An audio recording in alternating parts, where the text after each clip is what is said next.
Okay, we're back live here. Zane has a 9-3 lead at the moment as they rally down the backhand wall, and a great drop shot from Akiva.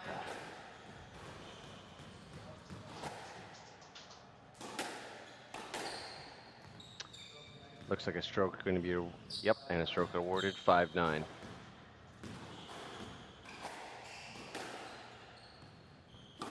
Still feeling each other out here in this first game, best of 5 series. Oh, great shot down the forehand wall. Ooh, lucky nick out of the backcourt. Akiva able to retrieve it back to the forehand side here. Oh, good boast to. Oh, ref called the ball down. Looked pretty good to me, but fortunately couldn't switch the camera in time, but looked good, but ref called it down. Game ball.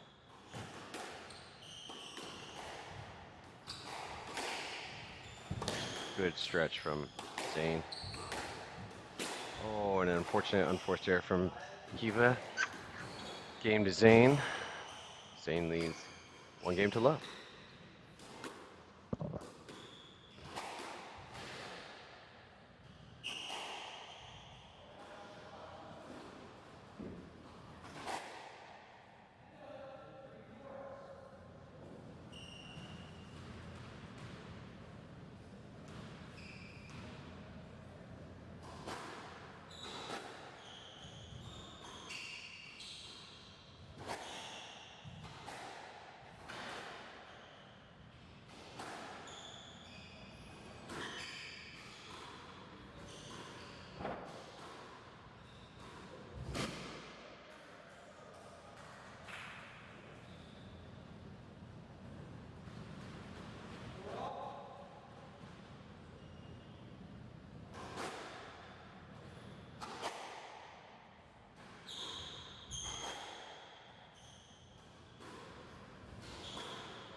Back on the court, getting ready to start game 2, with Zane leading 1-0.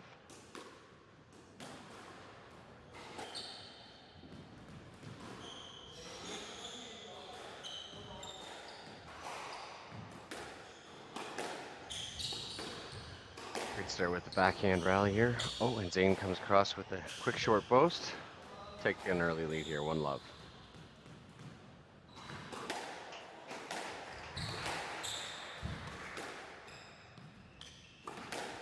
Ooh, good cross court from Makiva, but great stretch to try and hit it off the back wall, unfortunately. Just not there in time.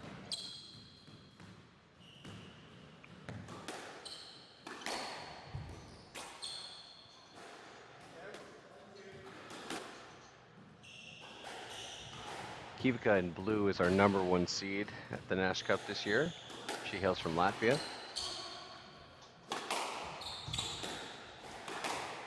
And Zane is a U19 entrant, and she's listed as number 14 in the draw.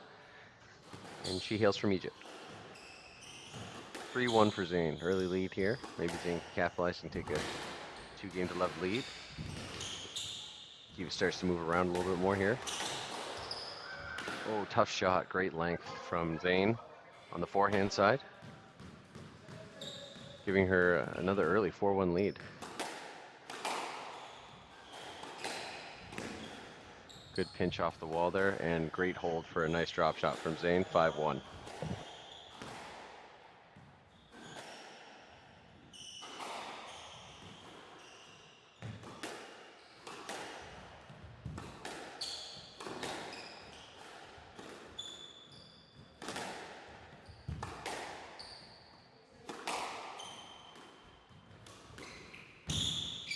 Oh, nice little Yep. Makivka asking if the ball was good. And it was. Zane and Makivka have never played at the Nash Cup before, but over on court 1, Nathan Lake started here at Nash Cup. Want to check out our other stream? Thanks for joining us on court 2. Great forehand volley drop shot into the net for Zane. Commanding 7-1 lead here.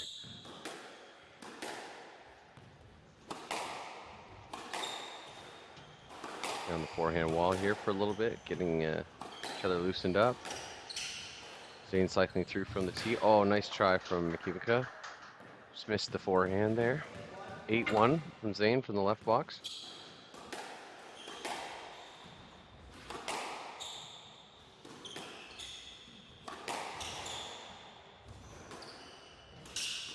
Great cross court from Zane. Looking for the stroke. Awarded a let.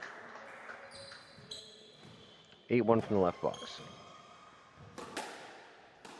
Oh, great control from Makivka.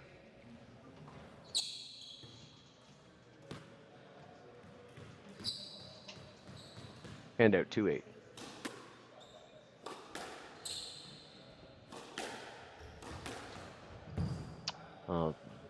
Not up call. Giving Zane a 9-2 lead.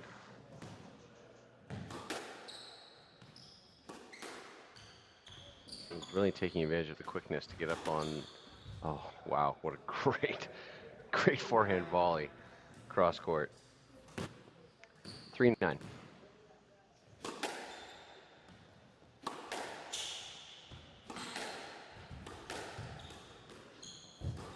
Oh. Soft touch boasts.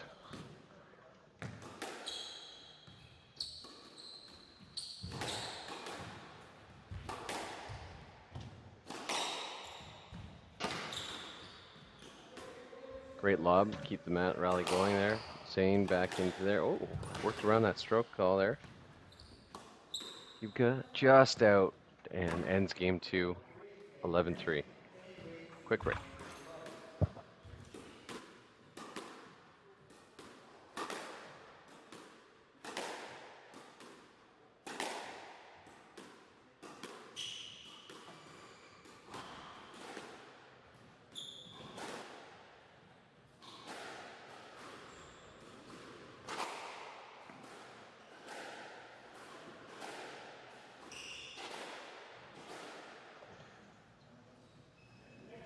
Be sure to visit squash.life for all sorts of squash gear, and of course they give back a portion of their profits through the Squash Life Grant Program to foster junior programs all over North America. So check them out with free shipping in Canada and the US.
.15 seconds left for players to get back on the court, and they're both there, ready to start game 3 with Zane up 2-love against the #1 seed here at Nash Cup 2022.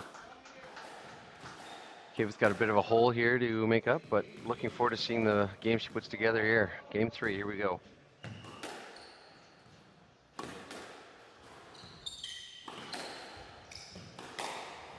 Great cross court to switch it onto the forehand side.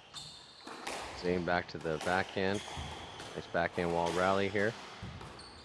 Zane's quickness is really assisting her overcoming the height advantage that Mikiewicz has.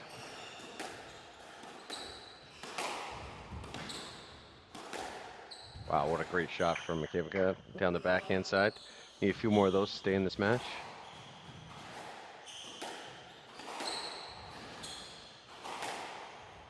Oh, nice rollout Nick there on the forehand side.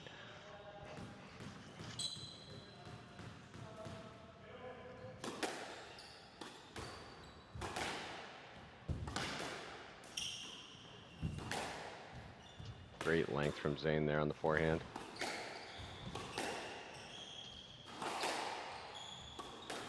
Mikiewicz using that long reach to cheat back to the tee very, very well. Great lunge for that backcourt lob. Oh, great touch. Really good shot selection there. Giving her a nice early lead in game 3, which she desperately needs.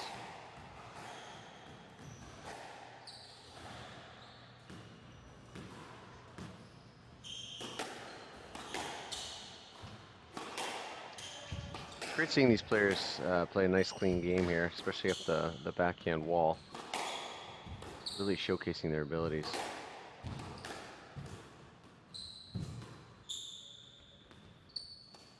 Oh, nice touch from the backcourt there. Oh, way to get on that ball. Backcourt boast from Zane. Sorry, back wall boast, I should say. Great lob again to regain the tee. Oh, great stretch from Zane. Wow, what a get. Very, very good. Crowd pleaser on that shot. Great extension to make that play. Giving her a handout here, 1-4.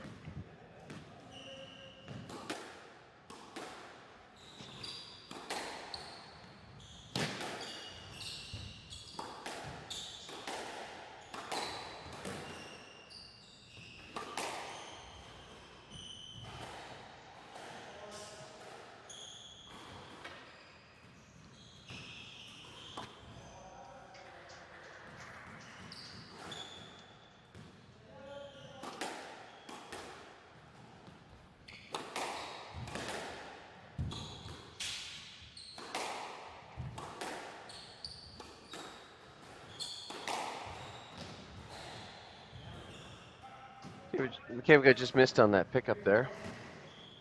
3-4, making this a 1-point game for Zane.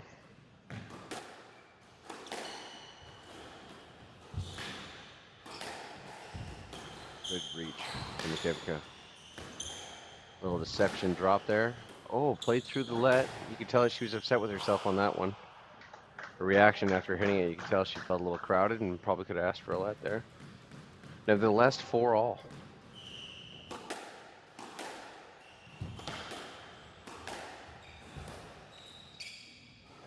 Really tight backhand shot. Zane also now frustrated with herself, just missing that pinch on the wall.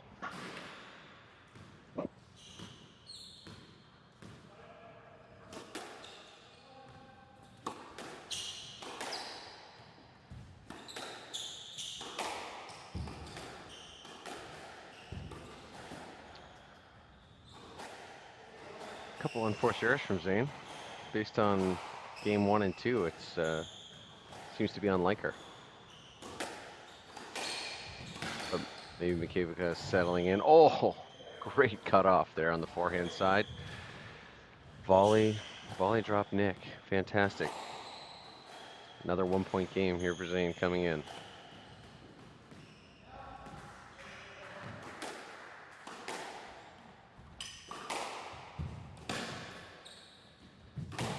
Great patience there from Mikiewicz, but couldn't recover after stretching out to retrieve that ball. 6-all.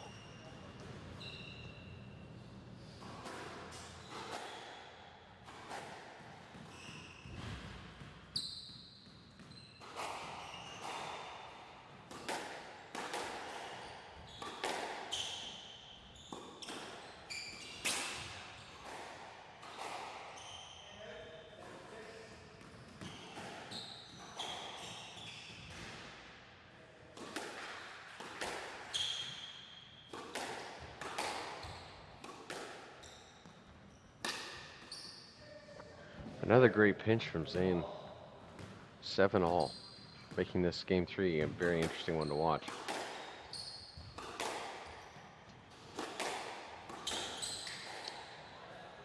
Ooh, only a lead on that call. I might have given her a stroke considering that she's got such a big stretch there. Couldn't get her racket up, but ref calls let 7-7.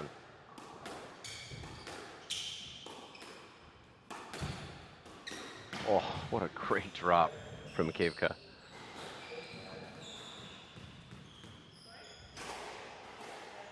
Hand out 8-7.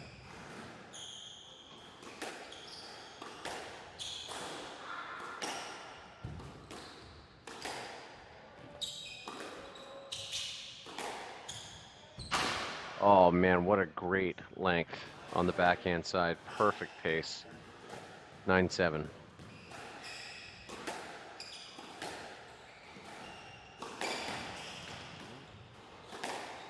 Taking advantage of that corner pop, but Zane is really making her pay on those posts. 8-9.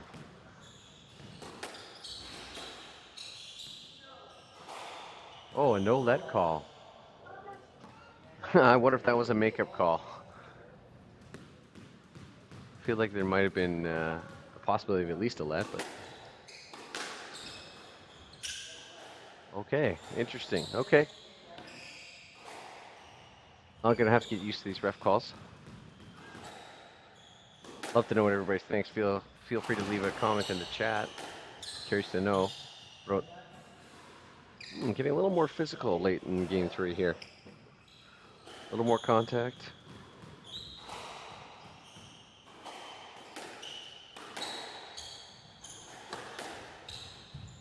Oh, another great shot from Makevka. Coming back into the fold here. Now 2-1. Zane leads. Game 4 coming up.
Back here for game 4. Makevka making it a tight one. But that gives this game some more squash.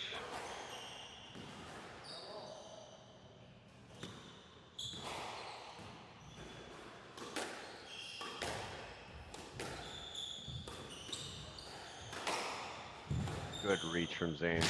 Oh, man.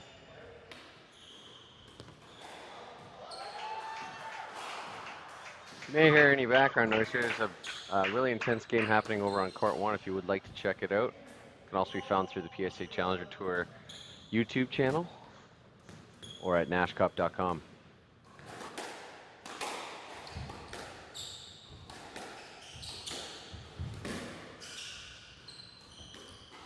Nice hold from Zane. Really handcuffing Makevka there.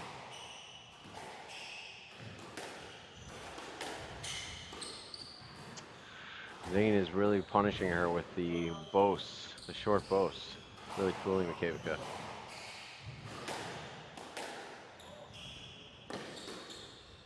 Mikhevika's gonna have to get back to game 3 play here. She got lucky there. And hit an unforced there into the pin, and maybe a sign of a let. Good pick off the wall. Fortunately, she backed up into the stroke, and thus awarded one. Handout 5-1.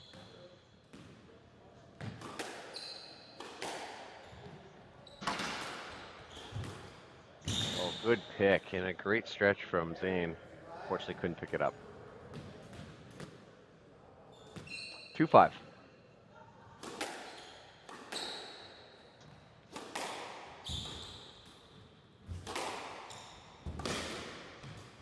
Oh, just a missed drop from Mikhevika. Really went for it.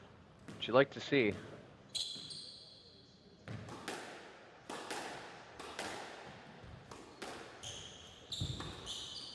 Oh, that time Mikhevika picks it up, but oh man, what a nick from Zane on that backhand drive. Great pace.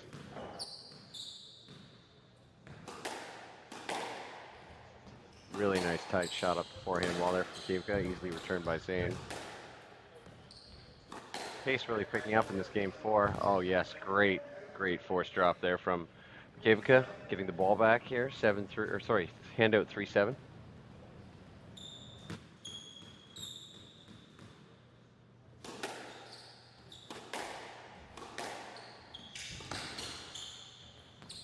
Good patience off the back wall. Again, Zane with that backhand wall boast. Really a weapon for her. Any of her future opponents are really going to have to watch out for that one.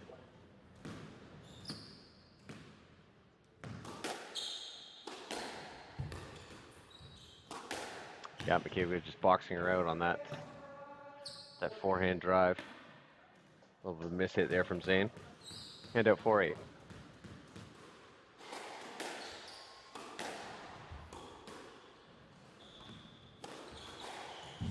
Oh, picked that drop up that time there.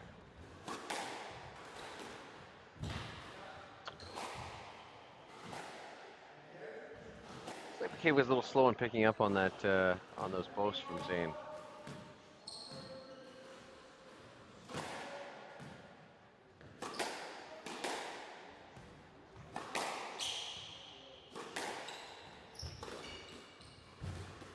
Nice lob. Zane pushing it back deep onto the forehand side. Mikhevika cutting it off really nicely, driving it back down the forehand wall. Great cross court lob. Oh, what a nice drop from Zane. Not sure if the camera angle caught that one. She stepped very deep back into the court. Nice drop for a 10-4 match ball. Again, with the drop for the win. Zane advances in a great match by both.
Well, Jeff Tudhope here, and back with you for a little bit more squash commentary. Here we are at day 2 of the 2022 Nash Cup, and we are now into some matches involving seeded players. So you're about to watch Canadian Mike McHugh, who was victorious yesterday, take on the number 7 seed in the tournament, Chris Gordon of the United States of America. I don't have the details of their previous record against one another, but one would think that as a Canadian and an American, they have probably faced each other before.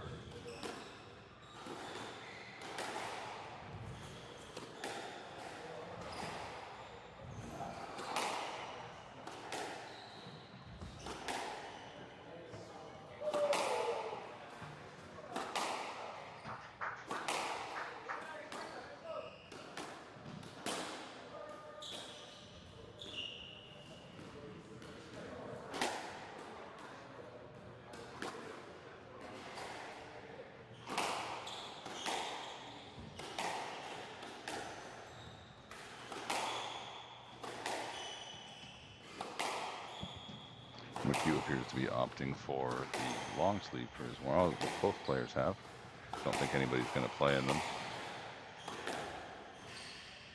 Chris Gordon with what appear to be some white Adidas on high socks. Fashionable combo.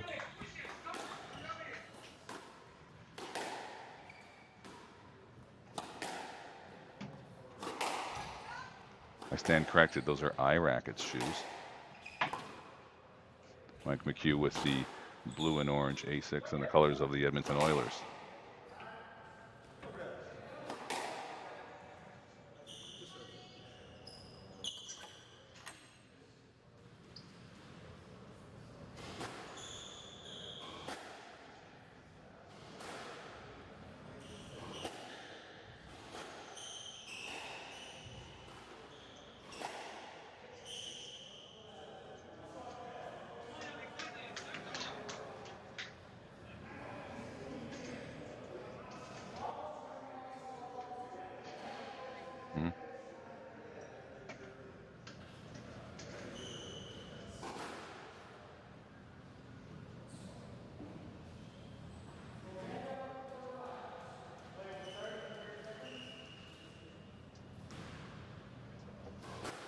So I mentioned a few moments ago that McHugh and Gordon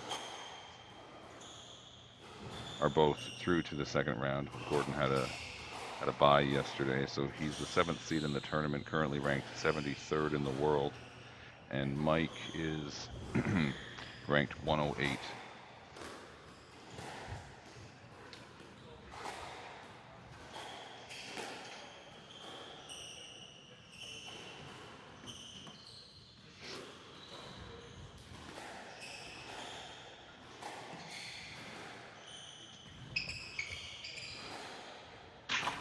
Chris Gordon appears to be using a combination of equipment here with the iRackets, shoes and wristband, and a Technofiber racket.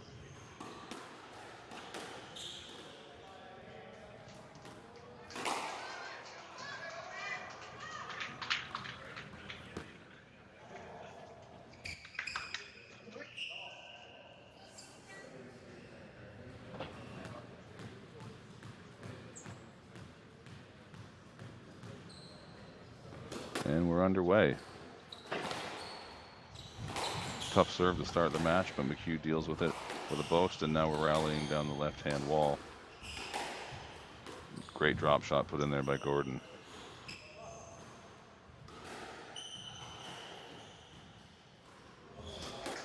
A little bit of space to play that one. He opts for the cross court. And now, back down that left-hand wall. A lot of pace there from Chris Gordon. He put that ball into the back corner. McHugh had to dig it out. A little bit loose there. Gordon's moving well, recovering. And a cross court, which hits the neck and rolls, gives Gordon a 2-love lead. Bit of a lucky shot there. You got to be good to be lucky.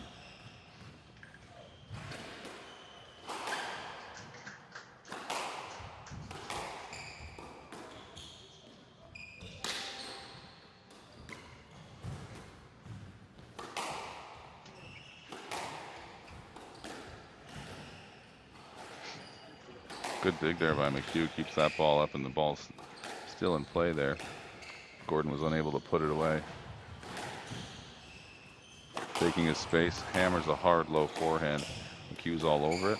This is a long rally. Good test of the fitness in the first game here.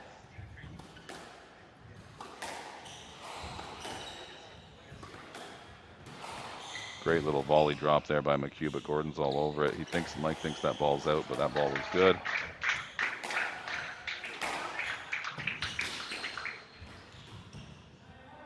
That's going to be tough. Mike goes for a recovery boast. Gets through some interference there. Oh, and the big smash by Gordon does not work out. He puts it in the tin after a very long, probably 30 to 40 shot rally. McHugh's on the board with a point.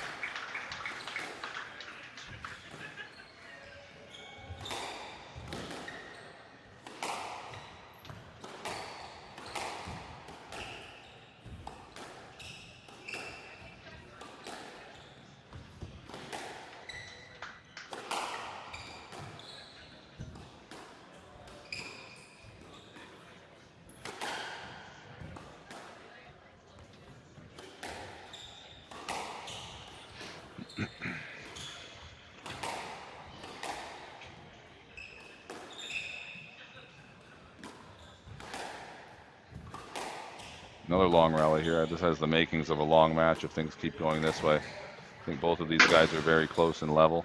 Nobody seems to be putting the ball away with any flicky shots, and they both look fit. There's an opportunity for McHugh. Goes to the back left again. Hits a bit of nick, but Gordon's on it. Continues that rally. Hard low cross court there. Right back to the left wall.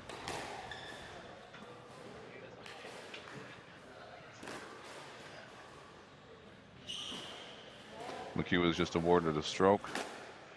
He's tied the game at 2-all.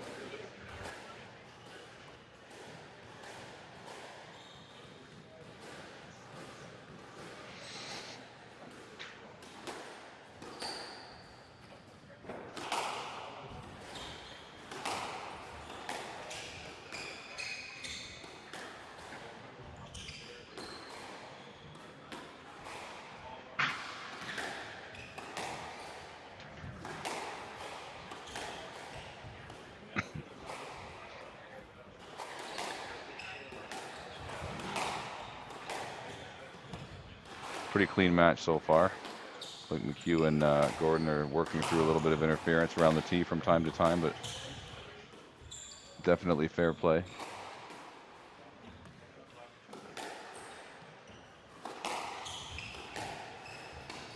And so far these guys are rallying. Nobody seems to be attacking much. Looks like they're both trying to set up. Mike went for a drop shot from the back. Just hit the top of the tin. He's given the third point to Gordon. I think Mike's trying to see what he can get away with this guy, but I think the answer is going to be not much.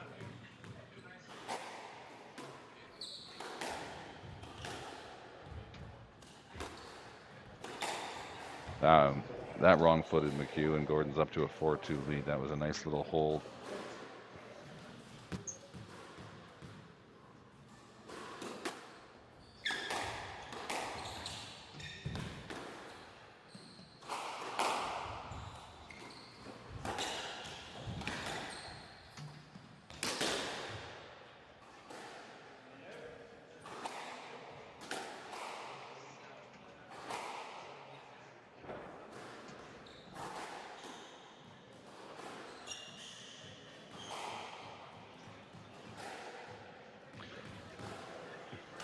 Three-four now. McHugh's got the serve back.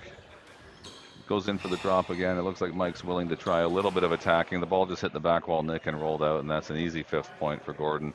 Sometimes on these courts, you got to be aware that that nick is exposed. A little bit of a metal lip that runs along the back edge of the glass here on these courts. It's actually worse on court one.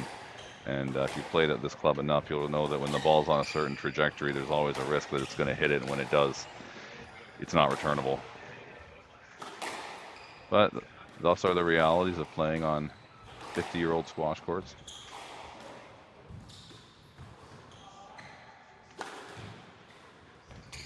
Great cross-court skid boast there by McHugh that actually worked and reset the rally. Got him out of some trouble on the back end, at the back from the back wall there. Great drop shot. Little drop fest here.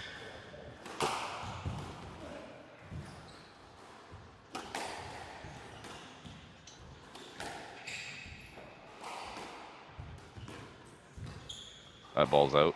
Nope, looks like it stayed in. Another crazy rally here.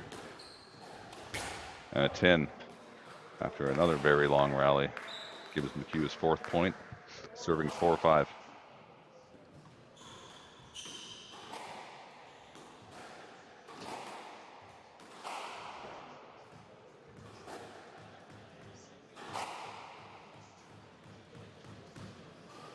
think Mike's serving from the wrong side, but it's up to the referee to catch.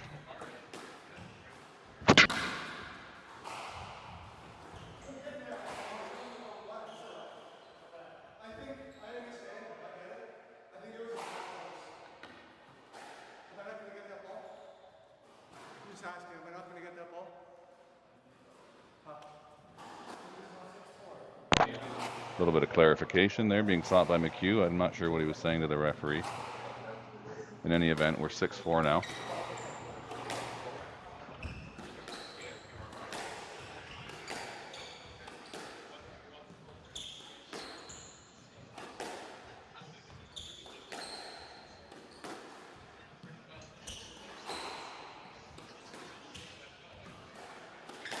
Certainly looks like it's going to be an attritional match unless somebody gets tired. Great shot there. 5-6.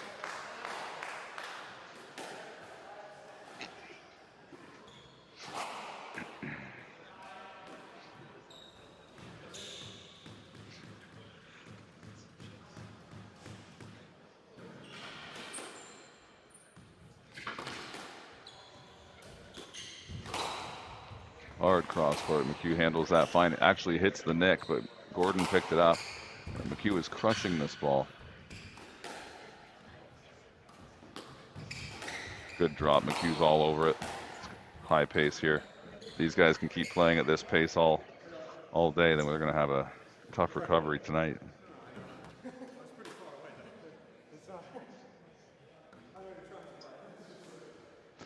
Stroke awarded there to Mike McHugh. We've got a tied game.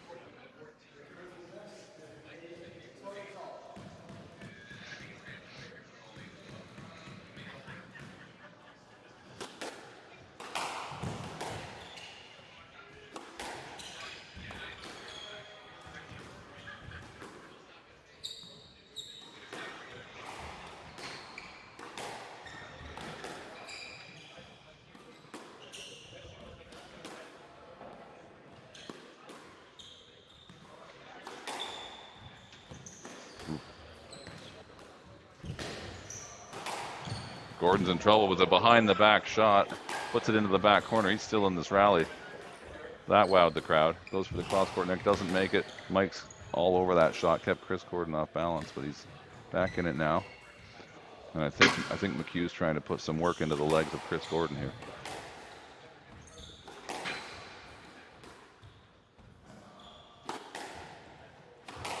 Back, well, that's going to be a tough get. He's got it back on a post. Oh. McHugh's got a quick racket to get some of these balls back down the wall.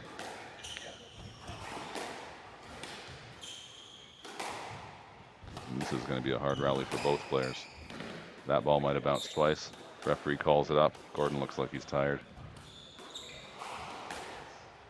A little bit of difficulty clearing on that left side for Gordon.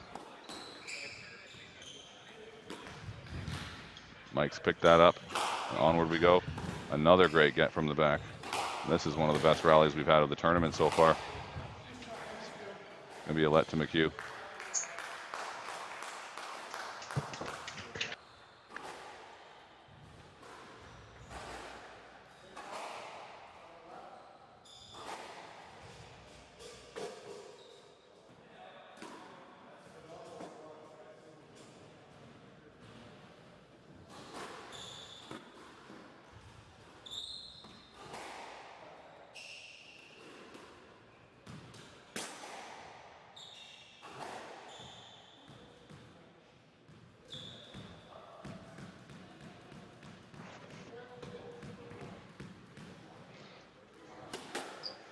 Well, the general consensus amongst the crowd is that both of these guys are going to be tired tonight.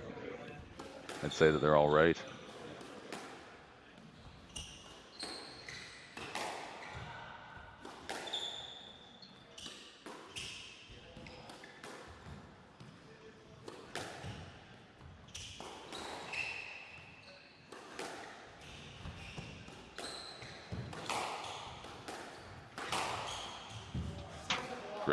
Great volley on a weak cross court by McHugh. Gordon takes that point with a dying length into the back corner. I know you can't see right to the back corner on our stream here.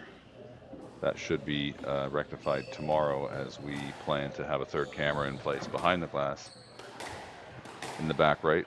It's a tough stretch for McHugh to get that ball back.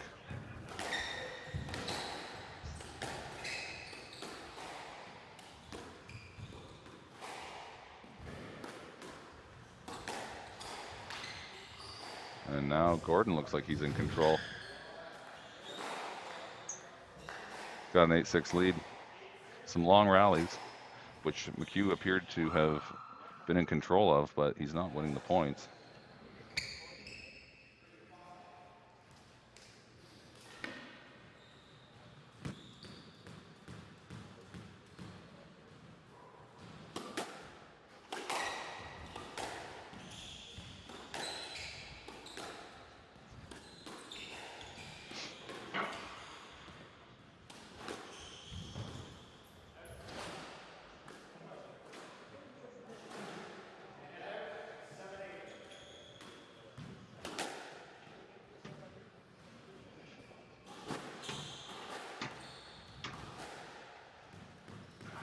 All right, McHugh's 7-8 now. He's got the serve back. Let's see if he can pull out 4 quick points and win this game to go up 1-0 in the match. Obviously, it's not going to be quite that easy. Good little volley there on the forehand. Oh, the big drop. And that ball was that ball good or down? I think that Gordon's looking for something. 9-7. Referees determined that Mike did not get that, or at least did not return it cleanly.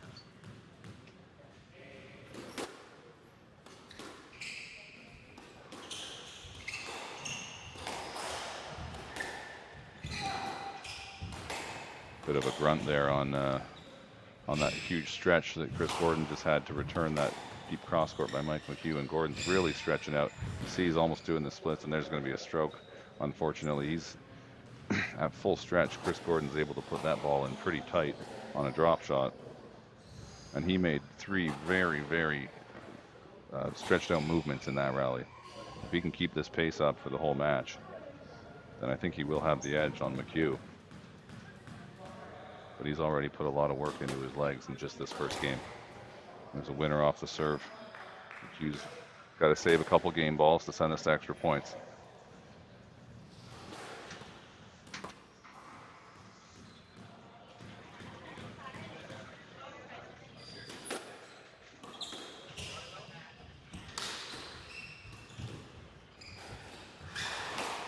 It's going to be a tough one. McHugh gets it back. Oh, it's going to be tough too. He posts.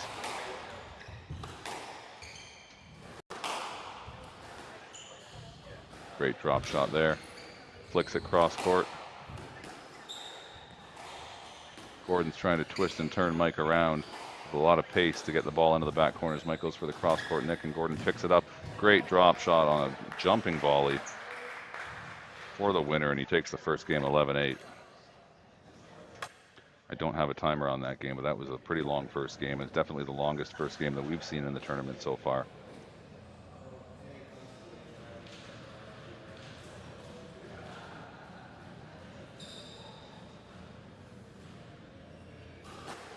There we go, 17 minutes. So a 17-minute first game between Mike McHugh and Chris Gordon. That is a Paul Cole-esque first game.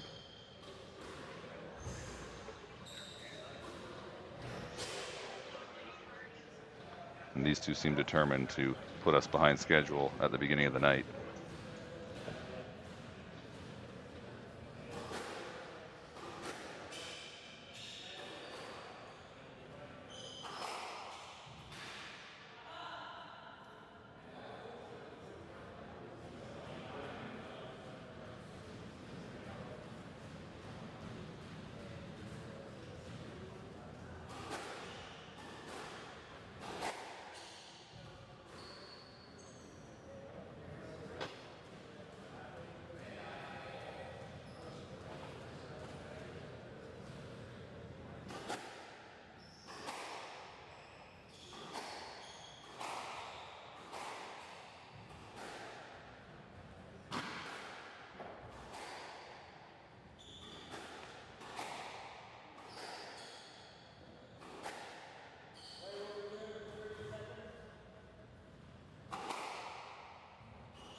Well, we're about to get underway for game 2.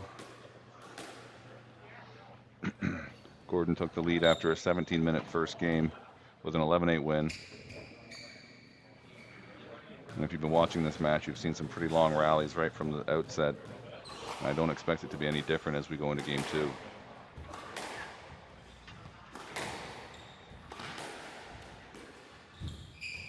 Seems like a pretty kind of standard style. Down the wall, volley drops, not a lot of flicky stuff.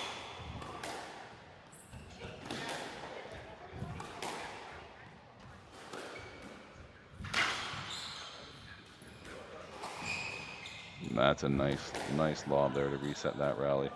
They're calling that ball out even though it was clearly in. Mike saw it in.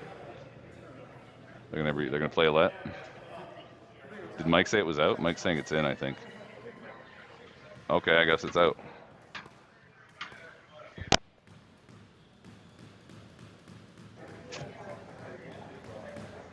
Okay, we thought that the players were agreeing the ball was in. It turns out McHugh felt that it was out, and the referee called it out, so it is 1-love, Mike McHugh. And onward we go with another rally down the forehand wall. Drop shot from the back for McHugh. Takes the point. He's out to a 2-love lead.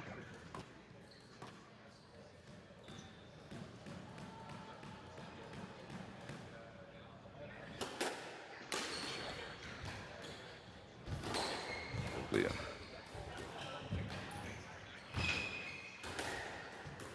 That is a great drop by Gordon there.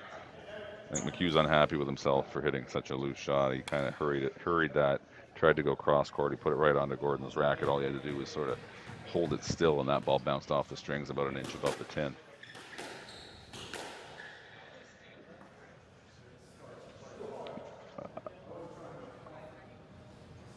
Some conversation between the players here. Not sure if Gordon thought he was in the way, but he wasn't. McHugh concedes it. We've got a tied game here at 2-all.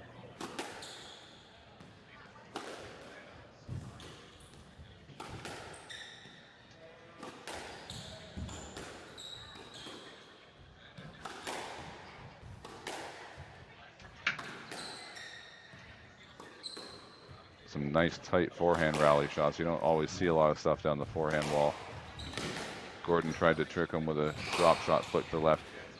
A great boast. Gordon dives, almost puts the ball into the towel bucket. That was a great counter boast by McHugh that Gordon was not prepared for. He was on his way back to the tee and he had to change direction.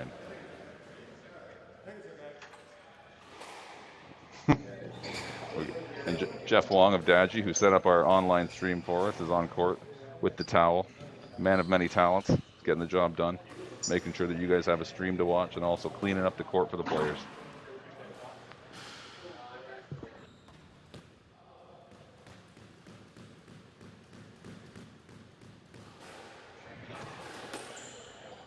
"17 minutes for most people is a match."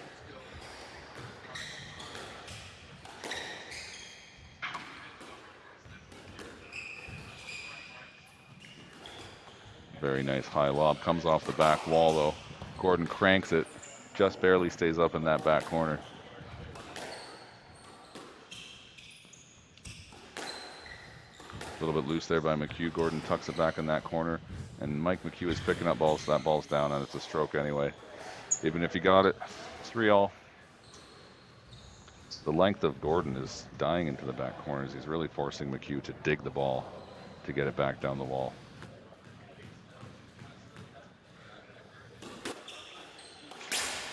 Tin on the return, and it's 4-3. McHugh's going to have to limit his errors if he wants to win this match. Chris Gordon seems to have an answer for everything that Mike's been throwing at him so far. Not necessarily putting the ball away on McHugh, certainly keeping himself in rallies. These extended rallies really don't seem to be hurting either player.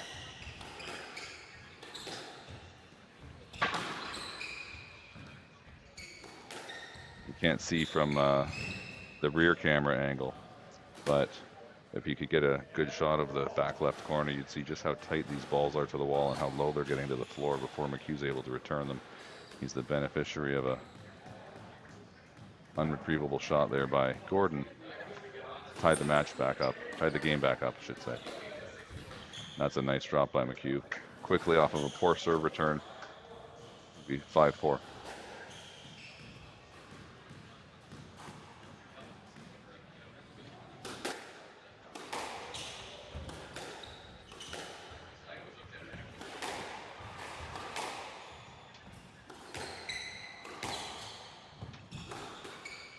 Another skid boast cross court for McHugh. Didn't work out quite as well that time, and he's under some pressure. Puts the ball on Gordon's racket again with a poor cross court. Gordon says no thank you, smashes it down for the point.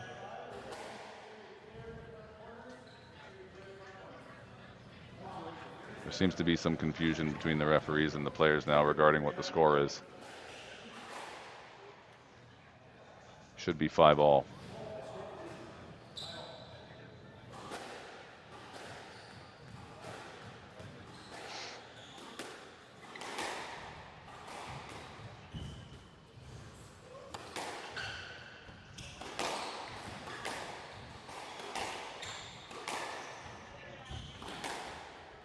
A lot of pace down that backhand wall in that first few shots of that rally. These boys are crushing the ball. A little bit loose there by McHugh. Handles it. And Gordon's back down that left side. I think Mike is interested in trying to mix up deep stuff and some drops. Gordon's really just being steady down the wall. Puts in a drop shot there. McHugh gets it back. Gordon's twisting him around. Great dig out of the back right there by McHugh. That ball had about an inch before it hit the floor. To even get that back was a good shot. Nice high cross court. That's going to come out a little bit. Gordon seems to prefer playing it down the left side. Ball came off the racket funny, and yeah, Gordon's calling that a double hit or a throw. McHugh takes that point 6-5. Seems as though the intensity has somehow increased in this second game, at least with the pace that the guys are hitting the ball. And they're both taking an opportunity to take a break with some towels and retying some shoes.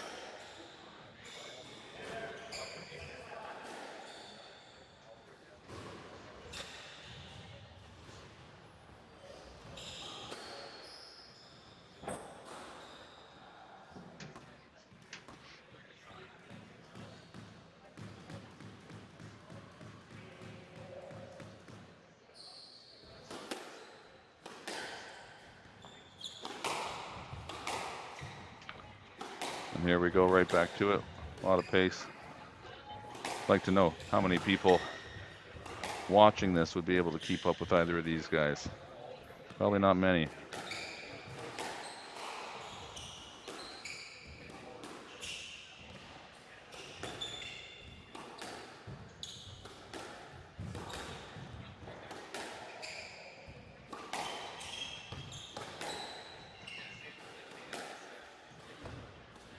Great shot there by Mike McHugh. He thinks that it was not. He thinks that the return was not good. Could not tell from this angle. A couple people in the audience nearby are saying it was down, but onward goes the rally. This happened yesterday, and the referees allowed a lengthy rally to continue, and then told the players to play a let. So we'll see what happens here. It's probably going to depend on who wins it. That ball almost died in the back, but Gordon was able to return it, and here we go again, back down that wall. Great drop shot there. That's picked up. And looks like McHugh is not going to appeal to the referee regarding the pickup about 20 shots ago.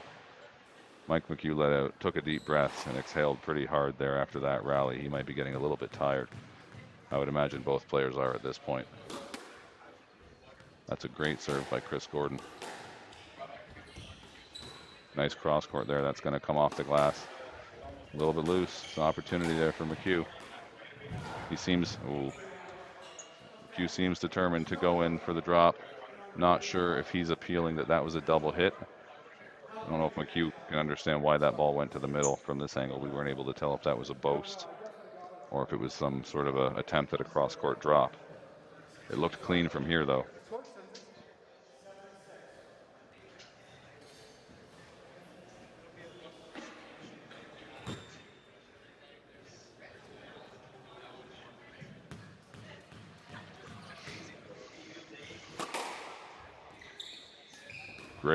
Great shot.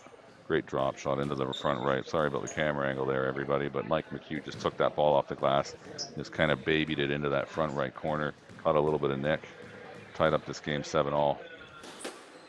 If this match goes 1-all after this game, both guys are going to have to dig deep to try to pull out 2 more wins. Nice job stretching out by Mike McHugh to get that ball tight down the wall on the forehand side.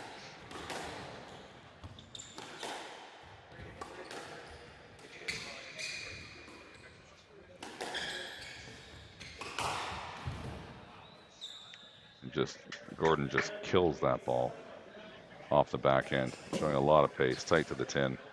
McHugh had a high tee position, but he was not able to get down and get a racket out on that ball before it hit the floor twice. It was a great shot.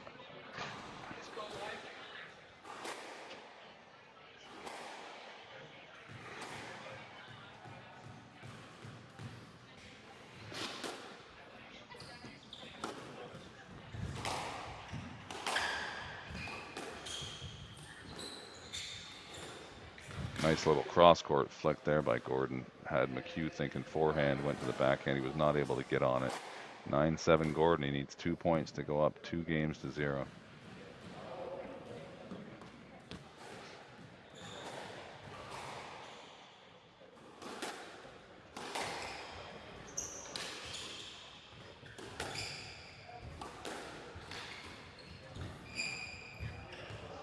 McHugh's looking for a stroke there. He's saying there's some sort of obstruction. Looks puzzled by the decision. Have not seen what the call is yet. Maybe it's a let. Wanted a stroke. It appears that they called a let there. And they did, so we're at 9-7 for Gordon.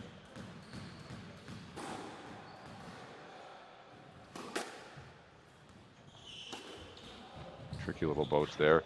Oh, trickle boast. McHugh was going for the drop shot. Gordon hit a trickle boast.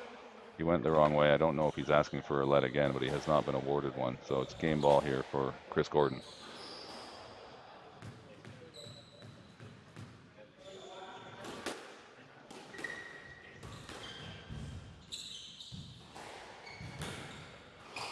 That ball goes over Gordon's head. Chooses not to do the leaping volley. Oh, he's wrong-footed there. Somehow recovers. Chris Gordon has made some pretty heavy moves in this match. He's jumped all over that pretty bad return on the drop shot by McHugh. Smashes across court and takes the second game 11-7 for a 2-0 lead in the match. Credit to Chris Gordon for the movement that he's been putting on display during this match. He's been moved around the court. He's a big guy. He's been at full stretch multiple times, and he's still finding the energy to be able to get up there, pick up the ball.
Okay, the players are back on court.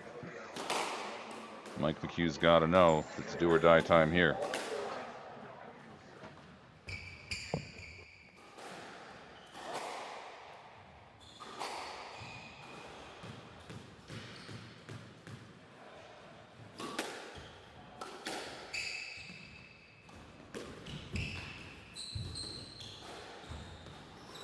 That ball was very high in the air, and McHugh appears to be looking for a stroke. He's not getting one. They're going to play let. He would have been able to hit it at some point, but at the moment when he asked, it probably was too high.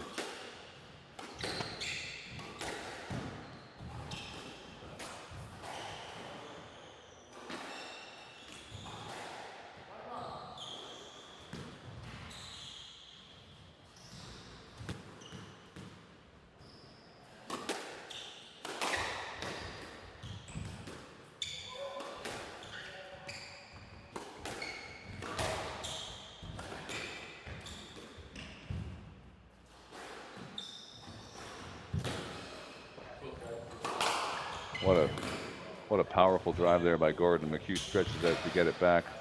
Definitely under pressure in this rally, and he left an opening. Gordon smashed it down the backhand wall for a quick 2-love lead.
All right, well, that nice cross-court drop right into the neck put Mike McHugh on the board, but man, is he having to work for points. So I've just been told that these two have actually never played each other before, despite being across the border from one another.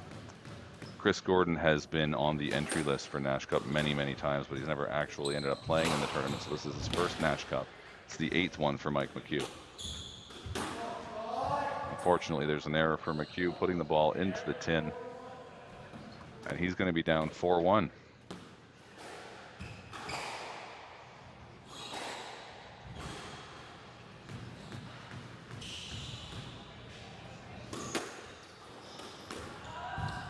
Nice little drop shot, but these returns from McHugh are tight. And Gordon's all over them.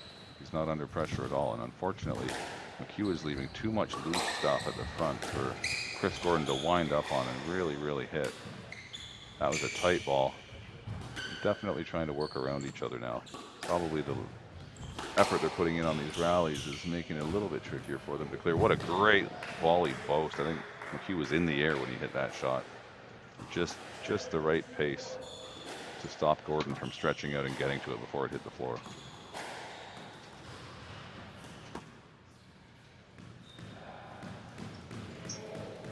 So 2-4, still work to do for McHugh if he wants to stay alive and force this to a fourth game. Gonna have to find a way to hit some winners. Things like those volley boasts might work, but not gonna be the most reliable. Oh, what a kill that was. That ball bounced twice before it even got to the tee. I think McHugh's a little concerned about the contact between the players out there, but Gordon's really just trying to work around him. I don't think there's anything untoward going on, at least not from our angle. Gordon's on the ball quickly.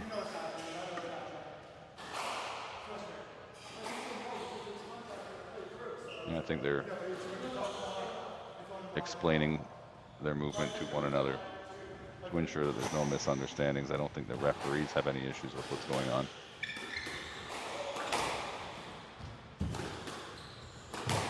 That was a powerful, powerful shot and a great return by McHugh. Oh, he just hit the tin. Just hit the tin on a ball that was stuck to the wall.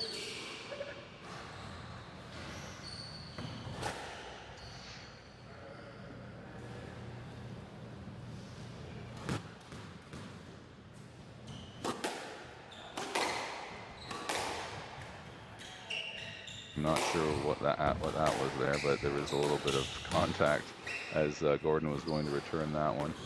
Throws in a little drop shot, and that was a great trickle boast by McHugh to win that point. He's falling behind in the game here and needs to really pick it up, get this back to 6-all.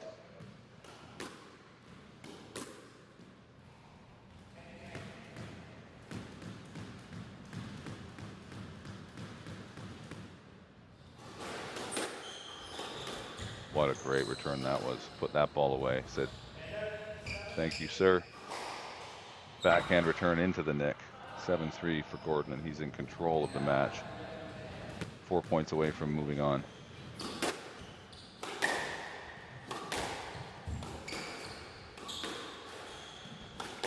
Seems that the rallies have certainly shortened up a little bit as the guys get maybe a little bit more tired and their attacking shots are more effective. There was definitely some bumping going on. That's going to be a stroke to McHugh.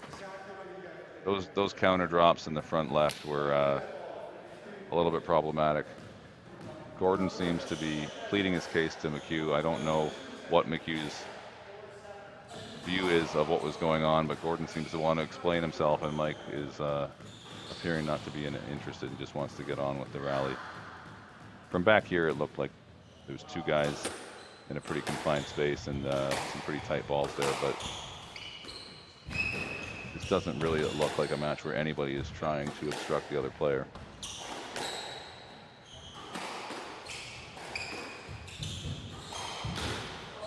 Mike was able to get a frame on that ball just off the top of his racket. It turned into some sort of a boast or drop, and he's gotten 2 points. They're a little bit cheeky. Now they're smiling. I'm not sure if those are real smiles. And Gordon goes for the cross-court nick on the return. He's let Mike back into this game. It's 6-7 now.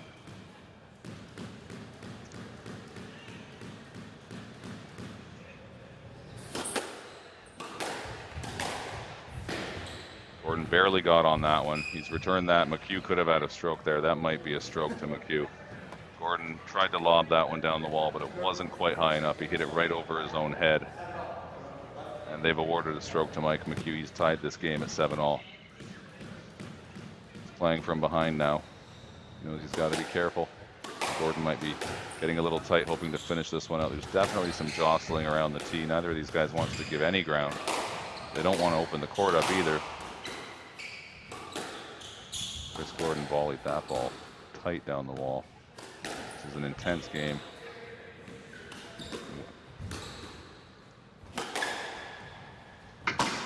Great dig out of that back right corner. Oh, and McHugh finishes that with a sort of a half-paced semi-drive, semi-cross-court, semi-drop. Might have caught Gordon off guard. He stretched out for it, but that ball was sort of in the nick by the time he got his racket to it.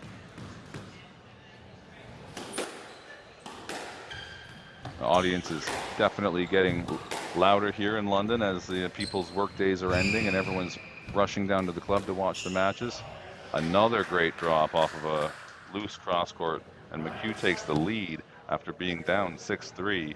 Certainly been a momentum shift here, and it's a bit of a combination of Gordon hitting some looser shots and McHugh getting a little tighter with some of his attacking shots. He's 2 points away from forcing this match to a fourth game. Great cross court there that McHugh wasn't quite ready for, but he digs it out of the corner. And I think Gordon's going to try to settle in here and get back to that fundamental squash that got him the lead in the first place. McHugh went for another volley boast. I think he had Gordon tricked, but the ball just hits the top of the tin.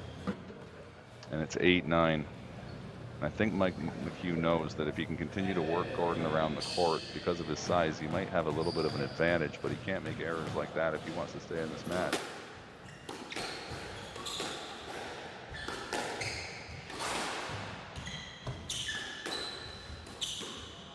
Gordon throws in a drop, bit of a loose return there by McHugh. Another drop by Gordon. High cross-court lob that actually stayed in, just stayed in. That was in. It was in.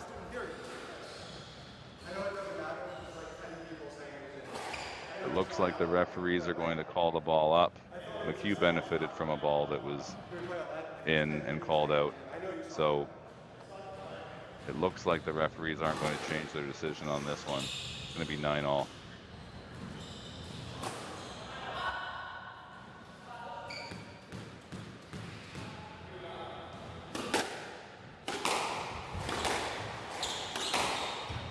And they play on at 9-all. Oh, and what a great shot that was from the back of the court. Mike kind of hits a half-pace drive.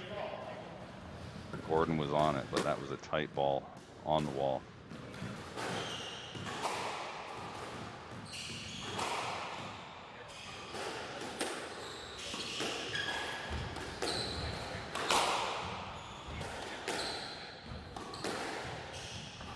Game ball for Mike McHugh to force a fourth in a tight match. Great drop shot there by Chris Gordon. It's a bit of a loose volley there. McHugh's on this drop, gets it to the back of the court. Gordon just barely got his racket on that. It's back in the rally though. Only takes one good return to reset everything. The post. Oh, he gets the drop. Mike, that was a double bounce. Mike played it. This ball's down. It's going 10-all. We're going to extra point. It does not look like McHugh returned that drop shot, but it doesn't matter in the end. One shot later, Gordon won the rally.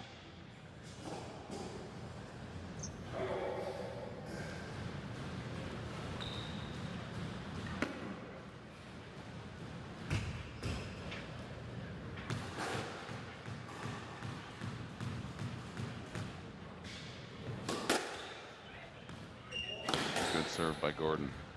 He turns it around, sends it deep down the wall, and then he hits a tin on a drop, and now he's put himself into a situation where he's got to fight off a match ball. This has probably been one of the more exciting matches of the tournament, certainly from an intensity perspective that we've seen so far. These guys, despite it being 2-0 for Gordon, there's not much between these two. Chris Gordon just bounced the ball with the edge of his racket, which was pretty cool. I haven't seen that before. There's an opening for Gordon to win it, but he hits it down the middle. Drop shot in there. Another loose one, another opportunity for Gordon. McHugh digs that out. Been under pressure Mike McHugh has so far in this rally, but he's reset things here. We'll see if he goes for some sort of an attacking shot or if he just plays conservatively and hopes for Gordon to make a mistake. Gordon's pretty steady here though. Hard backhand drive. Mike's definitely keeping his, oh, he goes for one and makes it. You could see that on the camera. That was a tight, high backhand drive by Gordon, and McHugh pulled that down and put it into the cross-court net. Would have ended the match if he made a mistake there. Now he's back to 11-all. He needs 2 points to go to a fourth game.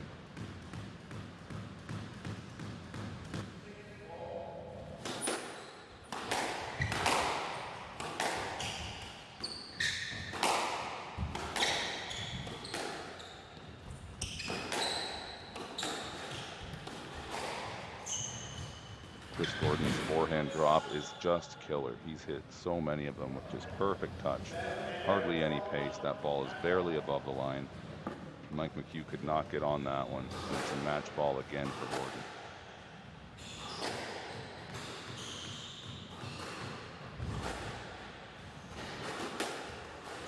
It's a tough serve again. McHugh digs it out. Gordon's got that serve to the backhand side pretty much down pat. It's the same almost every time. Oh, there's a loose one. That could be trouble. Could be trouble, but McHugh gets it back high down the wall. Ball stays in. A lot of tight length work here. Great drop shot. That ball barely stayed in. Smashes it to the back, and that ball's down. Good forehand volley.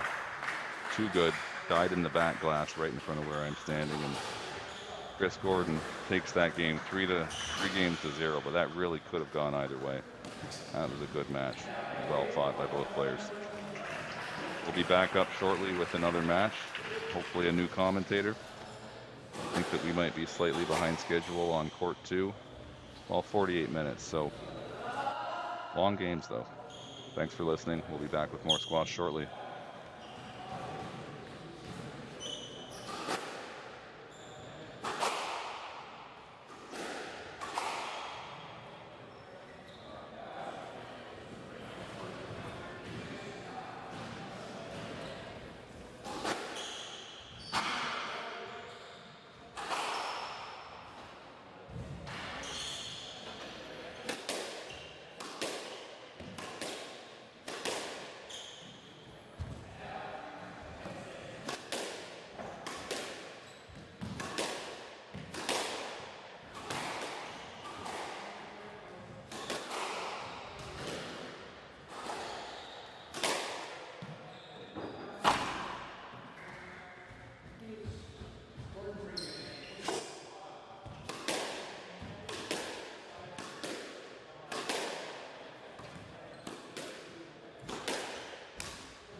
All right, taking the court now on court 2 for the 2022 Nash Cup. We have Ali Thompson of Scotland, ranked 76th in the world, taking on young Tori Malik of England, ranked 86th in the world. This will be the players' 5th time facing each other in PSA competition.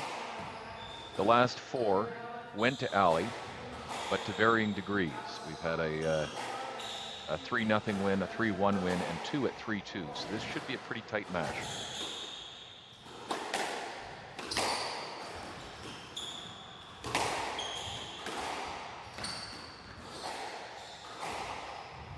Ali caught herself a little out of position there, and Tori took advantage.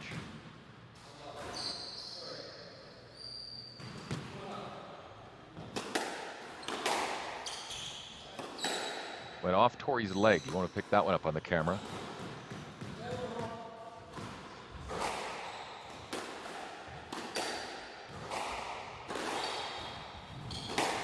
Can't say I've ever seen anyone get hit in the Nash Cup. Not that way. Great length. Ball died in the back left corner. Nothing Ali could do with it.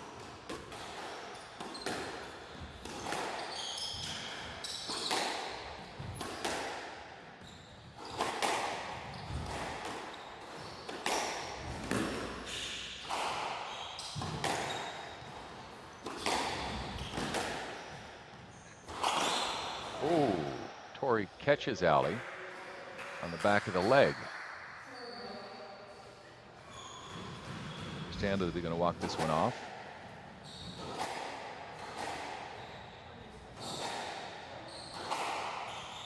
Tori's one of the youngest ones at this tournament, and it's her first Nash Cup.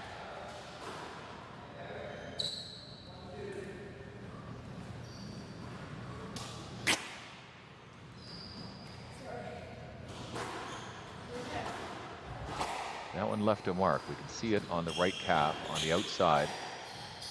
Didn't look like a strong shot, but it was definitely enough to hurt a bit.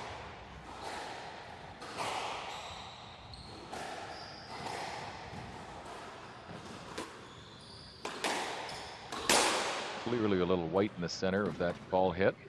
Ali recovers nicely though, and as is often the case, it may be more in Tori's head at this point.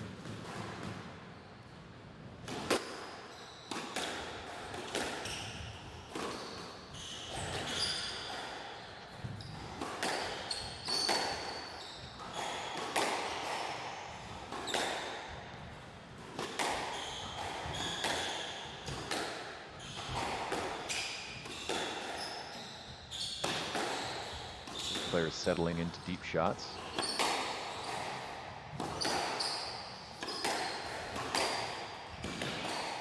Excellent rally that Ali got caught up on trying to go across, but I think the ref's going to find it was her own fault on this one and is unlikely to receive a let.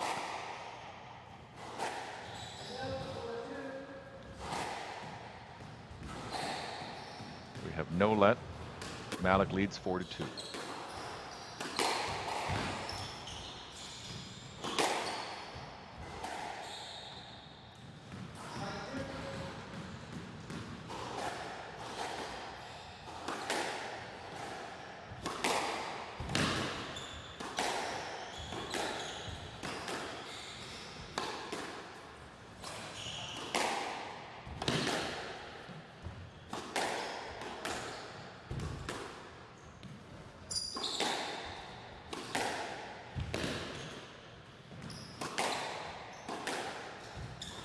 Really long rally going. Both players trying to move it around. Tori's doing a great job of controlling the tee. Ali finally gets out front, and Tori hits a beautiful shot. Inch above the tin, double bounces before it makes the center line.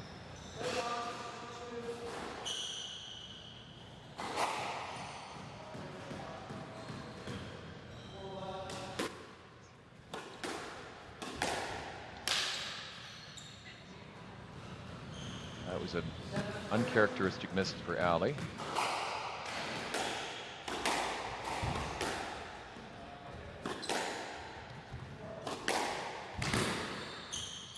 Really tight shots. That was less than an inch above the tin. Nothing Ali could do with it.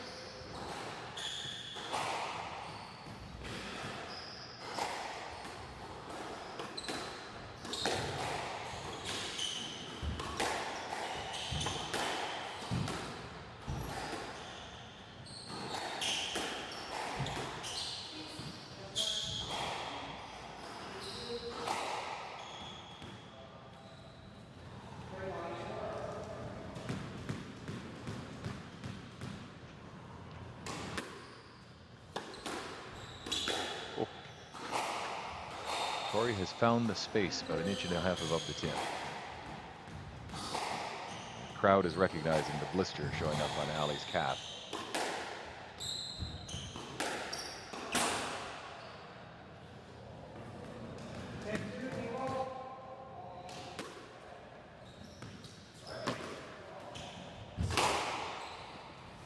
Game to Tori.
Ali taking as much time as she could to get back on court. There was an effort to get her some ice in between games to allow for some help with the calf. We'll see if that's helped. Tori's got to be pretty happy with the shot she played in the first game and hoping to do the same as we step into number 2.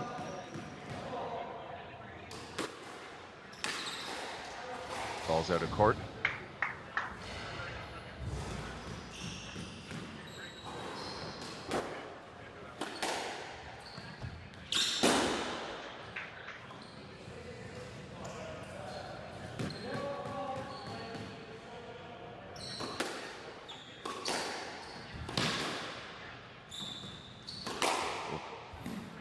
Again, Tori finding that space about an inch above these 17-inch tins. And she's right at home with that shot.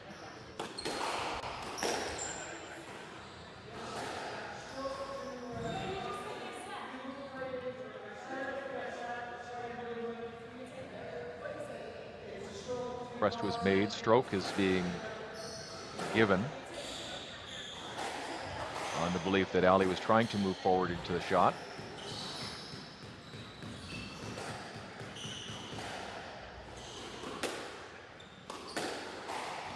And that there would have been time for her to get it.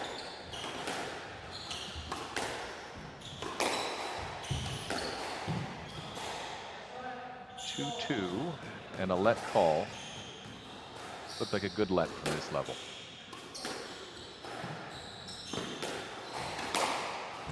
That low shot of Tori's is excellent this evening. 3-2.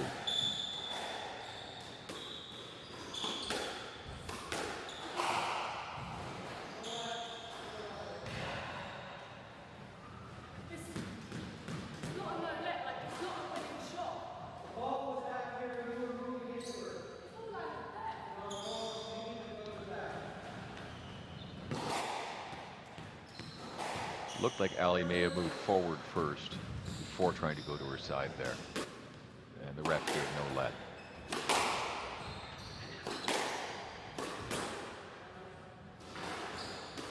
A miss hit. And we're 3-4.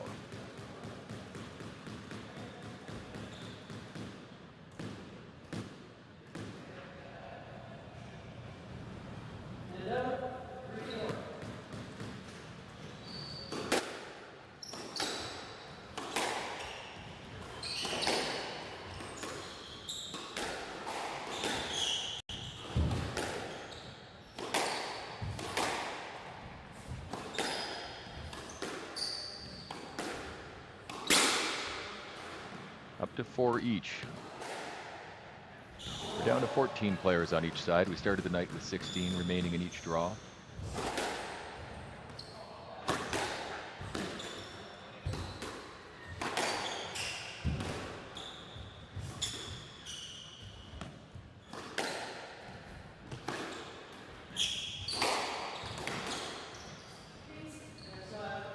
Yes, let Ali was just cleared. Already had one big upset on the night with the #1 women's seed being eliminated by 17-year-old Egyptian Zena Zain.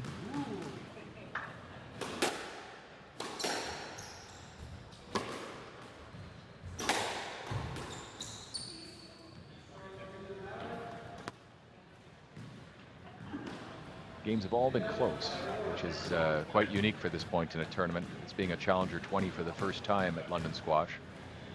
The level of player has really stepped up. And with a large purse in France, the field is actually quite tight.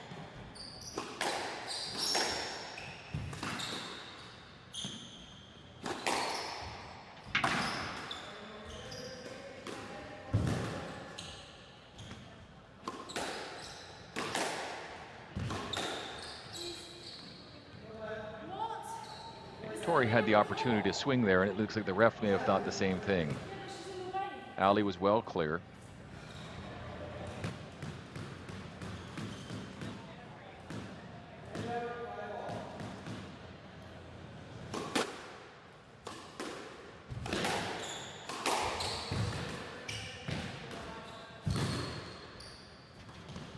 A great dig and a rare miss by Tori as she lands about 1.5 inches below the tin line, allowing Ali to gain on her and get back to 5-6. Sorry, get to a 6-5 lead.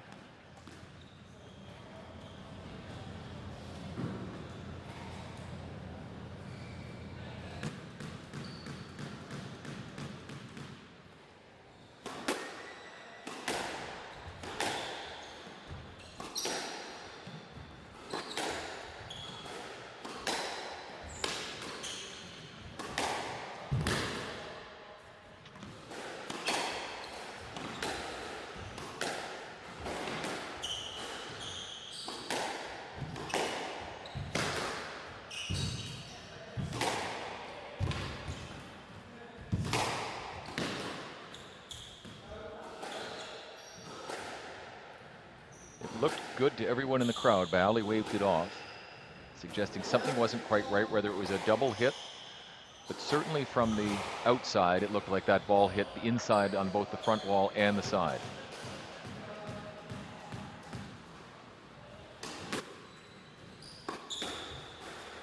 That one, sadly, did touch up just onto the red line, and Torrey has regained a lead. A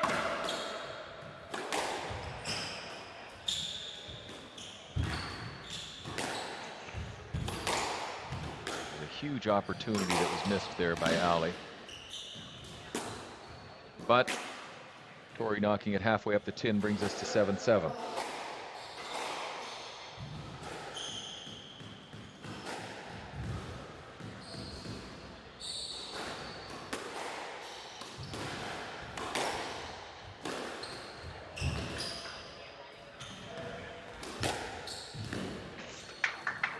Great shot by Torrey, having taken it off the back wall and a lob from Ali. Put it an inch above the tin. Ali just couldn't quite get across fast enough. Viewers will note that under COVID rules, the players aren't supposed to wipe their hands on the walls. We have towels at the front of the court. That's why those buckets are there.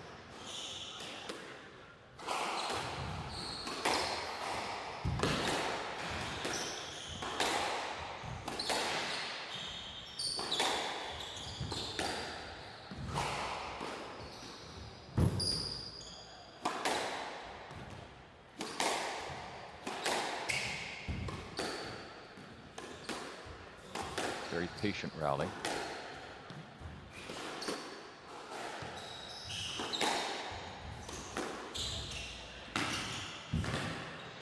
Ali does an unsuspecting cross court, leaves Torrey just short. Those buckets are nicely supplied by Sleeman, which works out very well since they've been a sponsor since the start of the Nash Cup in 2008.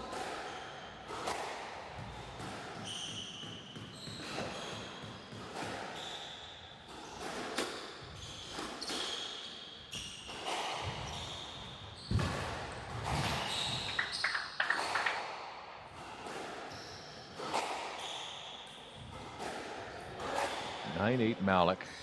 That was a very tight shot. Again, less than an inch above the tin with nothing coming out from the wall.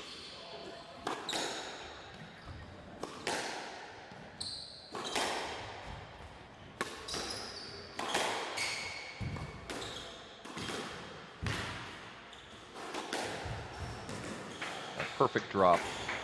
We're 9-9.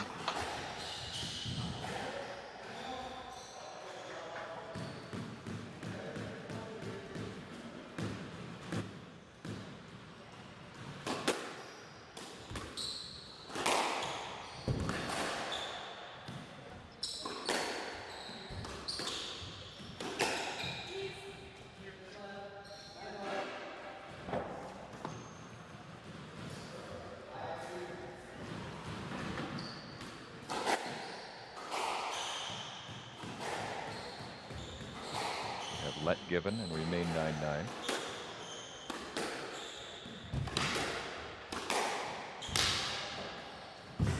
Wow.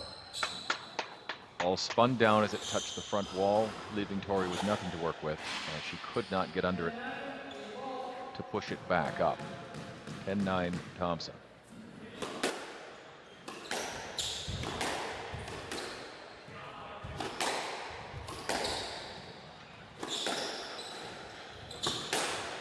Funny bounce, pushes Torrey out of her comfort zone and out of the center of the court. Can't recover, knocks it into the tin. The match is 1-1.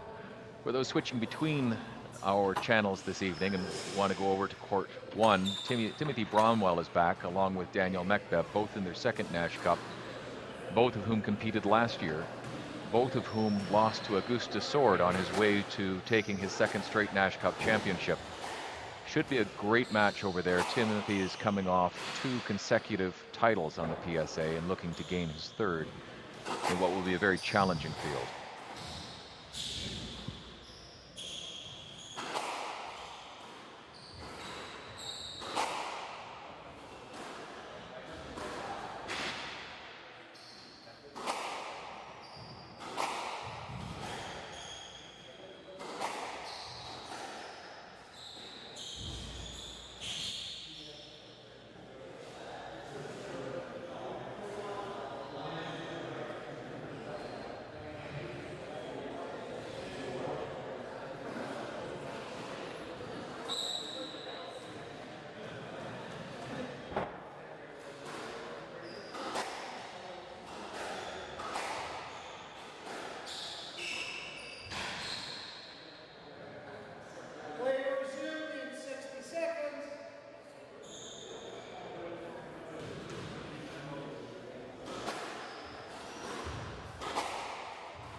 This is the first year we've had live commentary during these games, and it has only just occurred to this commentator that some may be listening without video at all.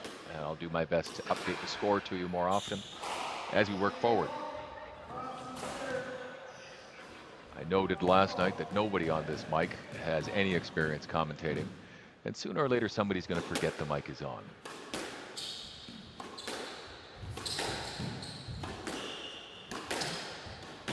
First rally opens up, about 6 shots in, Ali went for the winner and caught the red line, kicking straight back up. With Malik up 1-0. Beautiful cross-court drop from Ali. Malik can't get a piece of it, and we're 1-1.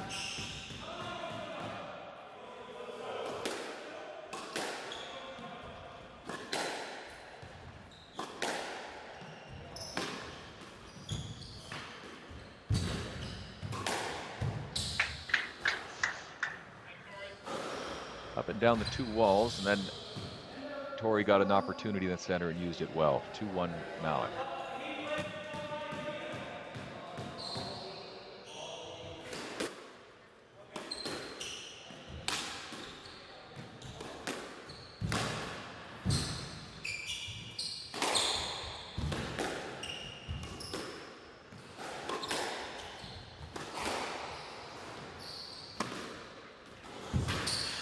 Oh, some beautiful pickups by Ali that the camera wouldn't have done justice to. They were so tight and so low, and left Tori in a place that it was an automatic stroke.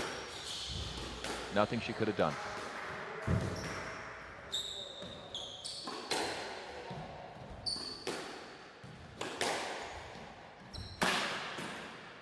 Another tight shot by Ali on the left wall that Tori can't quite scrape off. Ali is gaining a lead. Up 3-2.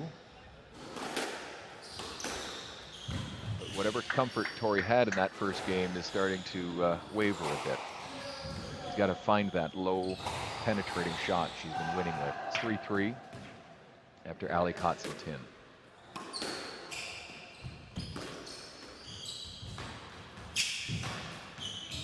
It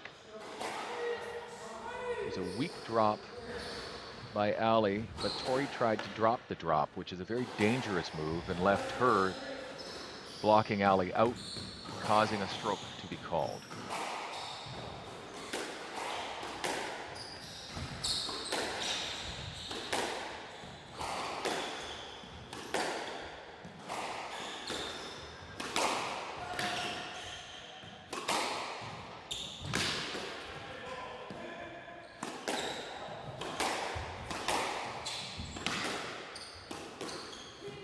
Those familiar with squash know that if you want to drop a drop, you better be really sure where your opponent is.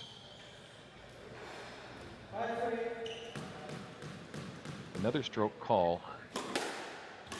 Ali now up 5-3.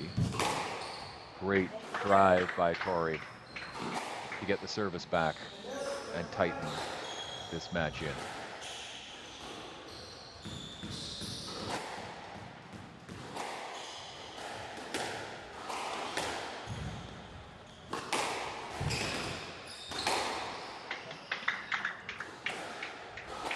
Moved Ali around with some precision on that one.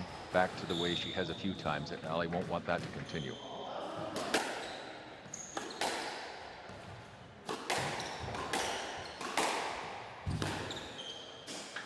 The cross courts aren't working for Ali. Tori has regained the lead at 6-5. Very dangerous when she has the tee and is in front of it.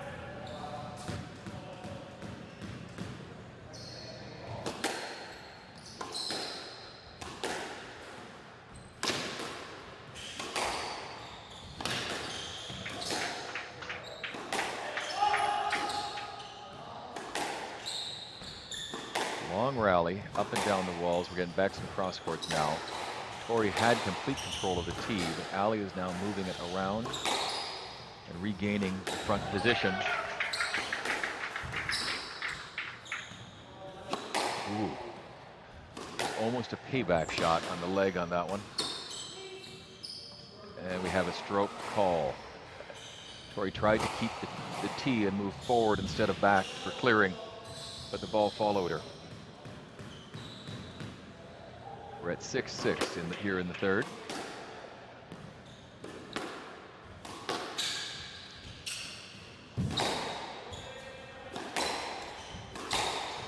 A lot of contact around the tee, as Tori does not like to give up the space, and Ali has realized this. That one was not as clear cut, and a let was given. The contact was quite early, and despite Tori's shot being very good.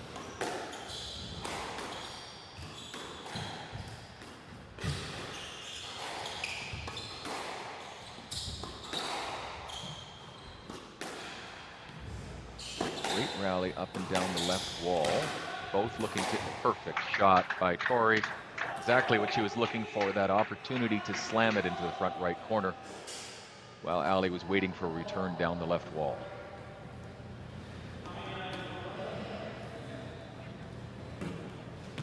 Malik now up 7-6.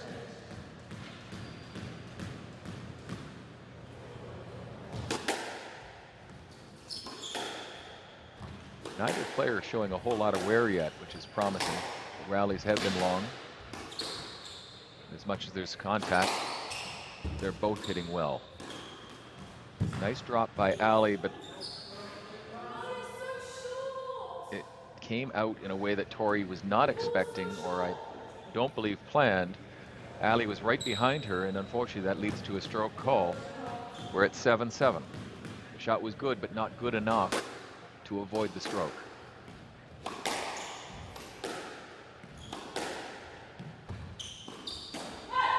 Catches tin by under an inch. Ali now has an 8-7 lead in this game.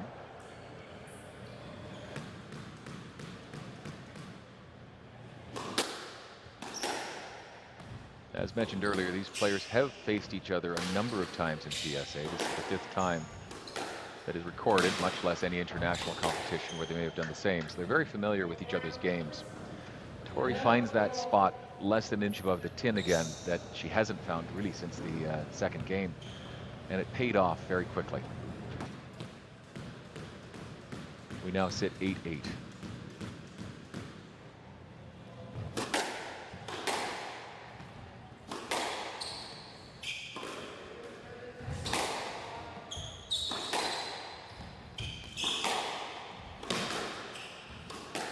Up and down the left wall, looking for the opportunity as a cross.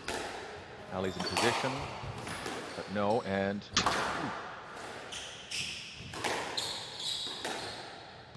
surprisingly, this rally continues on. There's been a couple of opportunities now for both players to end it. Whether their positioning was right, they avoided going for the win. Unfortunate push off the right wall. Didn't catch it clean. Ball came up a little limp on the post halfway down the tin. Ali takes a 9-8 lead.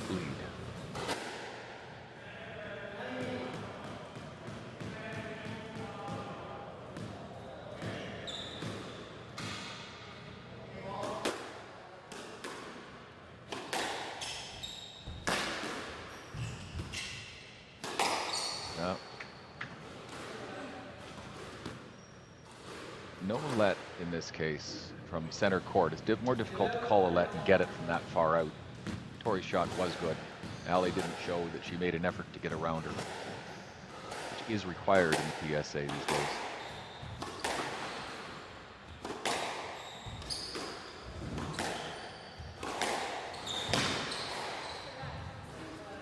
Would note that I'm not a qualified referee, and these comments are simply as a spectator.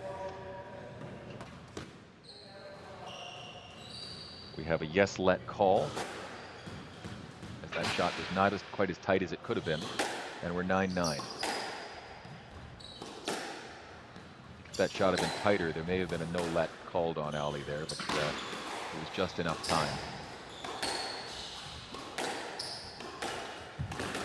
Good crosses as they try and retake positions.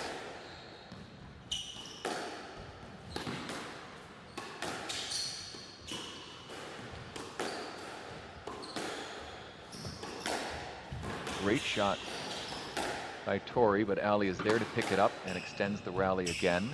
We continue up and down the left wall. Both looking for an opportunity. Ball was down. Crowd thought the ball was above. It looked pretty close, but I think it came off the red line itself after touching the front wall and skipped up. Certainly appeared to be some movement on the ball. Torrey leads 10-9, game ball. Another one an inch above the tin. She's looking to end it with one of those. Ali's watching for it though. That's a yes let call. Torrey cleared, but there was definitely space for hesitation in the backswing. Game ball again.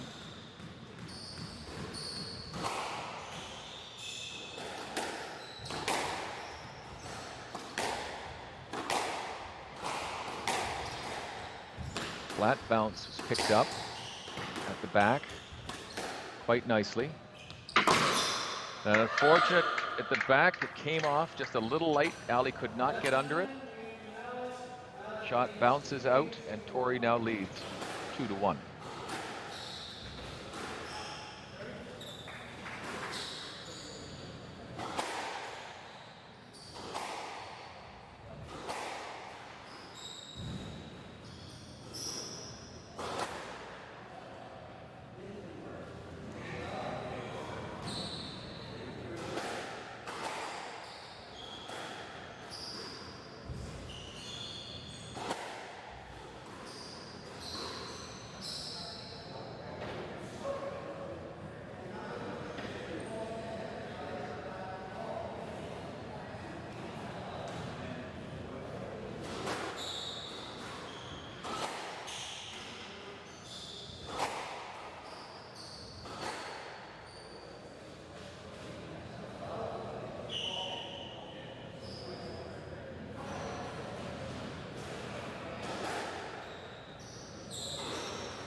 Hard bump by Torrey Malik. We're going to wait and see what the call there was. He was definitely positioning in the right way. We're at 1-0 Malik. I apologize for the delay.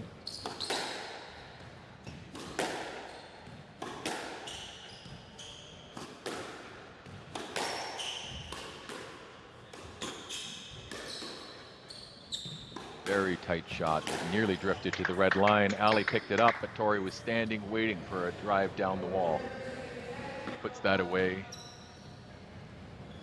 The hard drop.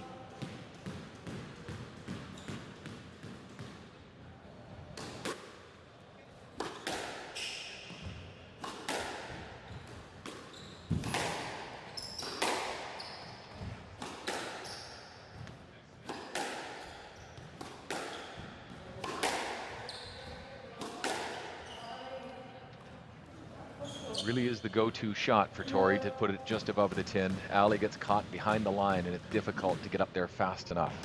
We are 3-0 Malik. Serve out. Very rare. And not by a lot, but very clearly out. 1-3.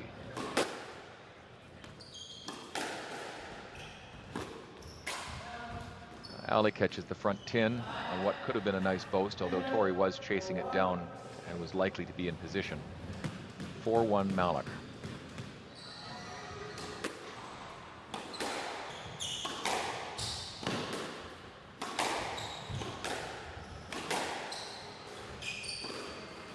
Ali's trying to get ahead of the tee. Tori really doesn't make it easy. Oh, a perfect drop into the corner. This one did not bounce high. Ali was in position for a let stroke had it not been perfect, but we are at 5-1 for Malik.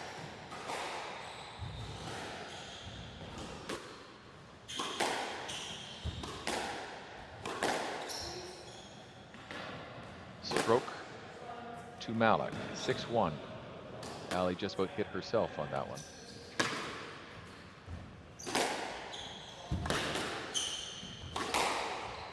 Malik is really moving well in this game. Ali is having trouble getting control. Even when it's a good drop, Tori follows her straight in, drops the drop straight. Ali's balance was still backwards at the time, and no chance to come forward and pick it up. Commanding 7-1 lead, but we've seen these turn before.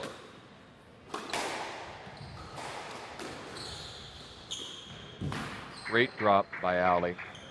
Fades into the wall, goes right under the racket of Tori.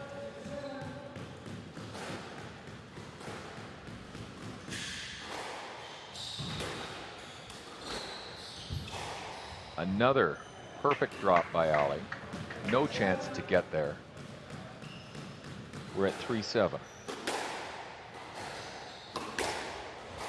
Tori answers with yet another blistering shot an inch above the tin. Nothing the opponent can do when they're that clean. Try not to give you the opportunity.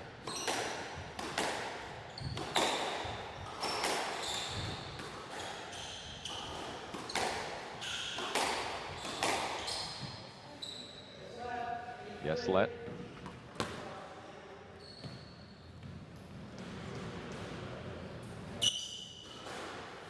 We're 8-3 here in the fourth game.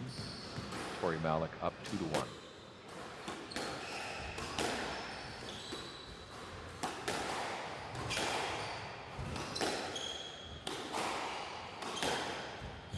Nice cross court, turned by Ali. Players are moving firmly. No, that was 2 bounces. Clearly 2 bounces. We assumed the ref could see it. It was definitely 2 bounces. Players are... Tori wasn't so sure. Ali has signaled it was. The ref is accepting that there were 2 bounces, and from this angle, there was 0 question. Our refs are located above the courts, which has its advantages and disadvantages. The advantage is the shot that just went out of court above the red line is extremely clear from where they're sitting. Ali now behind by a score of 5-8 and closing the gap. Nice lob down the right wall. Resets positioning.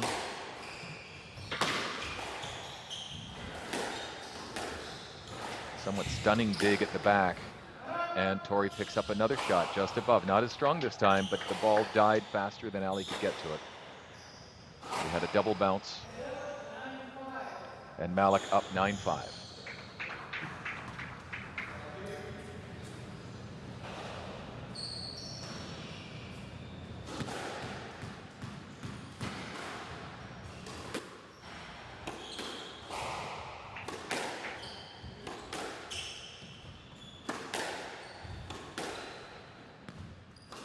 Down the left wall, Malik's shot coming in very low and effective as she moves to a 10-5 lead, and we have match ball. serving from the left with a beautiful lob. Another drive that's low, what could have been the perfect drop, but bounces up, lets Ali back in, and the rally continues.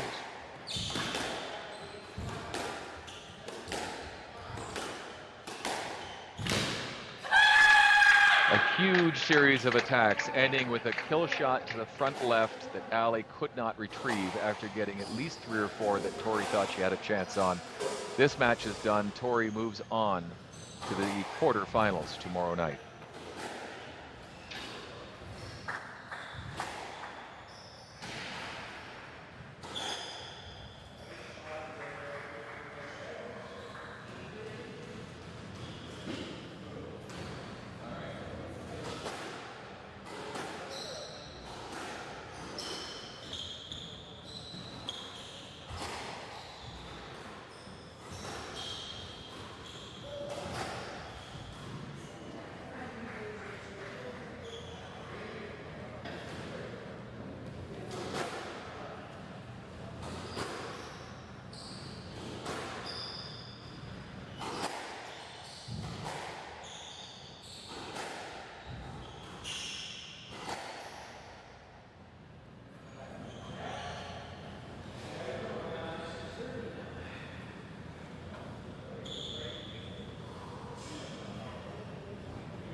Getting ready for the match between Lopez and Salazar to get started here as we take first serve at the 2022 Nash Cup, the 14th Nash Cup, and the first time we've been a Challenger 20 event.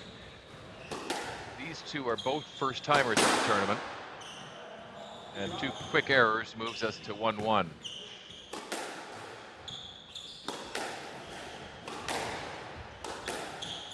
8 players were eliminated last night in the opening round, leaving 8 to move forward and the top 8 players to join them. Arturo Salazar is one of those top 8. So this is his first match in the tournament. The Nash Cup is run as a single elimination event, as are all PSA events.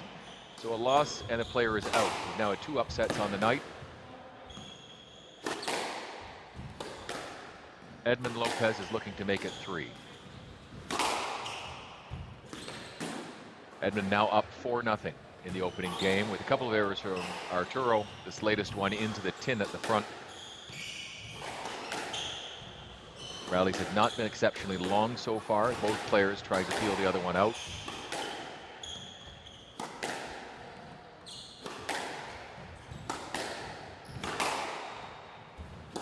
Great length. The ball gets hot real fast. And we've already had comments from pros that the ball in general is very hot. Courts are very clean with their bounces, but it's difficult to get it to sit.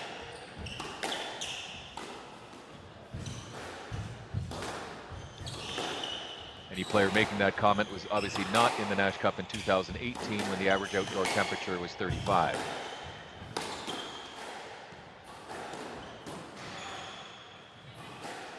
Balls at that time had to be wiped between games and rallies, and that we actually had a player having to change shoes during a game because water was coming out the side. So we're confident that the temperature is about right.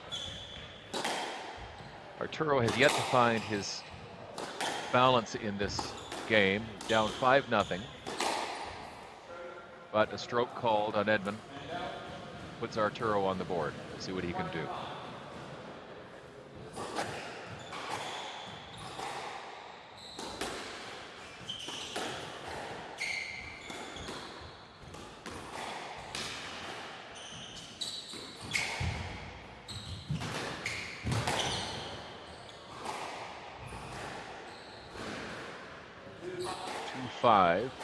As Arturo hits a blistering shot about an inch above the tin cross court that Edmund just could not pick up. And he returns with a boast an inch above the tin, sidewall front, center court bump. 6-2 for Lopez. That will be a stroke. Edmund doesn't like it, but it's very clear from where this commentator is standing. We have some of the local Mexican community here to watch Arturo, which is great. As we move towards 6 o'clock on a Wednesday evening, the crowd at London Squash is getting bigger. That'll be a stroke in Edmund's favor as he moves backwards into Arturo. Was no other choice with the way that ball was bouncing except for him to move back, and Arturo had not yet cleared. Very nice back wall, side wall boast by Arturo, but Edmund is standing up front and hits a perfect drop to go further ahead.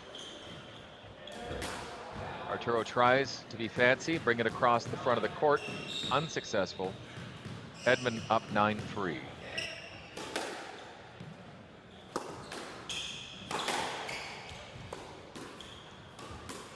Edmund knows he has space here and he's going to probably try a few shots with this kind of a lead.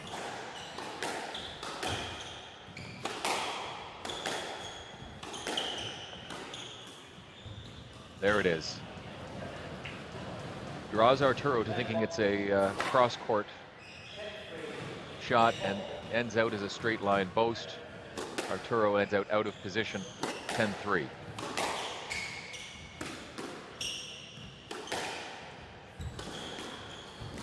Edmund's pace is excellent. He's able to get just about everything except that latest one from Arturo. We are now 4-10 with Arturo serving. Game ball.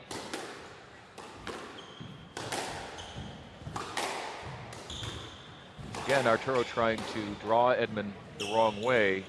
He makes the shot this time, but it wasn't good enough to fake out his opponent. Tries for a short drop in the front left corner, but is unsuccessful. Edmund takes the first game, 11-4. Will be 2 minutes and back with game 2.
As the players return for game 2, we'll give you a little bit of background here. Edmund Lopez is from Spain. He is ranked 86 in the world. Arturo Salazar is one of our top 4 seeds, ranked 62 in the world from Mexico. Both players, this is their first Nash Cup. Now Edmund is here traveling with Sofia Mateo, this is her 3rd Nash Cup. And as we joked, he's here on her recommendation for certain. Arturo had heard about the tournament, wanted to get here, and we're happy to have him. These two have faced twice before in PSA history, with a game going each way. In 2014, it went to Lopez, and in 2018 to Salazar. Edmund Lopez hits a short shot, trying for the low drop, but catches a red line. Salazar up 1-0.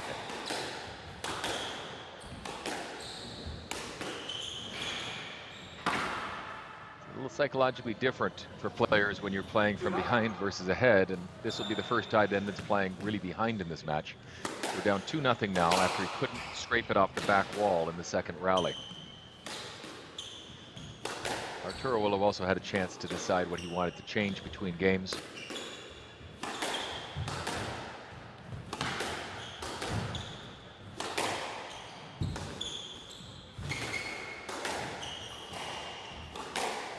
Great movement around the court. Very good shots. Arturo seeks to get deep in the left corner. Edmund cannot dig it out. He's up 3-0.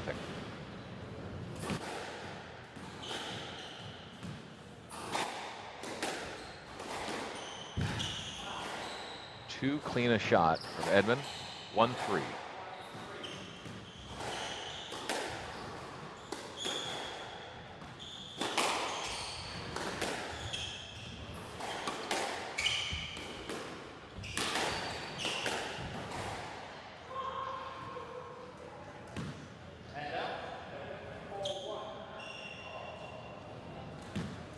Regain serve.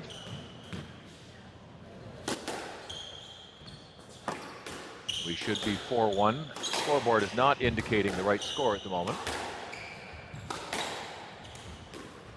They may be having some technical issues upstairs. I'll do my best to keep everybody up to date. You may be able to hear in the background, London Squash is anything but a quiet club. As much as the ref has a microphone, we may not be able to hear him. 2-4 for Lopez.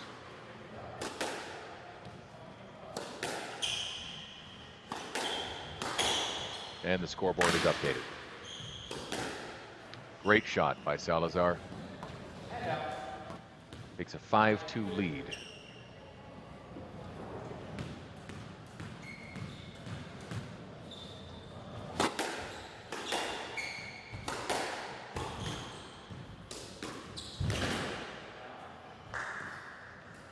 Another nice cross-court drop Edmund could not pick up. Allows for a 6-2 lead. This is very different than the first game.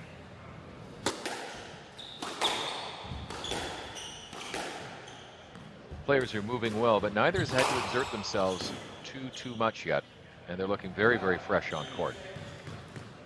3-6.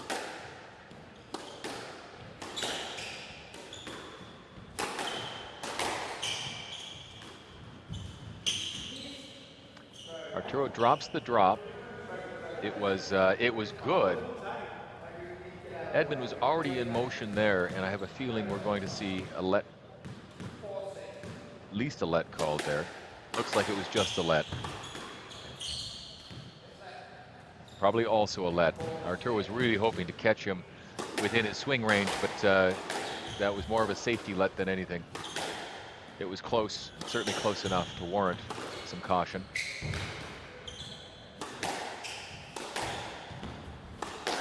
Arturo's confidence is much higher. Again, trying to find the let stroke with his racket. Brought his body around, but Edmund was already long gone.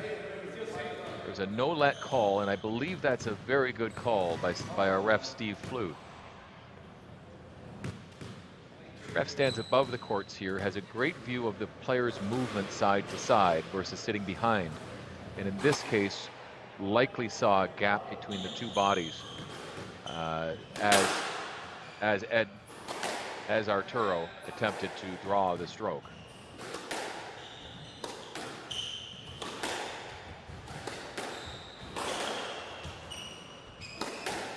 A lot of back and forth, looking for the opportunity to hit a closer.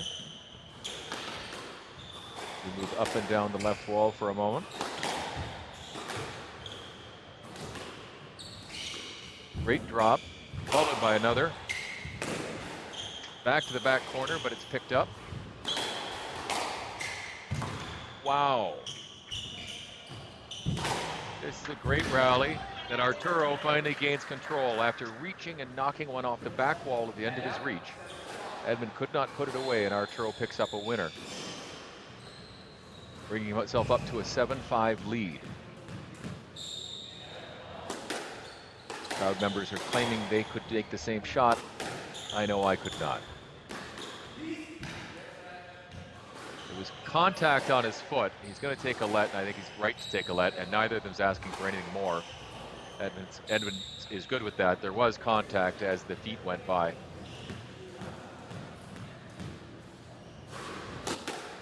It's nice to see the intensity mixed with such sportsmanship. Great closing shot. Contact both ways, but Edmund had a clean chance, and we moved to 8-5.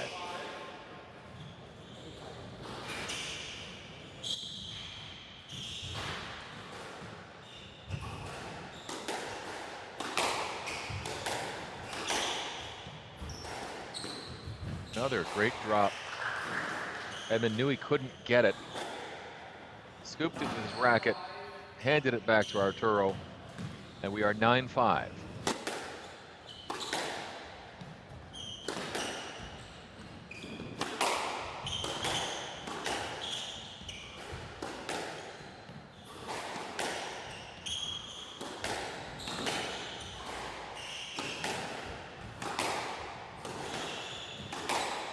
Moving around each other well.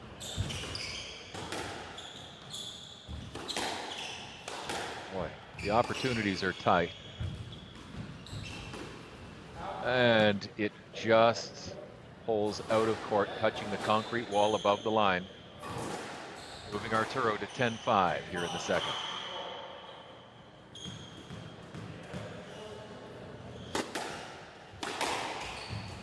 Like Edmund was going to try for a winner off the serve. It came up a little and Arturo got there. Tried to boast the next boast and it was unsuccessful. Arturo takes the second game 11-5. We move on to game 3 in a 1-1 tie.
Back on court and ready for game 3 as we're tied 1-1.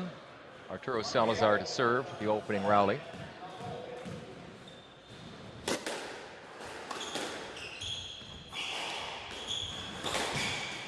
Neither player choosing to change their shirts at this point. You'll often find when they are sweating heavily, you get them in with new gear. For now, they were both comfortable. Arturo doesn't like the fact that they're going to give a stroke, but I think there actually was one there. Edmund went under him and made contact and clearly showed he could reach the ball.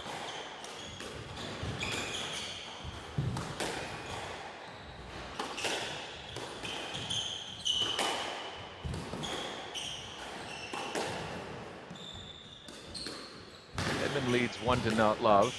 Arturo thought he'd gotten the first shot tight enough, but Edmund did get under it from the angle we saw.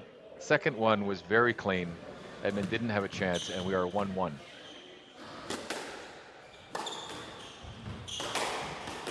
Positioning really is everything in this game. They are fighting for a space about 3 feet off the wall so they can hit the ball hard and down the rail. In this case, it left Edmund in a bad spot when he couldn't claim it, and Arturo moves up 2-1.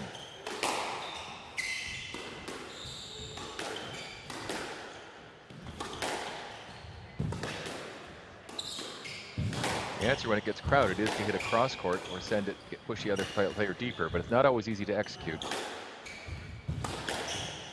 Perfect dig in the back right corner from Arturo, and he's up 3-1.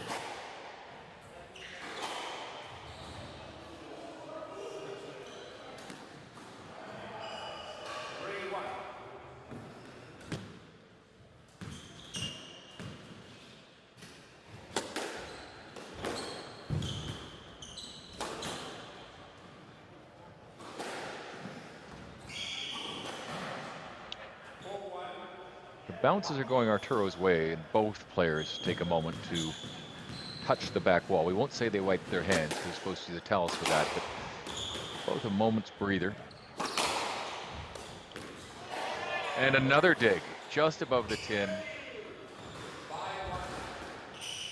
Great shot from Arturo. He is up 5-1.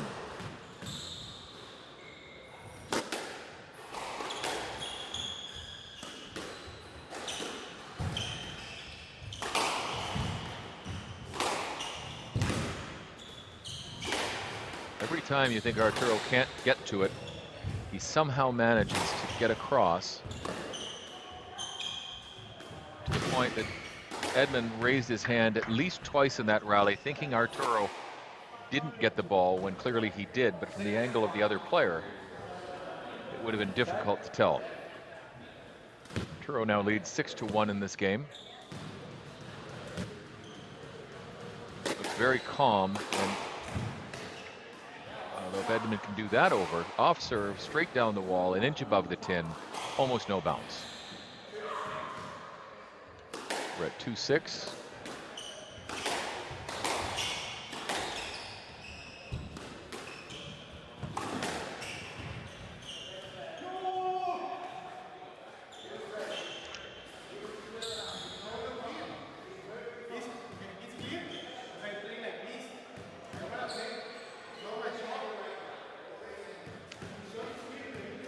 Arturo's not happy with a call, apparently a no let. No, it was a let call versus what he thought would have been a stroke. From this angle, he may have been right. From up top, it may have been difficult to tell.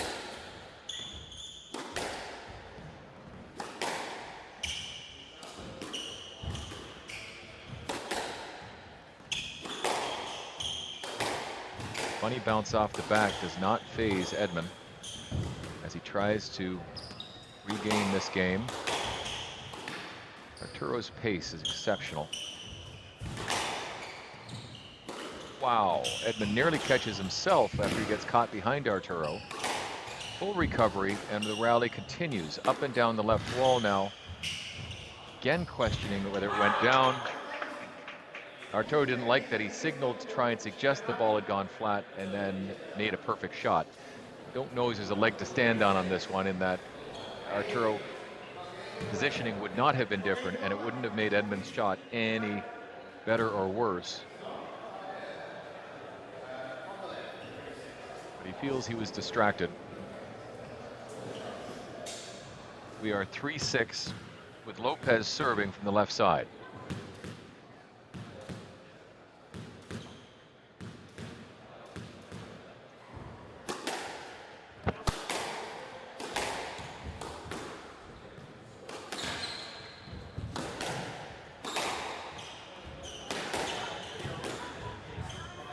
Beautiful drop.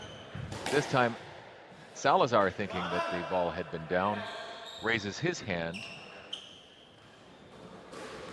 The ball was not down from this angle, but Salazar ended up with a winning point a stroke later.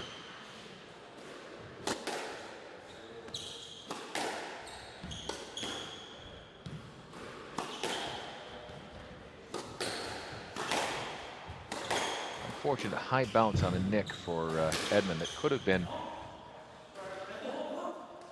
interesting. Came out, tried for the boast, came out a little.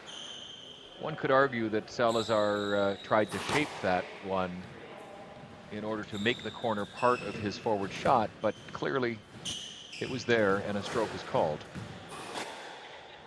8-3 Arturo.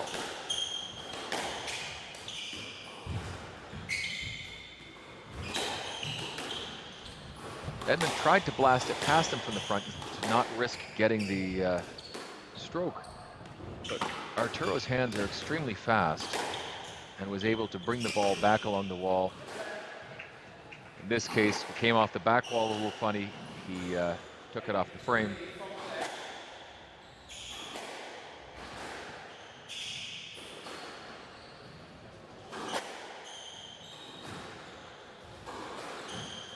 And actually called a let on that one, because Edmund was somewhat forward, but not in a position that it could have been a stroke. A nice cross-court hold. He froze Edmund, sending it across with Edmund going in the other direction, and we are up 9-3 here in the third.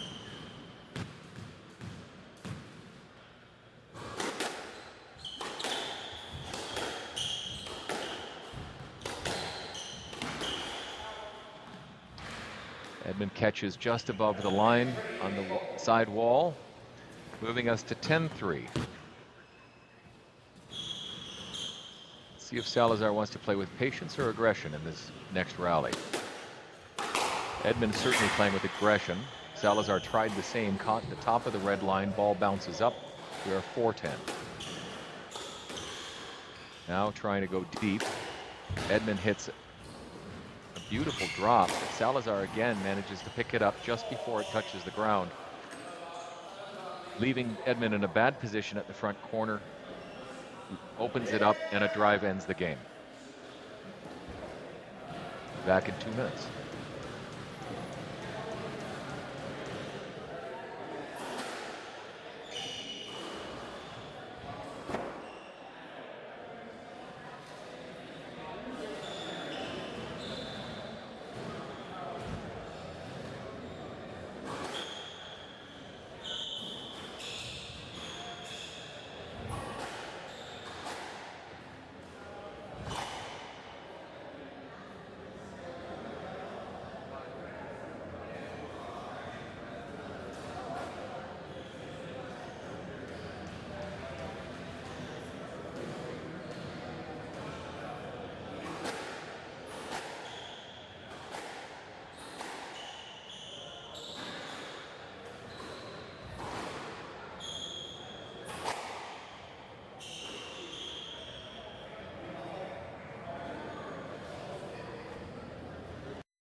For those on the live stream, you're going to notice a slightly different angle at the start of this fourth game. The main camera, in an effort to level it, has gone out. We are currently working on it, and we'll return to the other view as quickly as possible. Thankfully, there is some access from above the court, and it shouldn't take too long. But for the moment, viewers will be watching from the front right.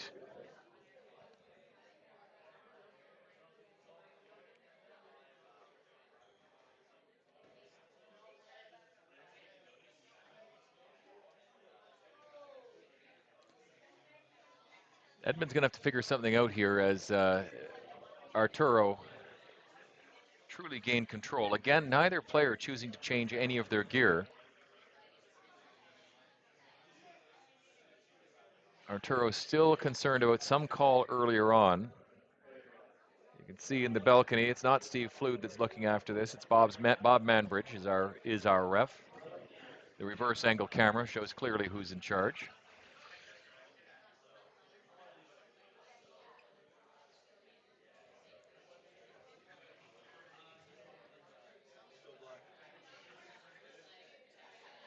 We'll go black the odd time as we try and test the other camera. You can see efforts upstairs to bring it right. Our balcony is largely owned by the sponsors of the tournament, who aren't here at the moment, and that's why it's quiet upstairs.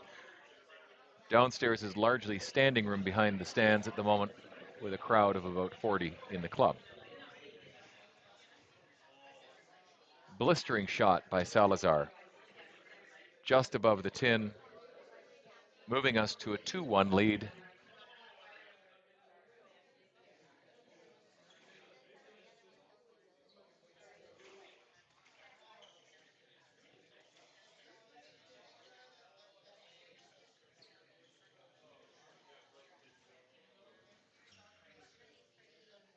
Our matches have fallen a little bit behind schedule, which can make technical improvements more challenging, but thankfully the schedule has a half-hour gap. And we are into that time right now. We'll see how long these players extend this second round match.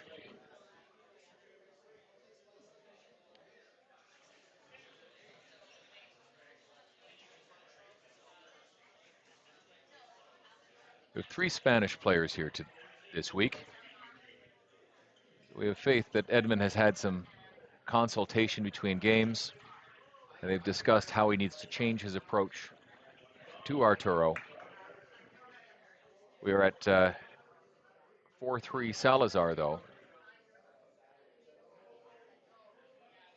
So far, it's not quite paying dividends.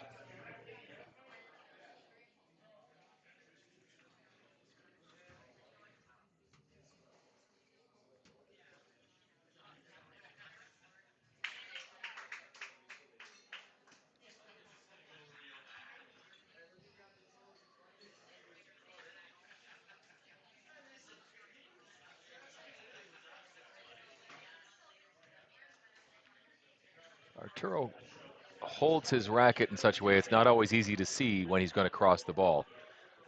He's a little in shock that that latest drop was possibly good, but from here it certainly looked like it was. Edmund picks it up in almost an apologetic way,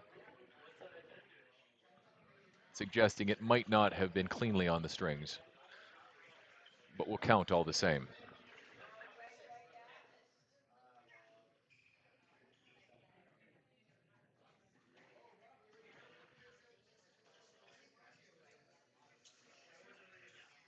As noted earlier on, for these 2 players, this is the rubber match. They faced each other once before in PSA and have split those meetings. Salazar currently up 5-4 in this fourth game and 2-1 overall.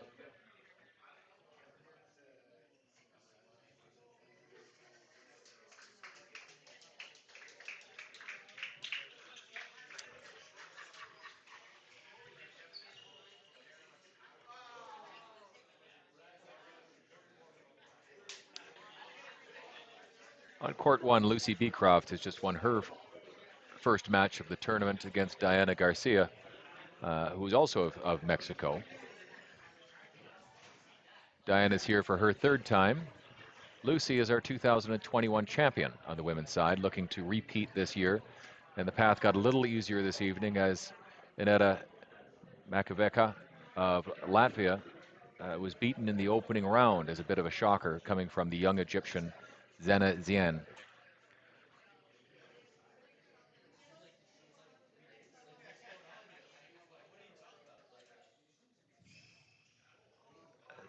Similar to his other shots, Arturo is able to reach out and pull the ball across. Not necessarily with pace, but you can't see where the racket's going to put it. And that caught Edmund flat-footed, picking the point up for Salazar. Off the back wall, Edmund clearly in front of him. I think he was hoping to take a stroke, but that ball came all the way around to get there. Salazar up 7-5.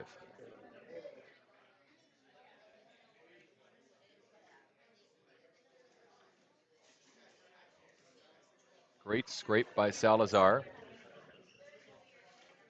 Floated to the front court.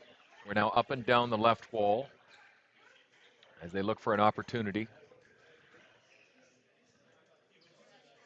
Giving Salazar time is clearly not an option as he does it again.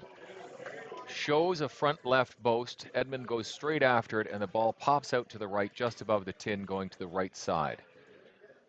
Salazar up 8-5 now.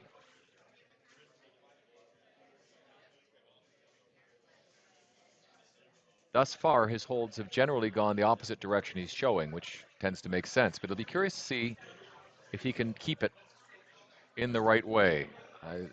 Edmund believes that ball may have been down in the corner. From this level, it actually looked okay. This will be a tougher call for Bob Mansbridge.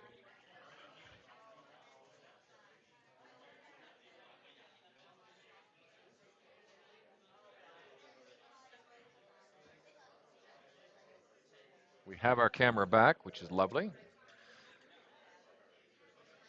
Last one was a drop in the front right corner.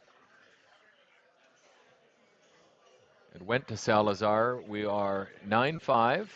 Continued drops. That one perfect from Edmund. A drop on a drop. And we are 6-9.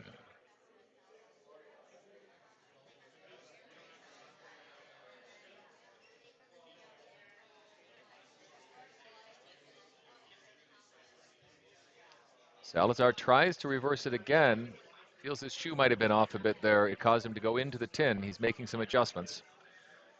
We're at 7-9 with Lopez getting ready to serve. Small equipment malfunction here. We seem to be good. He wasn't happy with the way the shoe responded.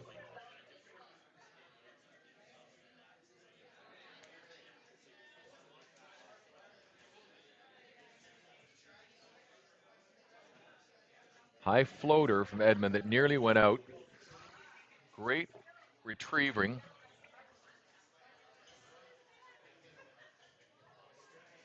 Oh, and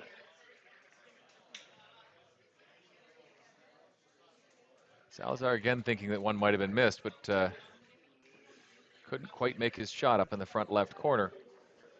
Edmund is in this at 8-9 and tries for a quick drop.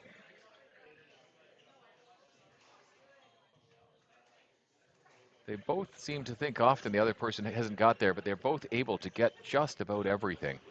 And this ball is hot. Edmund unfortunately catches the red line with an attempted drop in the front left corner. Very tough point to lose when you're down 8-9. It is now 10-8, match ball. Salazar, he gets a few chances at this one.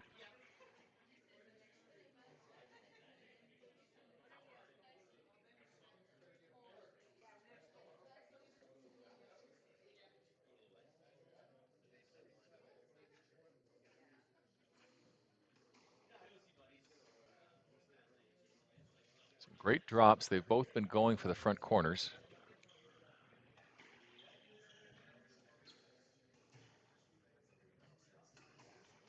Another fake out by Salazar. He almost loses his balance, but it doesn't quite cost him. Great reaches. That was brilliant.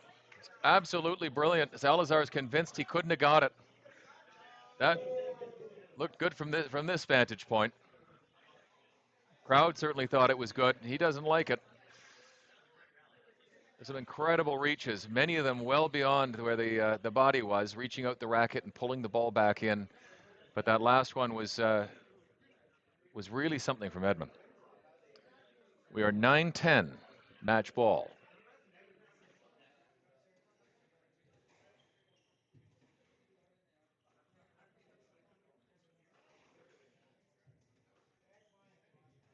Salazar wisely cuts one off before it reaches the back. It was not going to come off at all. Good drops, high lob. The fake was just a little high, or he might have got away with that one. Great reach behind by Edmund to keep the ball in play and up and down the left wall. Trying the drop again, and he's successful. Right on the wall. Salazar can't scrape it off. We go to 10-10 and extra points here in the fourth.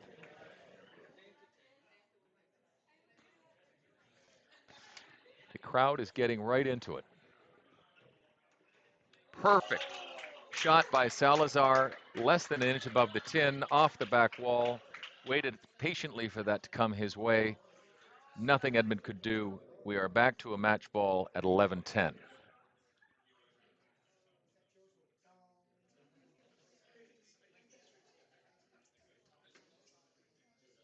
Edmund goes for the drop, but it's pretty high. Can't do anything with it. Giving Salazar a chance to take control, but we shift back. Both players now right where they like to be. Salazar tries to send it across the front, catches tin. We are back at 11-11.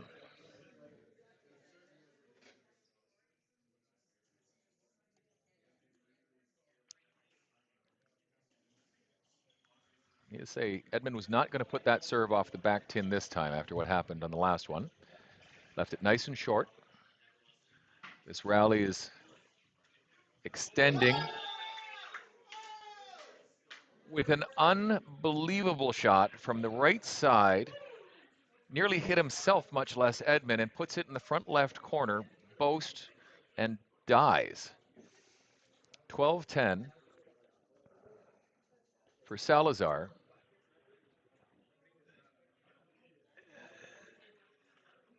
Goes for a towel. Edmund's not happy that he's getting a break on this one.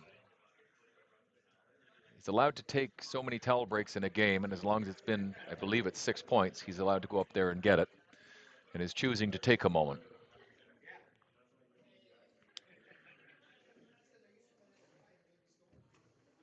Comes up short with a deep boast attempt, and we are at 12-12.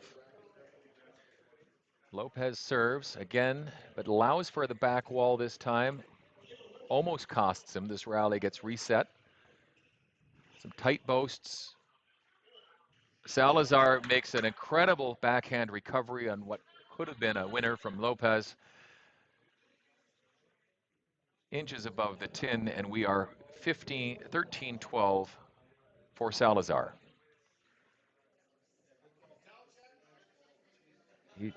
Interestingly, he's gone to the towel again. I think there might be some question on that one.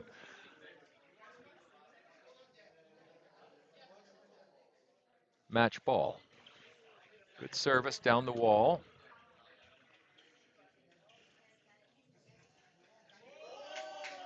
Tremendous reach. Almost the same level of what Salazar just did to Lopez. Lopez does back. Straight down the wall, an inch above the tin. The ball was at least 1.5 feet past his body when he made contact. It's a beautiful reach. He apologized to Salazar for just how good it was. Some great shots off the back, but we've reset the rally again. Both trying to drop and then go deep and then drop again. This rally is going a long way. And Salazar gets caught against the wall, can't scrape it off, is now down. Lopez leads 14-13 and will serve from the left side.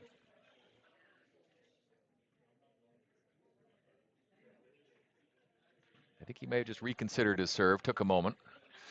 Doesn't want to let Salazar have too much time. holds the second shot. Salazar follows him to the front left corner, but that's not where the ball went. Ball comes back out the other way, and this one goes to Lopez. This match is 2-2.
The downstairs crowd is getting rowdy as we move into game 5. Salazar consulted with his countryman Alfredo Avila between games. And Edmund met with Marta and Sofia.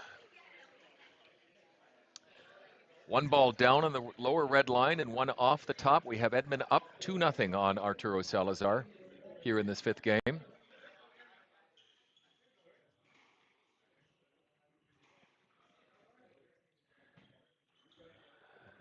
Good mix between power and touch. Oh. Arturo did not see that. There was actually a time it was not a great drop, but Arturo had already moved to the other corner, not expecting it to be straight into the right-hand front.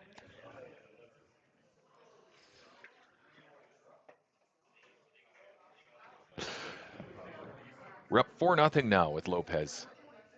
I gotta say, Jay, I think Serving. Salazar looks a little bit tired now. 5-0. Lopez up. Salazar's starting to feel the fatigue, I think. Yeah, it's our first effort at color commentary, Jeff. This is great. Great to have you aboard. Oh, nice, Nick. Big Nick, and we're up 6-0.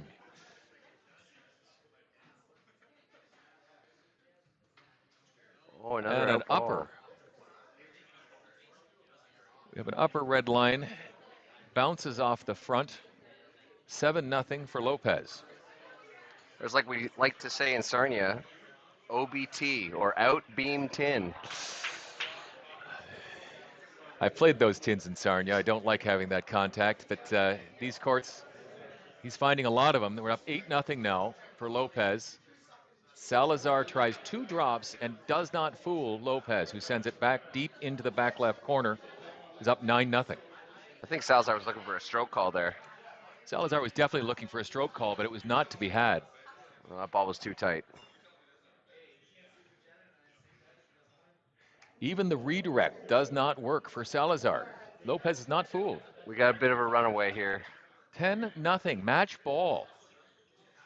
And into the 10. And a great match on the night, a very challenging. Unfortunate bagel. Yeah, the bagel. I haven't seen a bagel in a long time in this. Great playing by both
All right, welcome back to second round action here at Nash Cup. Stepping on court now, we have Katerina Tykova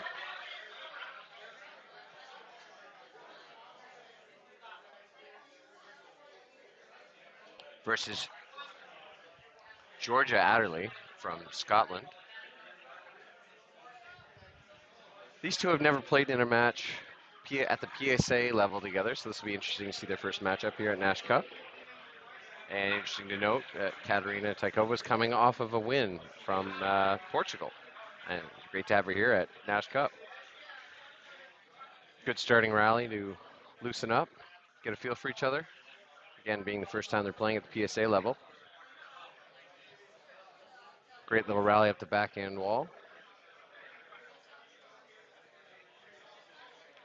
Trying the skid boast back into play. Nice long rally to start. Unfortunate tin for Tykova.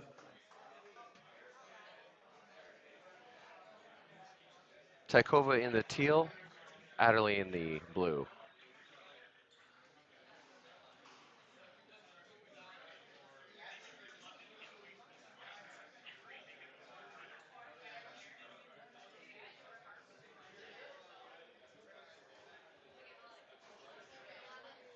Nice little cross court there. Fortunate tin for Tykova again up here. 2-love Adderley now.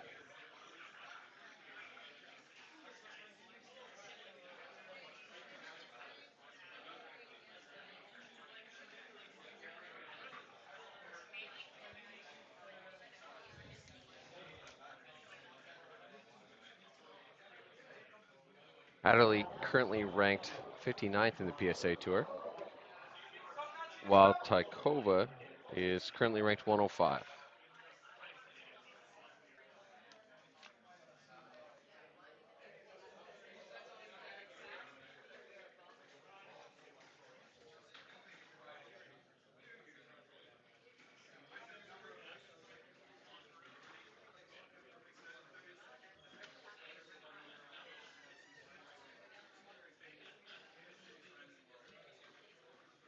As the workday ends here, you'll notice here when we switch to camera, the tin camera, the seats starting to fill in. It's great to see these stands all full for the late day matches. And of course, tomorrow we're going to go down to only court 2. So we'll have 3 cameras on court 2, and the matches will all run on the hour starting at 3 p.m. Eastern.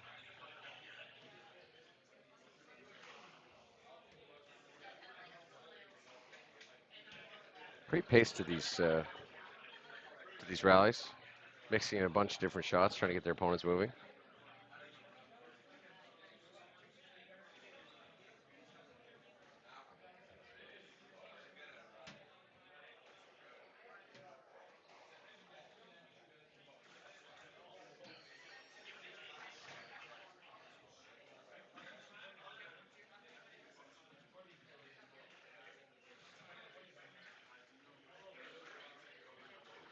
Oh, great forehand shot there. Adderley got nice and low and blasted that one up just short of the service line into the serve box, making it unretrievable for Tykova. 4-1.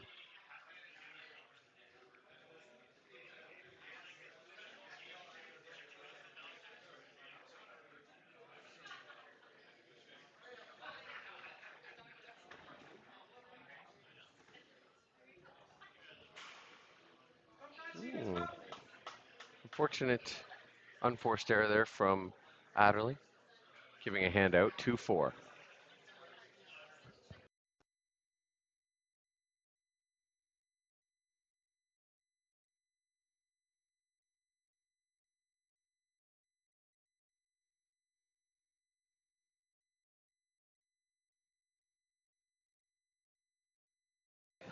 Great stretch there from Tykova. Not sure if she's looking for a let there. Nope, she's just giving up on that ball. 5-2.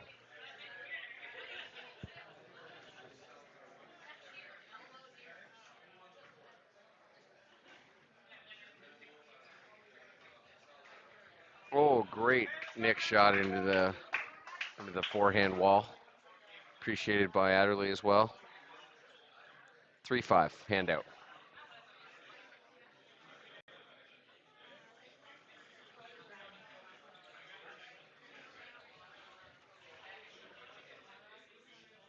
Good stretch from Tycho there. Great lob.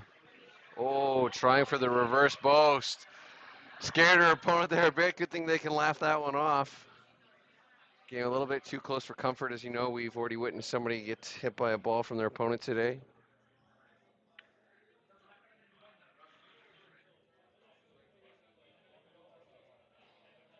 Oddly enough, that was Ali Thompson from Scotland. Fellow countryman of Adderley here. Tykova's made some great shots here, making it now 5-all.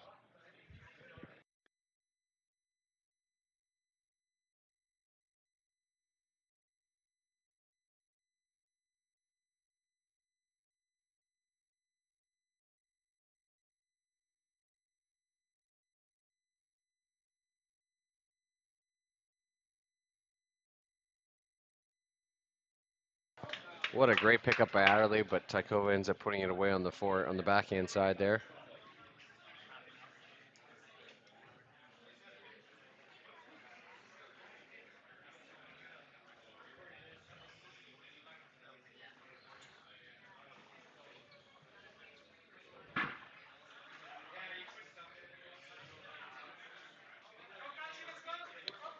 Nice out of position boast there from Adderley.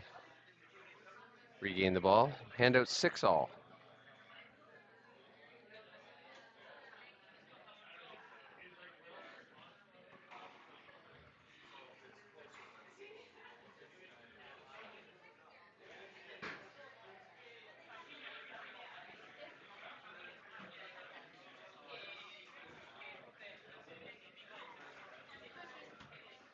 Really moving the ball around here. Good pickup in the front there. Back to the forehand. Great straight drive. Great reach from Adderley. Oh, just ungettable from Adderley, but great pursuit. Quick little towel break for both of them.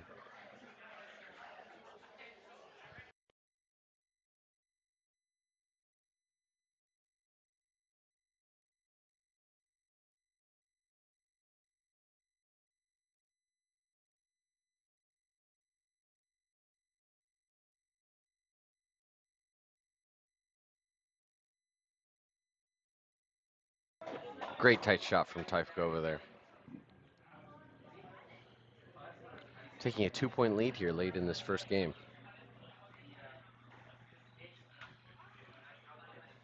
Trying for the reverse boast. Tykova really trying to control the tee at this moment. Oh, great pickup at the front. Wow, using all of that racket to really force that ball just above the tin there. 9-6.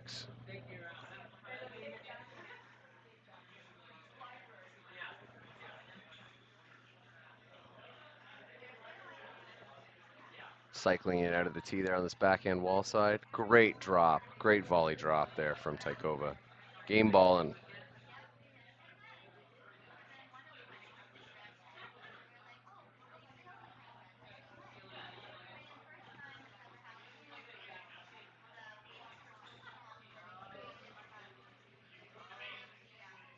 oh, great get up at the front, but out of position, so Adderley an easy put away.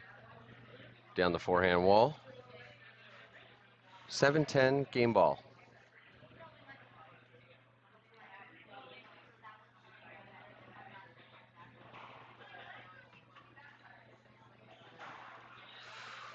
Oh, late unforced error as well.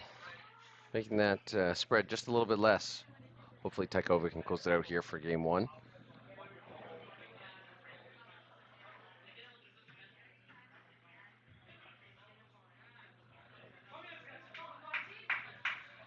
Great comeback from Adderley here.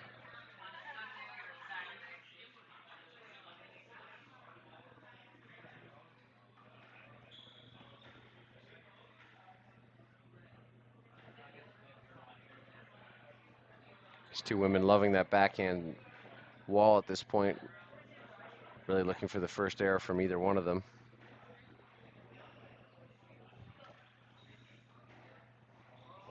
A little tweener there from Adderley just to get back into position. Great patience. Oh, ball's just out. Tie game here in the first. 10-all.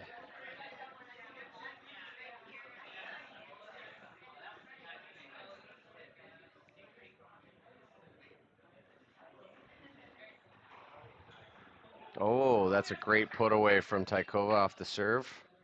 Little loose serve there, and Tykova made her pay. 11-10. Game ball.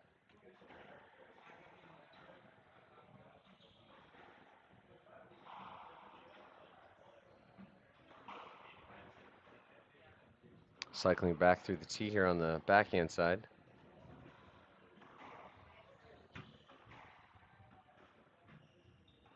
Tykova really trying to regain that tee. Oh, lucky nick there at the front. Put her in position. Great stretch from Tykova. Off the backhand. Oh, great reverse post. Off the back wall.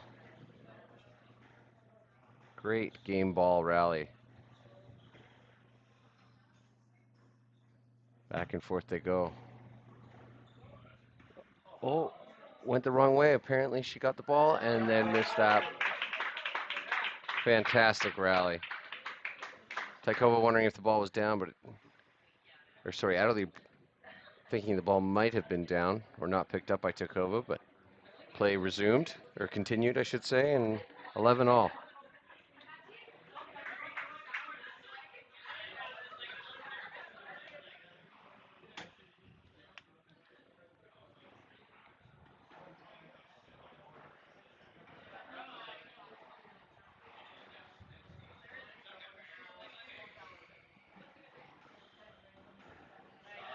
Great shot from Adderley. Very close to completing the comeback here. Now game ball for Adderley.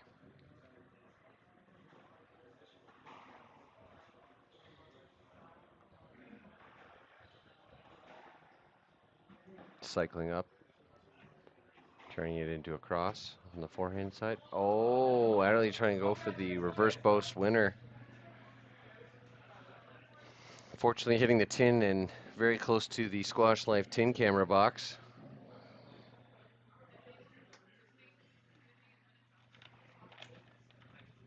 Big thank you to Provincial Glass here locally in London for providing us with the plexiglass to protect our cameras. 12 all. Back up the backhand wall.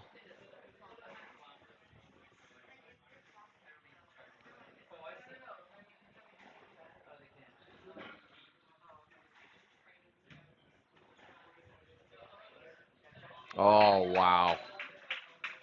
Nice backhand drop into the nick. Tykova now leads 13-12. Game ball for her. This will be her third, I believe.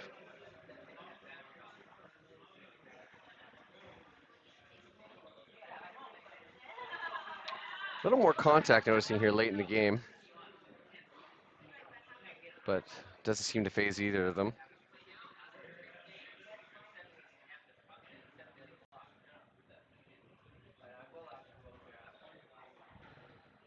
Thirteen all. Back to the left-hand wall. Oh, great deep court drop from Adderley. Surgical precision. Game ball for Adderley.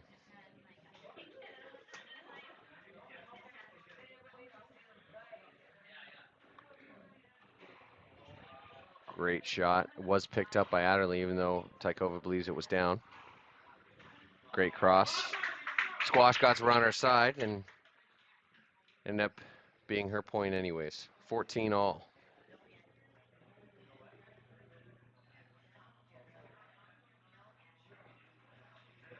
Apologize, not sure what the discussion is with the ref at the moment, but both players seem to be pleased with the result. Play continues at 14 all. Oh, Adderley showing her hands.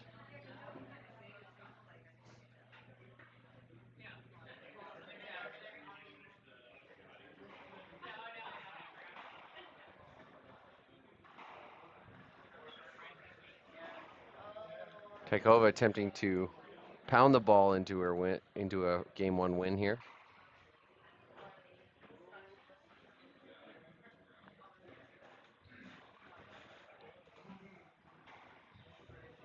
Great rally. Brilliant stuff here. Nice post. Adderley claiming called the ball down on herself, so that's very sportsmanlike of her.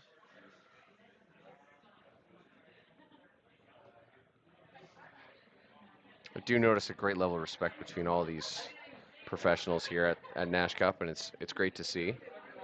15 all, game one. Appears Adderley, or sorry, Tykova couldn't pick up the return after her serve. She was late getting to it.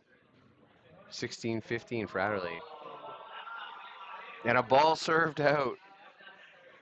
Ooh, super bad. Unforced error. As you may know from some junior programs, that's 10 push-ups. We'll see if we can convince her to do some after her match here. Ball was not up from Tykova here. So another handout game ball for Adderley.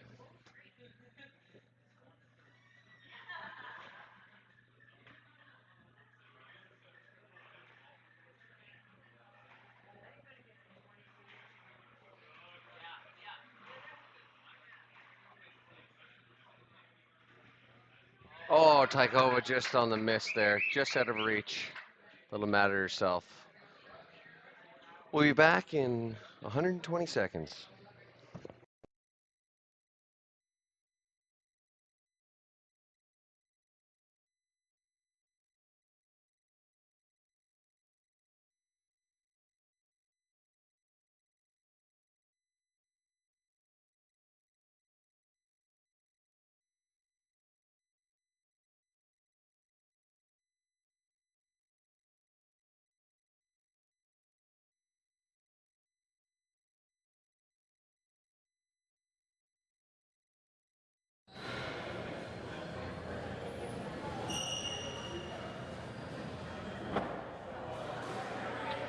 Well, I apologize for any stream watchers here. It appears that our court sounds were offline during that first game. We'll make sure that we get that back up and running for everybody for game two. Hopefully you can hear the sounds now.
Welcome back to game two out of the one game to love. Starting us off with a nice backhand rally. Oh, an unforced error there from Adderley. Into the tin. Tykova leads one love here in game two.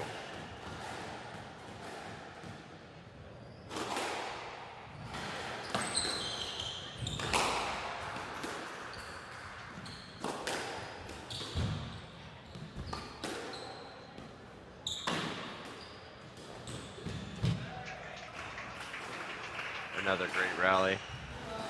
Love seeing these long ones happen.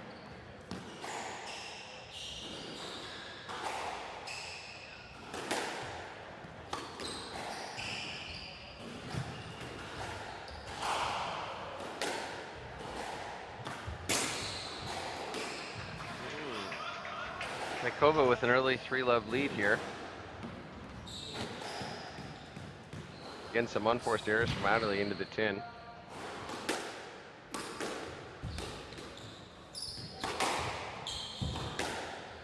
Really track that ball down from Tykova. Oh, great cross-court shot from Adderley. Hand out 1-3.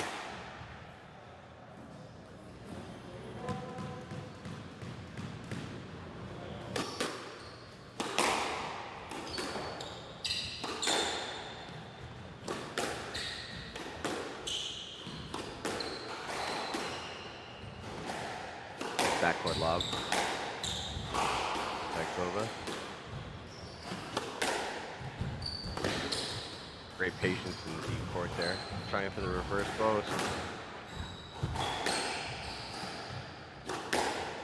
Oh wow, what a great cross from the deep court there from Adderley. 2-3.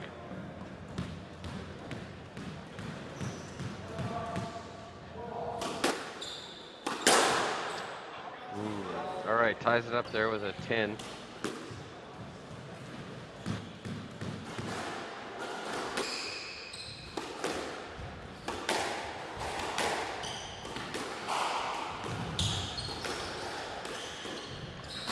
Good scrape off the wall there from Tykova.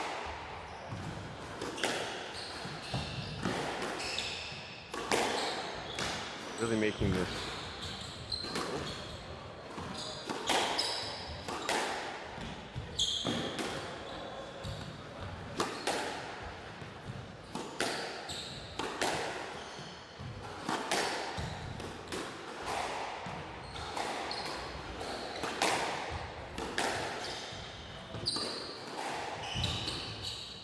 Good patience back here in the deep court. Oh, and just a wrong guess from Tykova there. Hoping it was coming down on the backhand side for her to cut off, but alas, Adderley hits a great cross court up the forehand side. 4-3.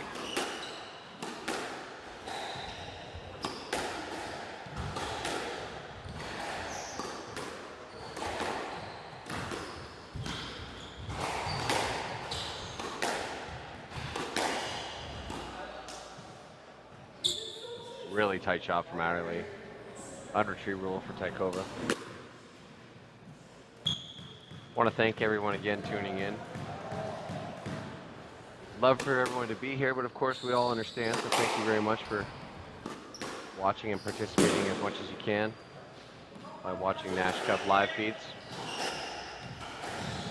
Now we do monitor the chat box in YouTube, so would love to hear any comments or feedback about sound and quality. This is our first year getting such a elaborate setup going. Constructive criticism always welcome.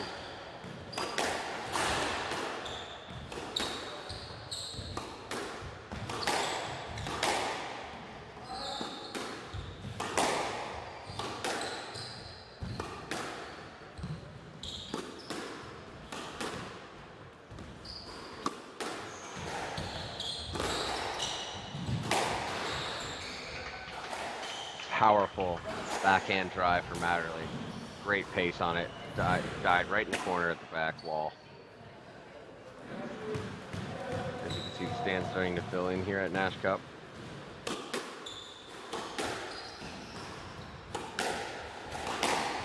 Fans are really excited for the later matches. Not to say this one isn't excellent, but there's always some fan favorites when some Canadians get on the court.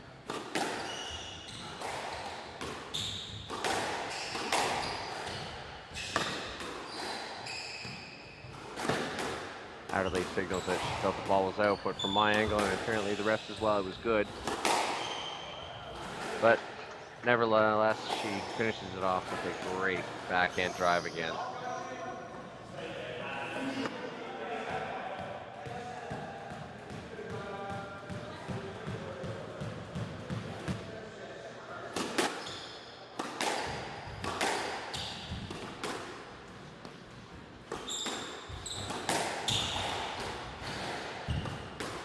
Well, That ball definitely was out of court.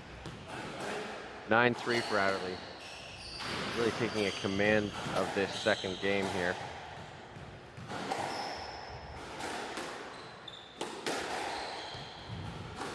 Both ladies must be exhausted after game one, having gone 17-15. We'll see who comes out on top here. Adderley with game ball, 10-3. Ooh. Tins the possible winner. Hand out 4-10.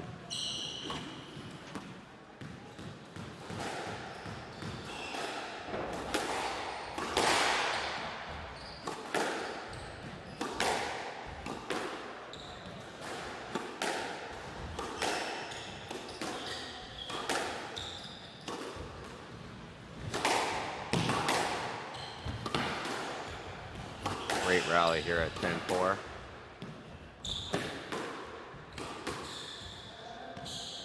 Really, both are trying to find a sweet spot for them to put some pressure on the other. Good patience from Tykova. Fantastic hold from Adderley. Oh, another 10 from Adderley. You can tell she's beating herself up after that one.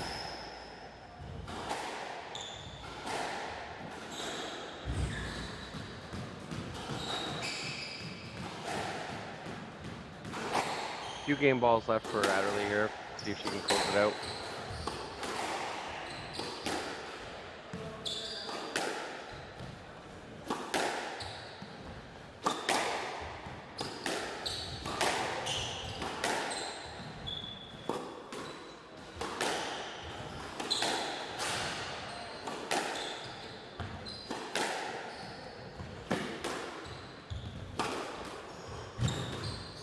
Way to hunt that ball down from Adderley.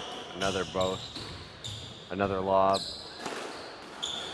We'll see whose boast is whose shot's better. That'll win this rally here. All right, they switch back to the squash. Oh, another 10 from Adderley. Uncharacteristic at this point.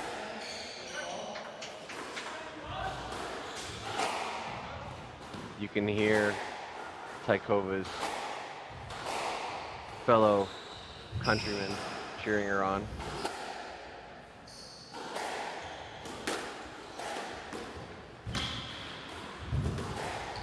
Good pickup there from Adderley. Another boast. Oh, good straight lob to the backcourt on the back inside. Cycle it through here for a little bit, I would assume. Good pick off the wall. Really fighting for position at this point.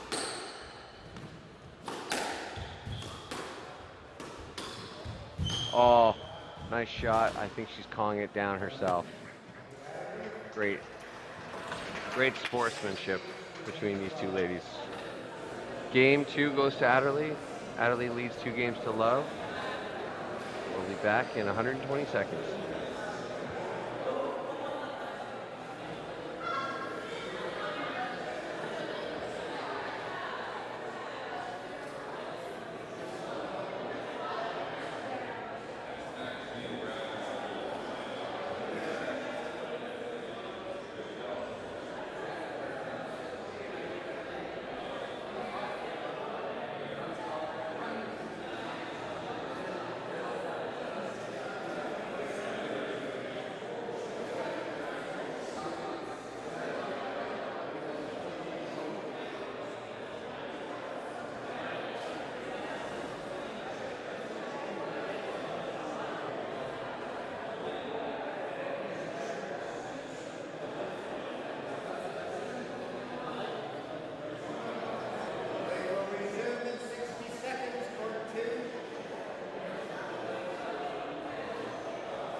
Back on court here as the gals start warming up the ball again.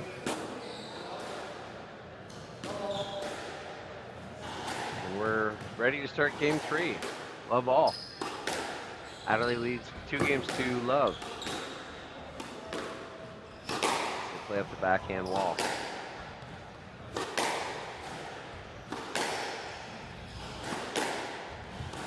Playing some textbook squash at the moment. Really waiting for their opponent to make some mistakes. Wow, good kick off the wall. Oh. Trying to mix it up. Adelaide seems to have done so with the cross court. 1 love.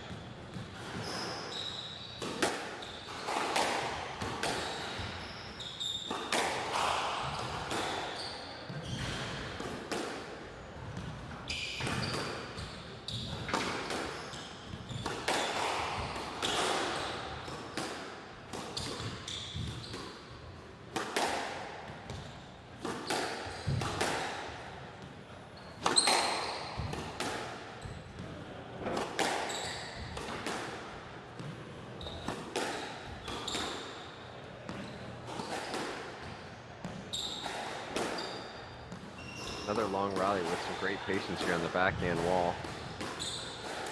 Oh. Fist volley into the Squash Life tin camera. 2 love.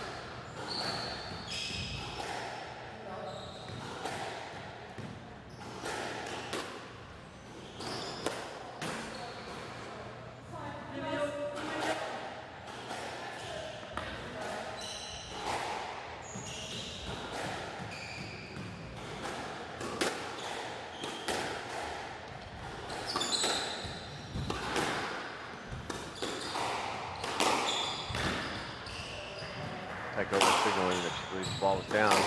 Ref thinks it's good, so they play on.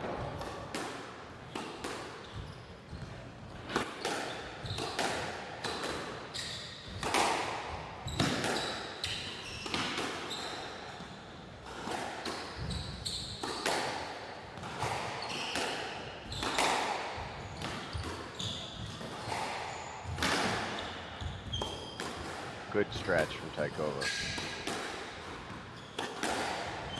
Another good stretch. How do they really put the pressure on with those front court drops? Oh! And Taikova gets the racket on it as they both smile. Only partially intentional, I'm sure. Definitely wanted the drop and the point, but not necessarily off the frame. Good shot either way. 1-3, handout.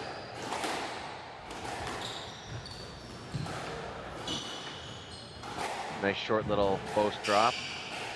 2-3.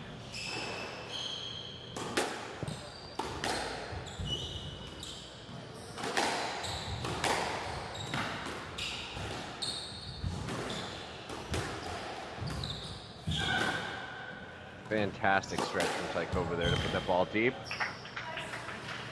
Slightly out of position on that cross court, so Adelaide was able to take a point on that one.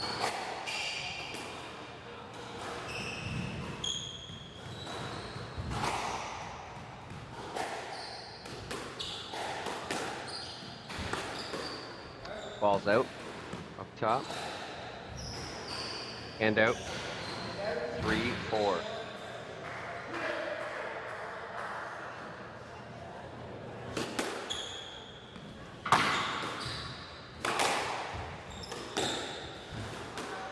Adelaide, nice hands from the service box there, putting in a nice forehand drop into the nick.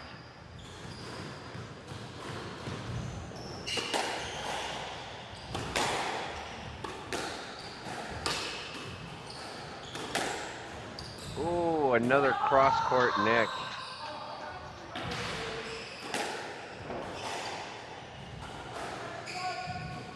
Hear the slight frustration from Taikova.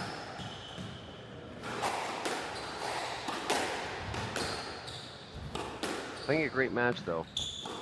Both of them are giving each other a run, that's for sure.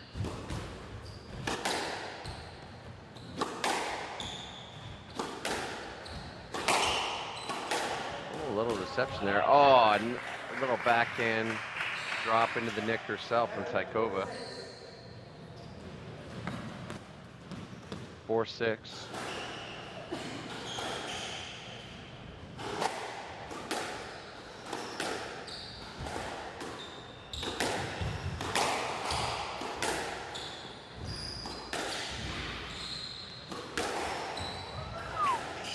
Jurgen's soft hands here from Adderley.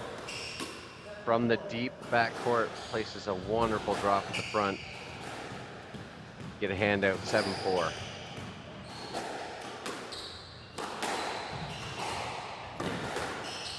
Great patience at the back wall. Adjusting her grip to get underneath that one. Little pinch boast there from Tykova. Trying to drive it back deep there on the forehand. Good drive, good reach. And they look up at the ref for a call.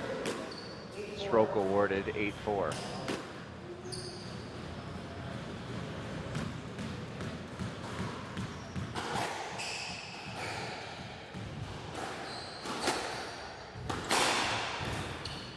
Good pickup from Adderley.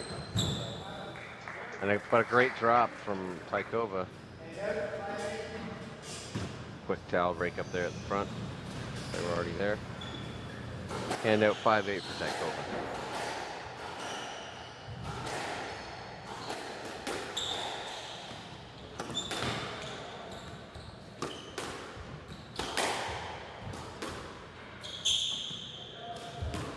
Oh, a nice drop from Adderley.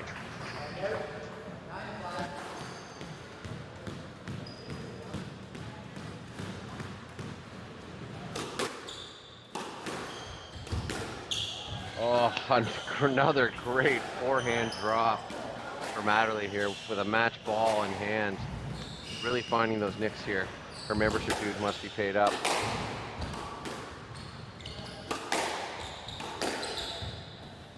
Asking for a let. Probably got the let. Yes. Yes, let, says the ref. We're going to play it again.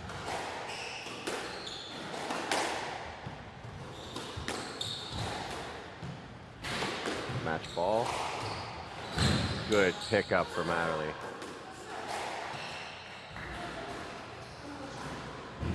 Ref is claiming that the ball was not good, but it looked like from our angle it was good.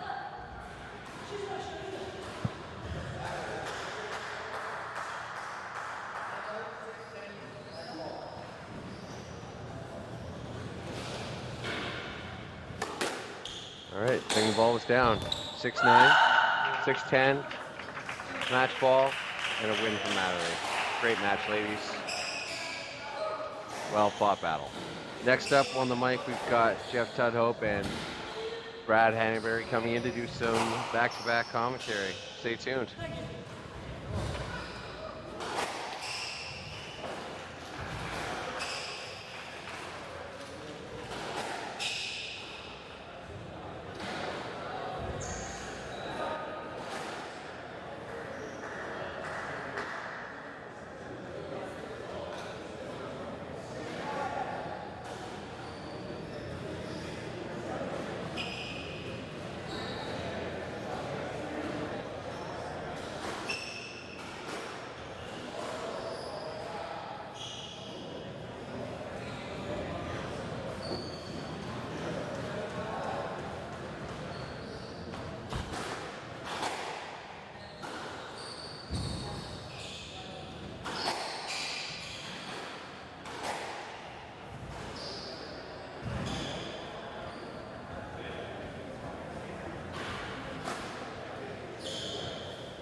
Unmuted. What up, YouTube gang? Can you hear me? All right, we're back with another match. This time we're in the men's draw, round 2. It's Alfredo Avila and Curtis Malik, and I'm joined by a special guest, Brad Hainbury. Oh, sorry, that's Hannabury. Longtime London Squash member, multiple-time club championship winner in the D draw. Oh, sorry, in the A draw. No, it was a C draw. Split the difference. All right, I'll take the B draw. So we've got Avila and Malik here. Alfredo is a former champion at the Nash Cup. He's been here at least, I think, 3 times. And currently, he is the number 79 player in the world. He's actually only 4 ranking spots lower than Curtis Malik, who's the 8th seed in the tournament this year. So this should be a very close matchup. And can I just say, Jeff, Alfredo, bold statement with those earrings. My God, those are fantastic. The only improvement I could actually make on that is the little feathers hanging down.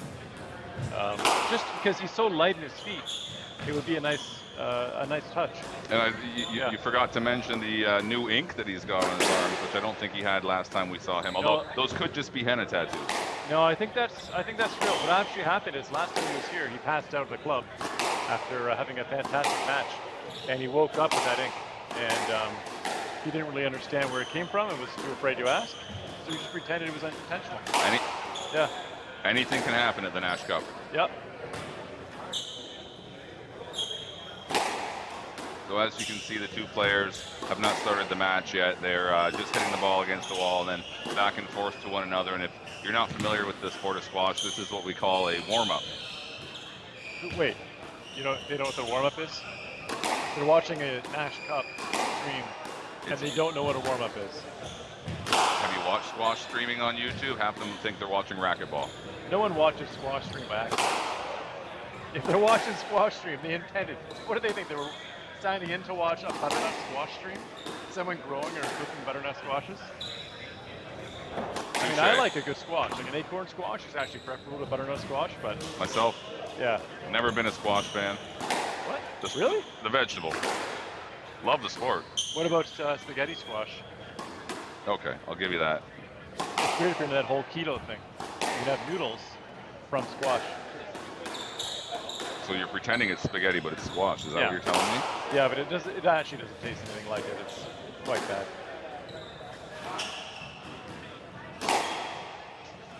Jeff, do you know if Malik has played the Nash Cup before? Malik has not played in the Nash Cup, as far as I know. Are we able to see the comments here while we're going to see how much they dislike our talking? Oh, I guess I can open up YouTube. Let's see here.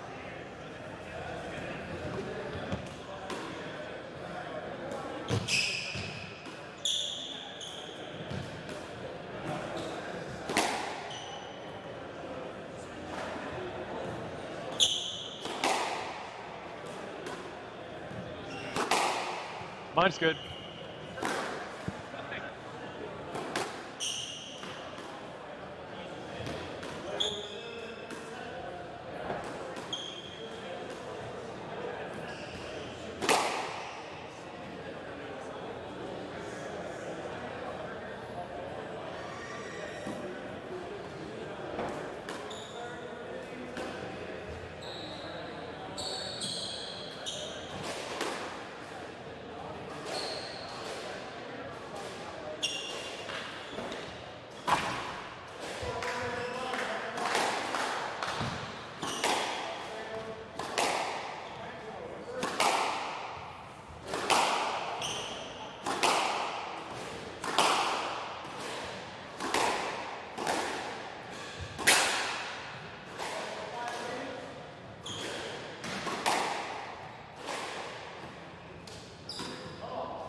And we are underway with this match. Avila and Malik have come out at a semi-furious pace. Semi-furious? Yeah, somewhere between furious and not quite sure what the opposite of that would be. But I need to hear we know for it's Brad. not furious. What would a furious pace really constitute for you then? A furious pace would be what McHugh and Gordon started at earlier today. I actually missed most of that match day, unfortunately.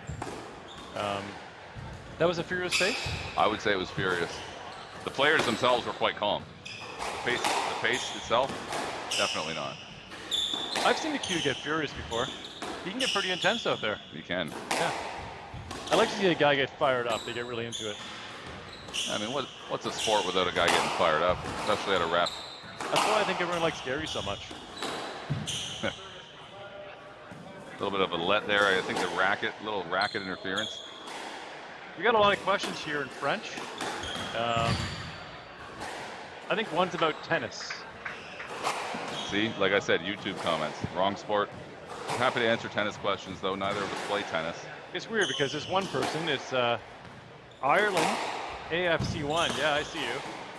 One question's in French, and then clearly they speak English because they say Tony Malik giving away a lot of strokes, which is Well, you know, there is this ingenious app out there called Google Translate. well, They could post something they in could have Hindi if they translated want this on to. the fly. Why is YouTube not doing this? That's Google. It seems really lazy on their part.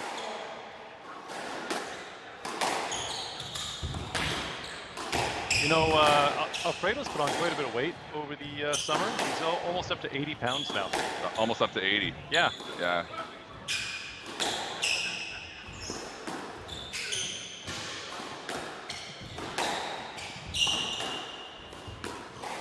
Yeah, I heard he was trying to lose weight to create a new division in the Olympics for boxing so that he'd be the only guy and win a gold medal.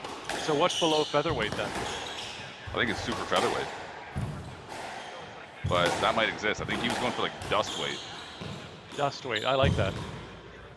Dust weight. And if you win, you're the king of the dusters. That's right, that's true. Ooh, nice shot. Nice shot That was there. a great boast.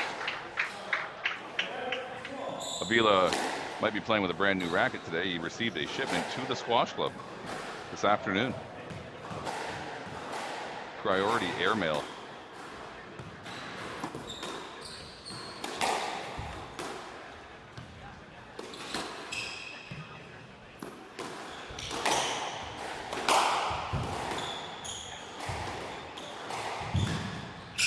Alex throws in a boast, but Avila's too quick for that garbage. Yeah, He you pushed it gotta away. be a little more careful than that when you do a triple boast. That's not an everyday kind of shot. Especially a guy this fast.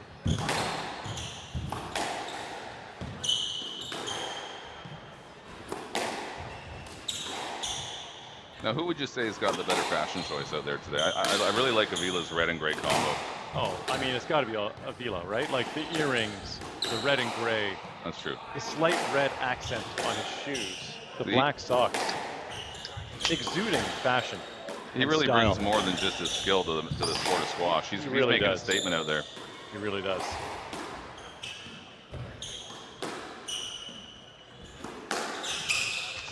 That's probably a stroke. Are they going to give it to him? No, they are not. Get a little room to swing, but they did not want to do it. So it's a let, and Avila remains up. 3-2. Just give you guys a little bit of left wall action here on camera 2. Special thanks to Jeff Long and his incredible woodworking skills for building a camera box to protect our Nice lob. tin camera.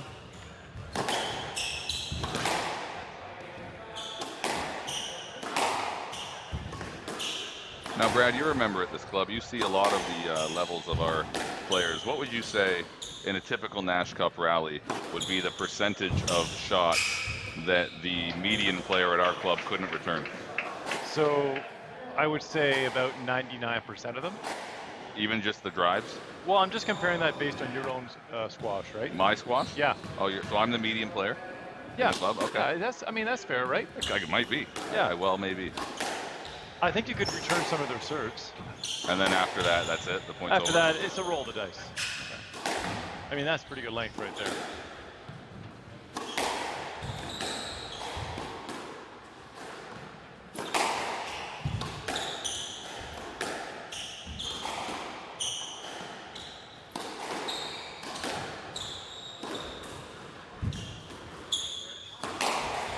Ooh, win for it.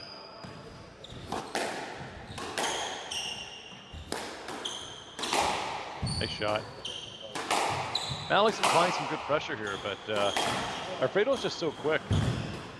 It's really difficult to put him under pressure and then follow it up. You almost feel pressured yourself then to keep applying pressure, whereas you really don't have to. You feel pressured to create pressure, Yeah, and then like you get tight. He hits a good shot, and he feels almost, I think, I'm kind of implying here, that he feels like he has to hit another good pressure shot after that, and another one. You make it seem fine. And you go for things that you really don't need to go for. And there's always something discouraging about hitting good shots that a player keeps returning. Yeah. No, that was fantastic there. That was a good shot. Well, as we mentioned earlier, Curtis Malik is only 4 spots ahead of Alfredo Avila in the world rankings, and you know the way the points work, there's really nothing between them. Well, there's actually about 1.5 foot of height difference. Could be, and probably 35 pounds. Yeah. That was pretty nice. Alfredo Avila is actually considering going into pro cycling if squash doesn't work out. Is he really? Or are you making that up? Because if so, it's not a very good joke. I don't know where that's going. I'm just going based on the BMI. Oh, I get it. I'm not saying it's funny, but I get it.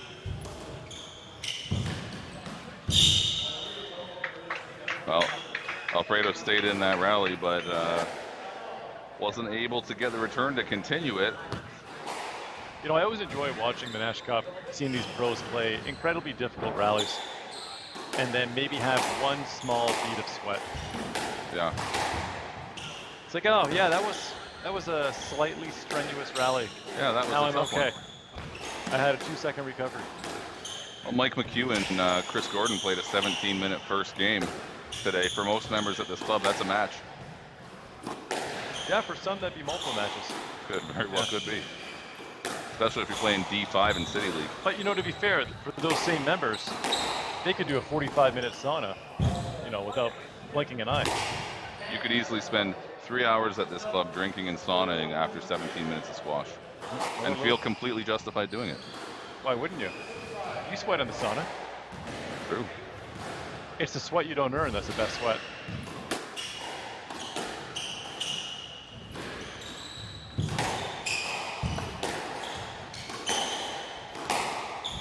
Oh, play that. There's room. Oh, by the way, stroke. I mean, it was loose. I get it, but you got to play that. it's 6-5. I mean, I guess you don't have to play it to get a stroke. I would like him It's to play 6-all it. now.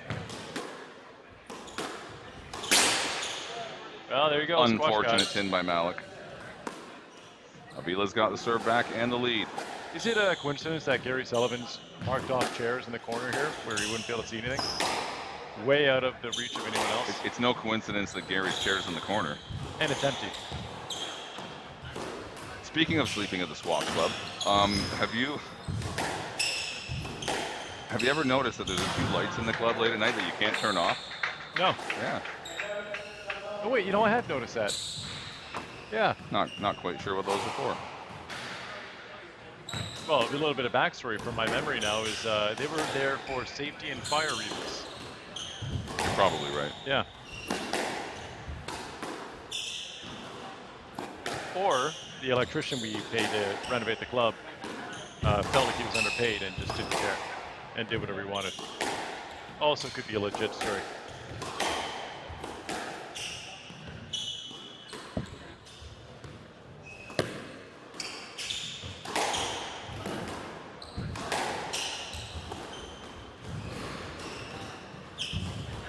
Great little rally here. This is a big one. Nice volley. Great gets. Avila's all over this. Oh, he went for it. See, that was, he didn't need to do that. He put in so much work to get back in this rally. Yep. And that should have just been at a crosscourt deep. And that, what a kill. That ball was not coming back. And that just led to him losing the point. He put in all that work. Why would he go for that volley to hit a winner? Like, he's not tired. He could clearly keep going. Get it deep. Get yourself back in the tee. Take control. Regain possession. You worked hard for that, and now you just gave it all up. Well, he wanted the big cheer from this large Nash Cup crowd. He did. He was going for the lottery win. And I get it. When you're that fast, you can recover from almost anything, but you're still putting in a lot of work. And eventually, if you're playing a good person like Malik, they're going to hit a winner. get everything. So, you know, we've had probably 20 plus matches played so far in the tournament in these last couple of days. So far, no balls in the towel buckets. Is there a some sort of lotto prize for getting a ball in there? I don't know that there is, but I do think maybe we should have wagered. You know, everybody bets. Whoever. Yeah, I don't know how you'd set that up. We'll have to think about that We'll one. talk to Gary Sullivan and Rob Doherty. You They're pick the good match at setting in up which a these ball sorts of goes into the gambling bucket, and things. if you're right, Yeah. yeah. Now, if you do, I mean, if one of these pros hit a ball in these buckets, where they're positioned. I guess what it would be is you pick the player. You pick the Yeah, player you got to pick the player. to put the ball in the bucket. Yeah. If you're right, But it's such a bad shot to hit it in there. Oh, well, here we go. it's just any tin. Oh, that's a nice little boast. Oh, can't quite reach for that one. Game. All right, first game to Malik. And Malik takes it after, I think the game was at 6-all at least at one point. Yep. And he got it. I didn't see the score there at the end, did you? It was 11-7.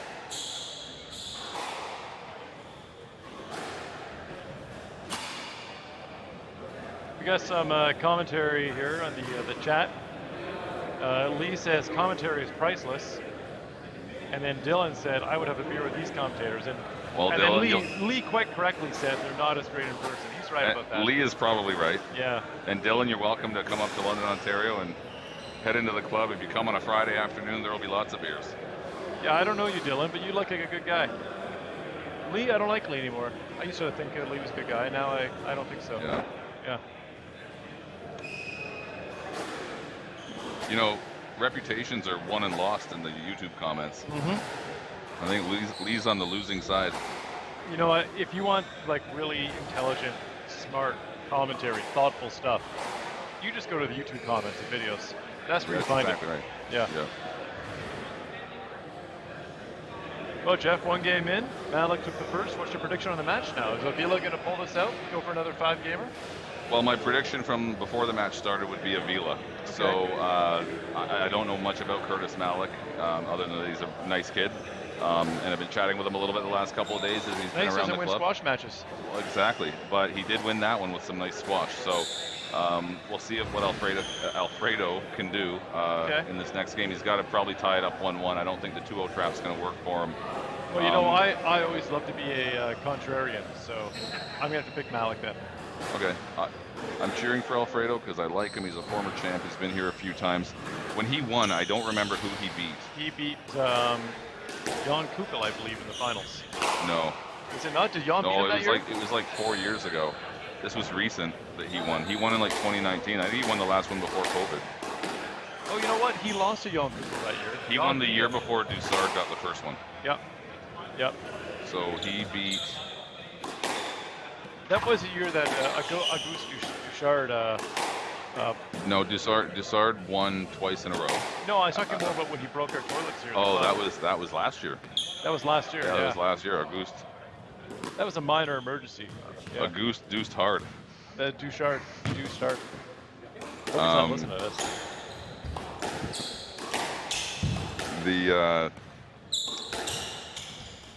I think it was like Vikram Malhotra that he beat, or Vikram. I Vikram think was he in the beat finals, Vikram though, was he? No, he beat Vikram in the semis, and then I can't remember who he beat in the final.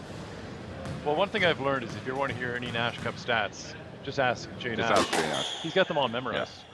Jay will tell you how many different countries have been represented, how many times each player's been here. He could probably tell you the length of the match too, down to the minute.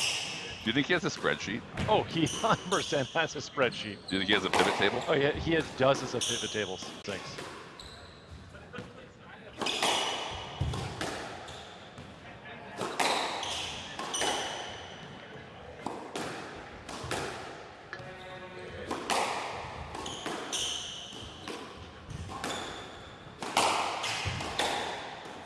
I would say so far this match, Malik is looking a little stronger.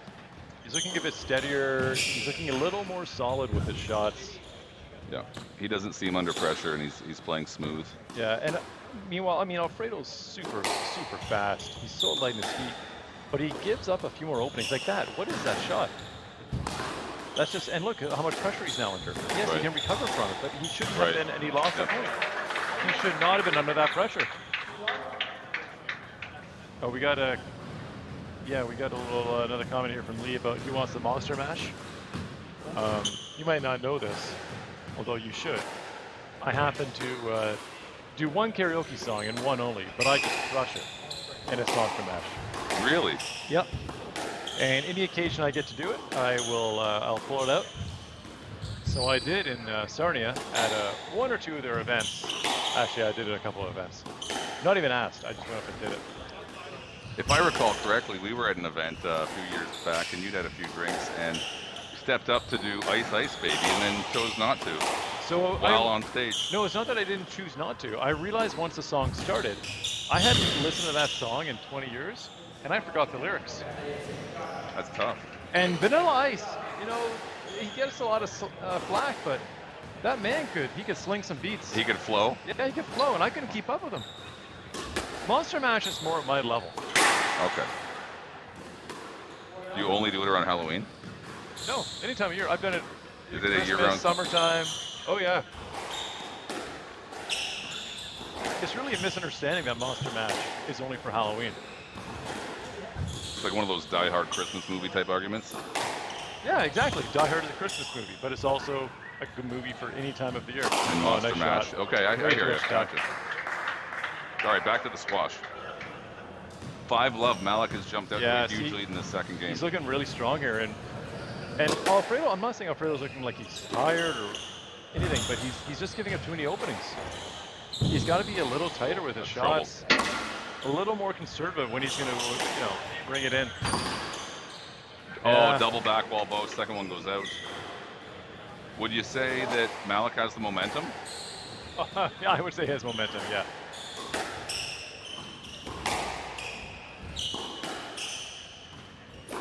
Now, the thing about Alfredo is you can never really count the guy out because he can play a 2-hour match and just keep going. So if this match goes long enough, you have to start favoring Avila, but it may not go long enough at this rate. And we should also mention, if you didn't know, Brad, Wow. triple back wall Wow. post. Hey, got a winner. He's on the board.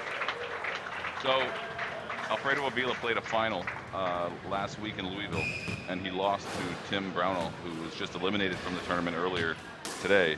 So he is coming off like a pretty successful tournament. It was a lower money value tournament, but Did that event just finish up last week? yes, yeah. Well, see, that's also an issue too. When these guys play a tournament and you make finals, Yeah, so he played 4 rounds Yep. probably last week. and then you fly out, you're going far away, you got to play another tournament. Your body's not recovered, Malik turned him around not there. fresh. Yeah. It really takes a lot out of you. And I say this as someone who's never really won a tournament, Right.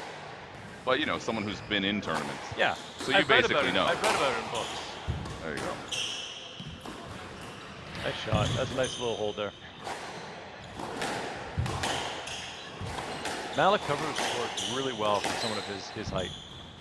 He's a really nice mover. Very efficient mover. Now, how old would Malik be? He looks like a young man. I'd give him, what, 21 years old? I would say maybe a few years older than that, yeah. We're going to look it up. If only we had stats. We have ranking. That's pretty much all we have. Curtis Malik is 23. 23. I was right. I said a few years older, didn't I? Mhm. A few's 2? Is a few 2 or a few 3? I think 2 is a couple, a few is 3 or more. But I mean, 3 or there's more. a limit. There's a limit because then you get to several. Because I've gotten in an argument with Jen before about what a few means versus a couple. Well, like, Like, Jen, I'm going to the squash club for a few beers. right. That's and right. I think a few can mean 2 or more.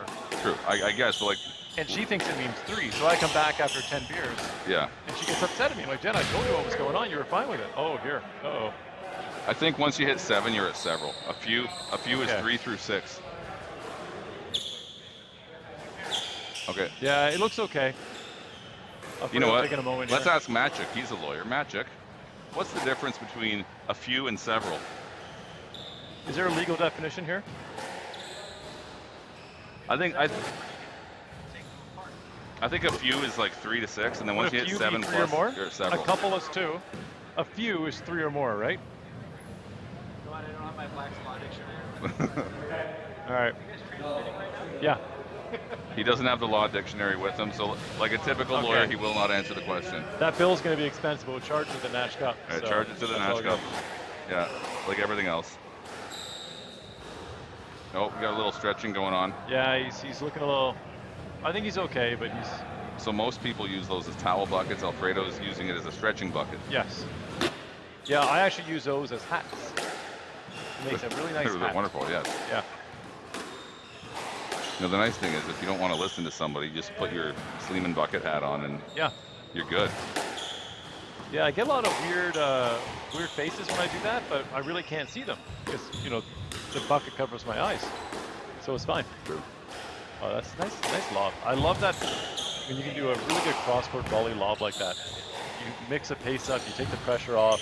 It's defensive, also that's a good offensive. kill. That's really nice. So one of the things that these guys do consistently that I find so impressive is they will volley a really good cross court deep in the court. Yep. Like they'll lunge on sort of a 45-degree angle toward the back corner and volley that ball a foot from the floor because they know it's dead if they don't, right? And they normally do it for like a quality shot. Well, you'll see the best players will do everything in their power to take the ball as early as they can. And the only time they wouldn't do that is when they know it's advantageous from a positional standpoint or otherwise, or they simply can't do it. Take it, like let it go down to the back wall. You want to take that ball early. So we've got a game now. It's 6-8. So Avila's got he's on a bit of a roll now. Yeah, he's kind of fired up right now. It's good to see. But he's still like, 2 loose balls there. He's got to get that ball tighter. And that lob overhit a bit. He's not getting Malik down to the backcourt. Even that's a little loose. Malik hasn't really left a foot away from the tee. And I know he's tall, but you got to get him off that tee. He's so big. Move him. That's just a great tight shot. A hard kill. Avila's not going to be able to get that one back.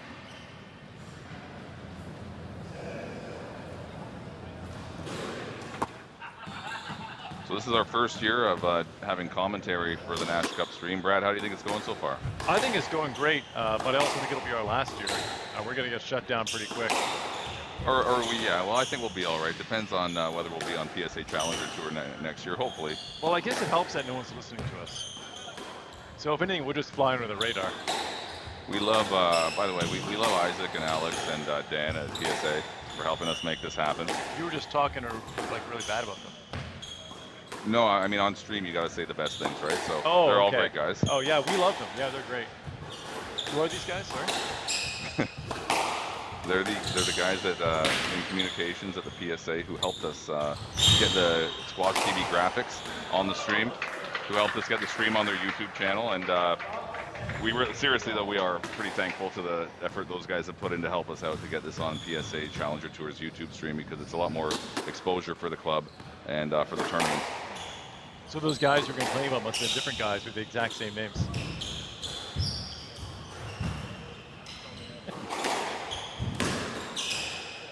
I've lost the plot on that a Nice little shot. bit. Wow. This is a big rally. Avila's got to win this right now to put into good. No, look at that. What a great return. I think Avila's pretty gassed. Oh, and Malik hits 10 when Avila looked like he had nothing left. So he saves a game ball. He's got the serve here. Should be, it's 7-10. He's got work to do to avoid going down 2 and games going to down 0. to love. Yeah, And he you hits don't 10. do that. You don't do that. 7-10. Why would you go for that? You can still come back and win that game. That was unnecessary. So we're in between games here. And this one's going not the way I thought it would. Well, didn't I pick Malik? You to be picked contrarian? you picked Malik, but I don't know what you based that on. I think you just wanted it to be opposite to me. No, I just like being contrary. Yeah. Oh, really? Yeah. Cool. No, it's All not right. cool. Well, I've got some size 13 shoes in the pro shop to sell you. They don't fit you, but you're a contrarian, so Yeah. you want them? No, but now I guess I got to take him. You did. You declared. You're a good salesman. Thank you. See, that's the thing about sales. You got to identify the person's personality traits, Yeah. and then you kind of use those. Really dig into their insecurities. That's right, and Yeah. I mean, you know, it's usually easier when the person you're trying to sell to just tells you their That's personality true. traits. I'm not good at sales. So those are my favorite customers. Yeah.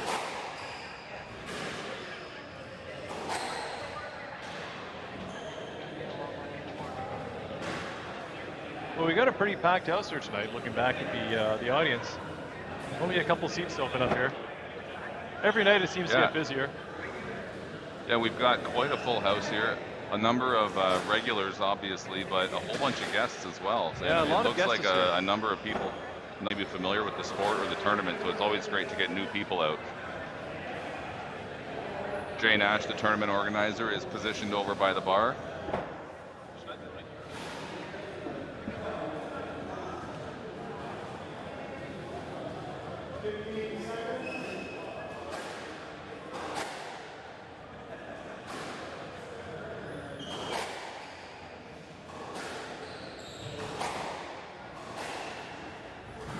So we've got a match going on over on court 1. I'm not sure who's playing over there. Oh, that was no, that match is done. Yeah, I don't know who's up there right now.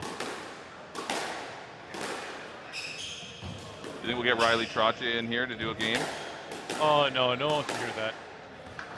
We're still upset that he came all the way from Victoria. Avila's trying to get on court and he can't get past member Al Fayed. I was trying to sell him a home.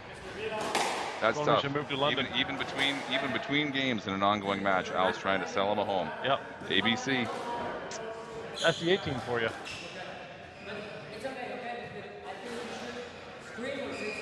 Some conversation here with the referee. I don't know what Alfredo's I think concern is, but they're upset on the time it took them to get back on court, but well, he had an excuse. you really can't hear. So the refs will say stuff around 15 seconds, 30 seconds, but out here you can't hear anything. And Yeah, if anybody watching doesn't know what we're talking about, there's quite a loud commotion and hustle and bustle outside the court.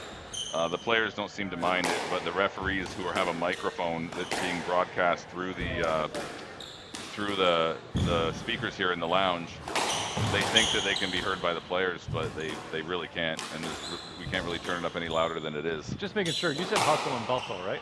Well, yeah, I was trying to, commotion, I guess, is a better term. No, that's a good term if you're born in like 1940 or something. Well, I'm a big Norm Macdonald fan, and if you know anything about Norm Macdonald, he I know a lot liked to use about Norm Macdonald. old-timey terminology, so I One might of have the got best that one comedians from of him. all time. Some say. Or so the Germans would have us believe. Is that a Norm Macdonald joke? That was SNL. He would do the news desk, and he would say just a really deadpan bad joke, Right. and then he would pause and look at the audience and say, Get their reaction. so the Germans would have us believe, and just pause for 30 seconds or so and not do anything. And eventually the audience would crack up because it was so ridiculous. And it wasn't even funny, but it was funny because it wasn't funny. That's Norm. That was Norm. Classic Norm. Yeah. God rest his beautiful soul. Oh, what a shame. So sad.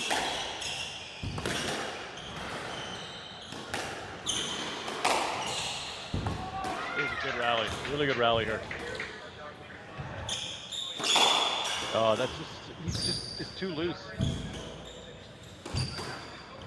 Even that. What a shot. That was a great drop shot. Oh, great drop shot, yeah. Avila is working so hard to stay in these rallies. But he's working too hard, that's the Yeah, problem. he doesn't really. Even that cross court, Yeah, right? you're That didn't get wide enough. And why not hit that straight? I know Alfredo can run, 1,000 miles, but everyone's got their limits. I heard he once walked 500. That might be the funniest thing you've ever said. Ever. I That's know why you it's a need a short two-man commentary booth. Yeah. That was pretty good. I'm speechless. What is that in kilometers, by the way? Roughly 860. Oh, that's a lot. It's a lot of miles. Because they won't let that song play in Canada when they switch to the metric system. It's true. Everything yeah. had to switch to metric. I heard that Elliot Trudeau, or was it Brian Mulrooney, actually asked the Proclaimers to re-record the song in kilometers. And they proclaimed it was just an appropriate ask. Because they were already British. Don't the Brits use metric and imperial as well? No, they use Imperial for distance. And they use their own weird messed up system, like 2 stones, 10 stones. What's a stone? I think a stone, I don't really know what a stone is, Oh, but I think the idea is like you stand on one side of a teeter-totter and people pile stones on the other side of the teeter-totter, or as some might call it, a seesaw, until the seesaw is level. That's very And scientific. then you count the stones and you say that's how many stones you are. Really scientific. Yeah. I guess the problem is like, what if it's fish tank stones, right? Compared to like patio stones. Yeah, are they It's a very consistently weighted inconsistent unit of stones? measure. And what about the type of stone? Some stones weigh more than others. Which ones? Like, you can get some stones that are pretty light, some that are very heavy. Yeah, what if it's igneous? Could be. Is igneous heavy? No, they're lighter. They're lighter. Yes. Is granite heavier? Granite's I pretty think heavy, granite's right? pretty dense. It's heavy. Yeah. So if you say you are 10 stones, Yeah. but then you got to ask, is it granite or igneous? I guess what we're saying is the English don't know how to measure weight. They really don't, no. Or cook, really. I mean, English cuisine. Although I like berries and mash. Oh, that's a stroke. You walked right into it. Yeah. Can't argue that. That's a stroke. I'm not going to give it to him. That's a bad call. A stone is 6.35 kgs. Thank you to Jeff Wong. You'll never get anything past Jeff Wong. Isn't it time for the London Squash Club to get a glass court? Oh. So yeah, we have looked at that, Pierre. We have 2. We'd like to have 4, Pierre. Yeah, so we have glass back walls here, and we have 2 other courts that are not glass back. We're looking at maybe getting those converted, but all glass courts. We don't have the spaceport on the premises. Oh, this will be interesting here. I I'll think get back to Mr. you in a Avila second. played the man there very He clearly. played the man a bit, but Malik had a really bad drop. He came out. Now he tried to clear, but Alfredo had an arm behind him, showing there was interference. As a ref, you almost have to give that a stroke. Are they giving a no let or a let? I think they're giving it a let. Yeah, they're giving it a let. And that's a tough call. They're giving a no let. What? Yeah, it's 2-all now. Okay, that's a really bad call then.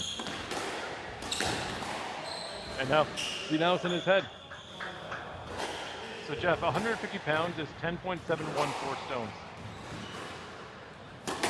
So are we saying that Alfredo Avila is like 7 stone? No, he's not even 7 stones. 150 pounds, or maybe Jeff Wong is 10.714 stone. Oh. Jeff, you're only 150 pounds? I don't know, man. You put on some pretty good muscle. You look like you could be a little more than that. Jeff looks pretty good. Not you, obviously. Oh, Not you, I'm Jeff. certainly about 13 stone. Yeah, you got a few more stones in there. Yeah. We'll call those COVID stones. Things are getting They're a bit definitely contentious COVID. here. They are COVID stones. Yeah. So anyways, Pierre, back to your comment. We've looked at getting a glass court, an all glass court. And you know, we've looked at getting the funding to do it. We could do it, but it would be at a different venue, so it couldn't happen all at the London Squash Club. And it would not be, it'd be for a much higher dollar value. It'd be a much higher dollar value. And although it would be fantastic, and it's always fun to watch in a glass court, nothing contentious there. That was fun. It would split the venue up too. So not all matches could probably be played there. So you'd have some matches here, some at the glass court, which would be, who knows where they even put it up at. And it would really fracture the tournament. So I'm not sure it will ever happen unless they can find a good way to solve those problems. Or, I guess a really big Well, problem. the cost of getting the glass court from Squash Canada is a deterrent in itself. Now, Sarnia has a glass court, don't they? Sarnia do have a glass court, Yeah. so that's an and option. those guys wouldn't even notice if it went missing for a week. They didn't really pay attention to it. It's just sitting there in a warehouse. That's true. I know the guy that owns a warehouse. He wouldn't even notice. I think the guy gave it away. Did he give it away? I don't know, it might. They're using it at a hockey rink now. Huh. Ooh, that's a bad miss. Like, this is getting to the business end of the game. You can't miss that. If Avila doesn't turn things around quickly, he's going to lose this match. Yeah, and I want to see Avila really get a game here and push it out, really push Malik some more. I think 3-0, it feels almost like he got out too easy. So, like in the tournament so far, there were no upsets yesterday, but today we've had Daniel McBib eliminate the number 6 seed and last year's finalist. Yep. Tim Brownell. Sorry, McBib? I thought it was McBeeb. Is it McBeeb or McBib? I don't know. I don't know, but I thought when I was doing the commentary for that match, there was a good McDonald's McRib joke in there, Okay. and I just couldn't think of it. I Well- could not, oh my god, that's terrible. I'm going phonetically saying McBib. But yeah, that was a good match. That was a very good match. That was a good match, and, Yeah. and Daniel played well. So that's one, I guess. Zaina Zain in the women's draw, not seeded in this tournament. 17 years old, knocked out the #1 seed today. Ineta Makshevika from Latvia. How good were you at squash when you were 17? I was not playing squash when I was 17. So pretty good? Better than you are now? I guess I was as good as I want to believe I was. Yeah. But it didn't happen, so I was great.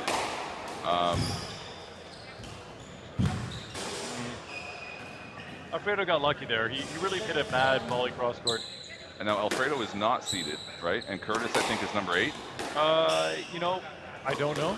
Yeah, I think Curtis, well, I could have it right here. Curtis is #8. Now, Alfredo at his highest world ranking was, I think, top 30 to 40, right?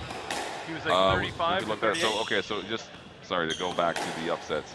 #4, Arturo Salazar and Timothy Brownell have both been eliminated today. And then this would be, yeah, so this would not be an upset if Curtis wins. If we look up Alfredo's squash site. Yeah, I keep doing that, but I get all these recipes for pasta. I don't know what's going on. Oh, nice change up there. He really took a base off, showed a hard cross court, and just a quick little cut. That's a fantastic shot. Alfredo's highest ranking is 35. 35, yeah. In 2016. Yeah, he really had a good ranking.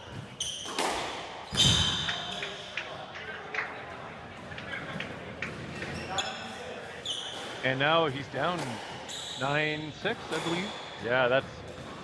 It's getting a little tight here for Alfredo big Avila's point. 2022 Nash Cup.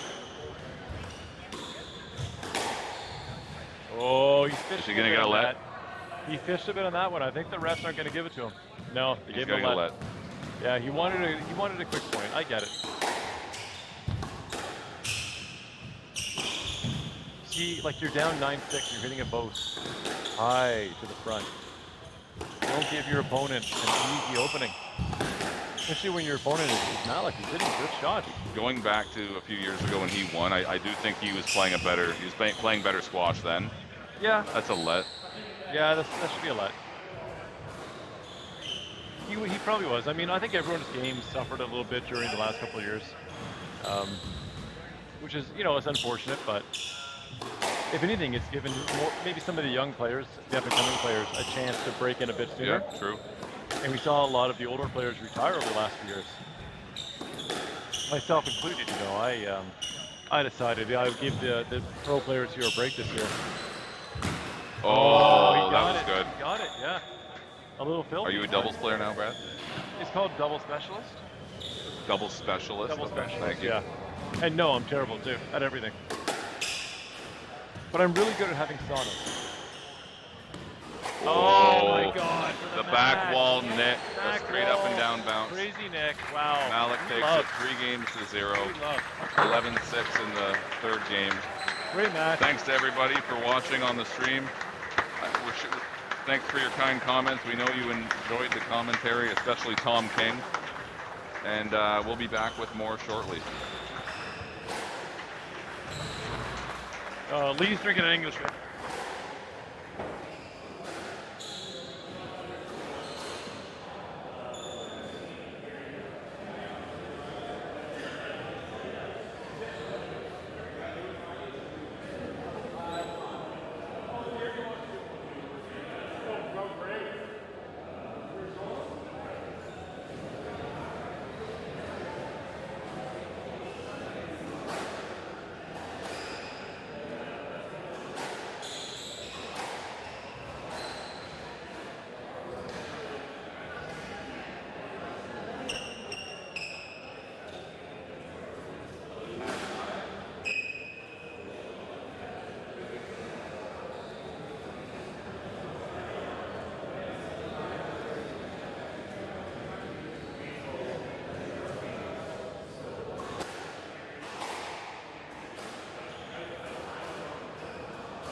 All right, coming to you live from London, Ontario. We've got a second round match here. Karina Taima against Amber Lynx. This is looking to be a heavyweight battle here. I'm joined here today by Andrew Douglas, fellow American player. My name is Timmy Brownell. We will be clowning around in the Looking forward to this match, Timmy. Been waiting for it all day, and it's finally here. So Here we excited to go. get I started. wouldn't want to be anywhere else, and this should be a belter. Should be seeing a lot of skill here, just from the early looks of it. Both players have solid techniques. Looks like we've got Karina coming out here in the yellow, courtesy the Drexel Dragons.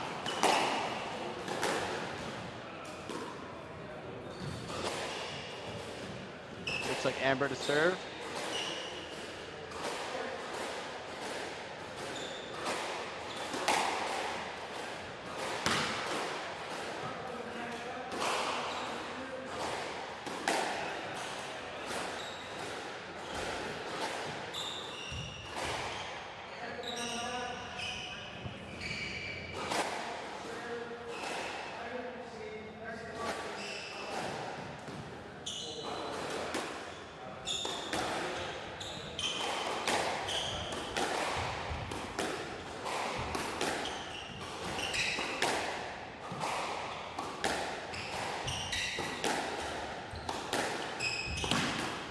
And we're in. So looks like straight away both players are going to be battling up and down left wall here. It's a bit of an appeal there for Karina. I think she was just clipped by the racket. And an early error, Timmy. What do you think of that? An early error from I think Lynx. she's gone mentally. It just no, obviously early stages here. Both players going to be feeling each other out. I was that thinking serve this just is stayed going to in be a there. long first game, but you never know.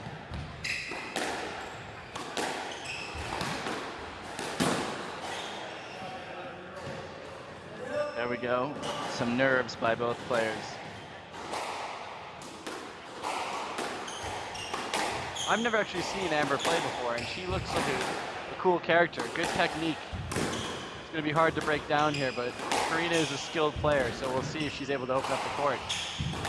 Yep, it's going to be a battle of mental toughness, it looks like, from both players. See if Amber can stick it out, or if Karina can let her skill flourish. And as we see here, already some tough rallies. It's looking pretty dynamic. Karina just trying to steady herself there, wiping her hand on a wall. I don't think there's going to be any freebies tonight here, Dougie, but I'm going to put you on the hot seat, even though you have no clue what's about to happen. I need you to call a winner and give us a score for the chat. As we see a nice shutout. 3-1. Timmy, I'm going to go with a 3-1 win for Karina. Possibly bordering on 3-love. Borderline 3-love, okay, all right. Will there be a tiebreak in any of the games? If I were a betting man, I'd bet on one tiebreak. I'll take the.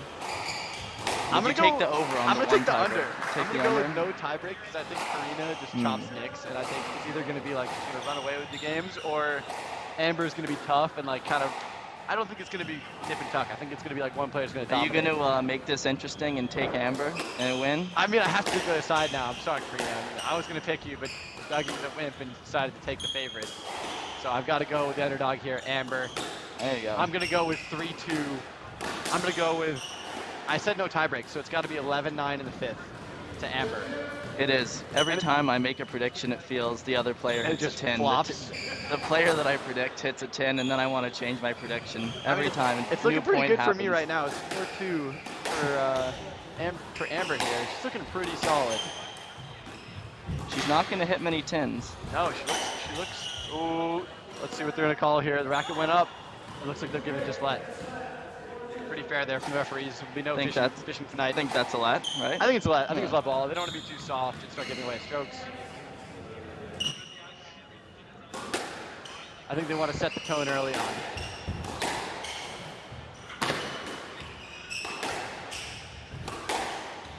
For those of you just tuning in, we're at the Nash Cup here in London, and it is a packed house tonight. Oh, Fine what a Wednesday. shot. As Amber just squeaks that in there. There'll be no apologies there. Oh, Karina's appealing. Oh, I think that ball was up there, Dougie. What do you think? Oh, they're gonna play Looks let like the ball? ref is playing a let for luck. Oh, he sat on the fence there. He's had an absolute shocker. I'm not a fan of the fence. I think that he's got to make his mind up there and pick one way or the other. Wow, it's a great lob serve, Timmy. That's the Dougie lobster. Dougie, I you want to tell wish. the viewers That's- your serve change in the That's last, what I'm going. last That's what I season go or two. for. It was a way of cheating and trying to get more points. Oh. Especially on a good glass court. Like if you throw the ball up Yeah, there in the with the lights, it's going to be lights. effective. Here, the lights seem pretty standard, but it's not going to really trouble an experienced player too much. I've seen lower, I've seen higher. Looks like Karina's finally getting in front. She Good appeals there, but that defense. ball's clearly up. She's got her under pressure though here. Oh, that's just Oh. delicate. I'm clapping. Commentator shouldn't clap, but I'm clapping. That's quality play there. From the Drexel #1. She's the #1, right? For Drexel? I think she is, yeah. Drexel University, Philadelphia, Pennsylvania, one of the top schools in the nation for women's squash. Losing out in the finals of the Collegiate Nationals to Harvard in a closely contested battle. Funny story about Karina actually is that she celebrated so hard after winning the semifinals against Trinity that she cramped in both of her quads. And, Wow. and hit the deck. That reminds me of, as Timmy remembers, Max Reed, the only player I've known to win a match and break his racket simultaneously. Max So- Reed was pedal to the metal at all times. Max, if you're watching somehow, shout out. I would He's be tuned in. We shocked. know he's tuned in. Nope. As Karina, I think she edges a stroke there. So what a turnaround here. She's 5-4 now. She was 4-2 down. And she's just steadying the ship here. Higher seed. Oh, and She's that's playing with fire. You play with fire with that And serve. you live by the sword and you die by the sword, Dougie. So That's what you like to see, though. she was playing with fire. The lob goes up and it just clips the line. Going for it on every shot is what she's all about.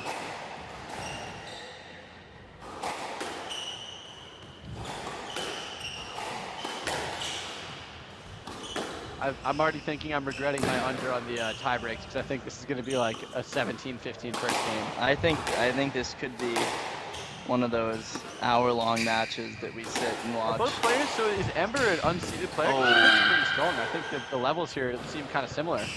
As a big fist pump there. From Which Karina. shows We're that gonna she's try the locked front in cam. from the beginning. We're just She's a little not bit late there taking in the Ember on the lightly. fist pump, but love to see the emotion there from Karina. She pulls slightly in the first. We're just gonna let them play this rally.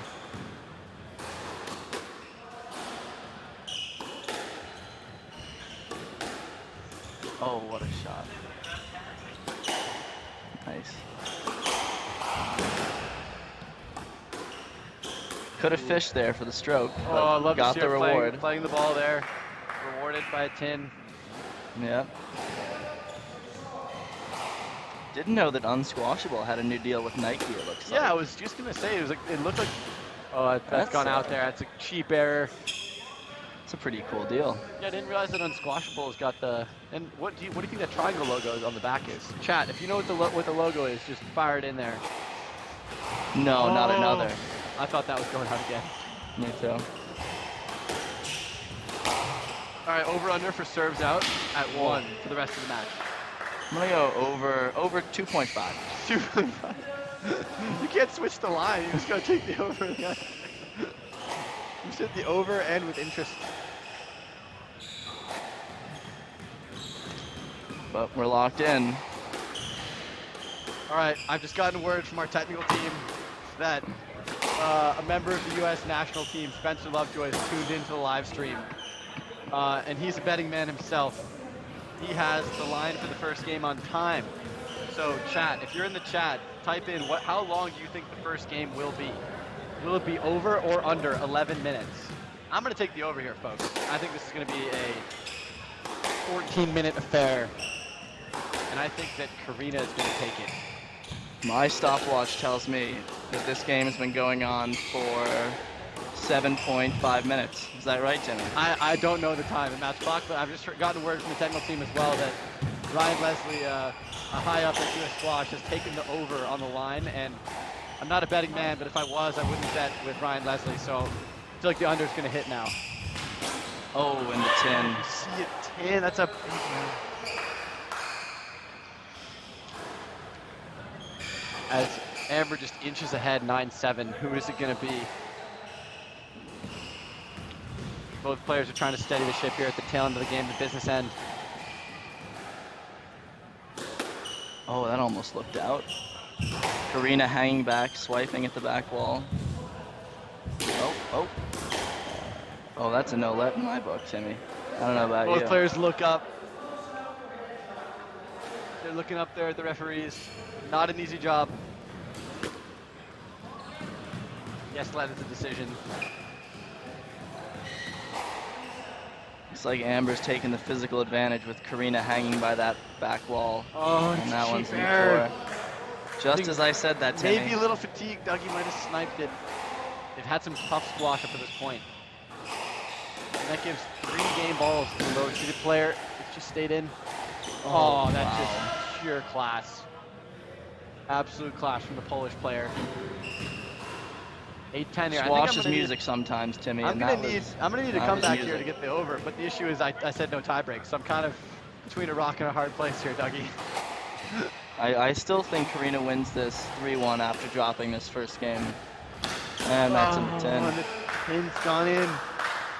First blood goes to the, is she Swiss? The Swiss player.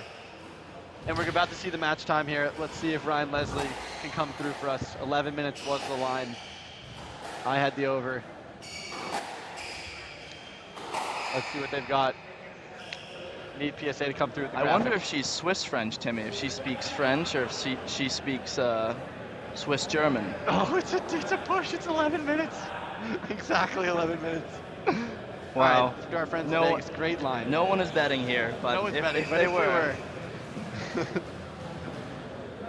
Oh, we've got a surprise entrance as well here from another American player, Marina Stefanoni. She played fantastic tonight, getting a lovely win. And I'm going to ask her for her prediction on this match here now that it's 1-0. What do we got? And the pronunciation of.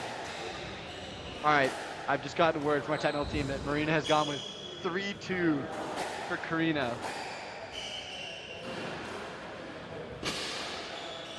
Umber. Oh, it's Umber, not Amber. Okay, we've also gotten. Okay, we've gotten the intel from Marina Stefanoni, one of the top players in this tournament. But anyway you cut it here, folks, we've got a battle on our hands, and I'm really impressed with the Swiss player after that first game. Showed some good physicality, good technical abilities, and she stayed steady at the business end, didn't give up any errors there, and it seemed to be the errors coming from the Polish player that's given the lead 1-0. Could we have an upset in our hands, Dougie? I think it could be. I think we do, you know.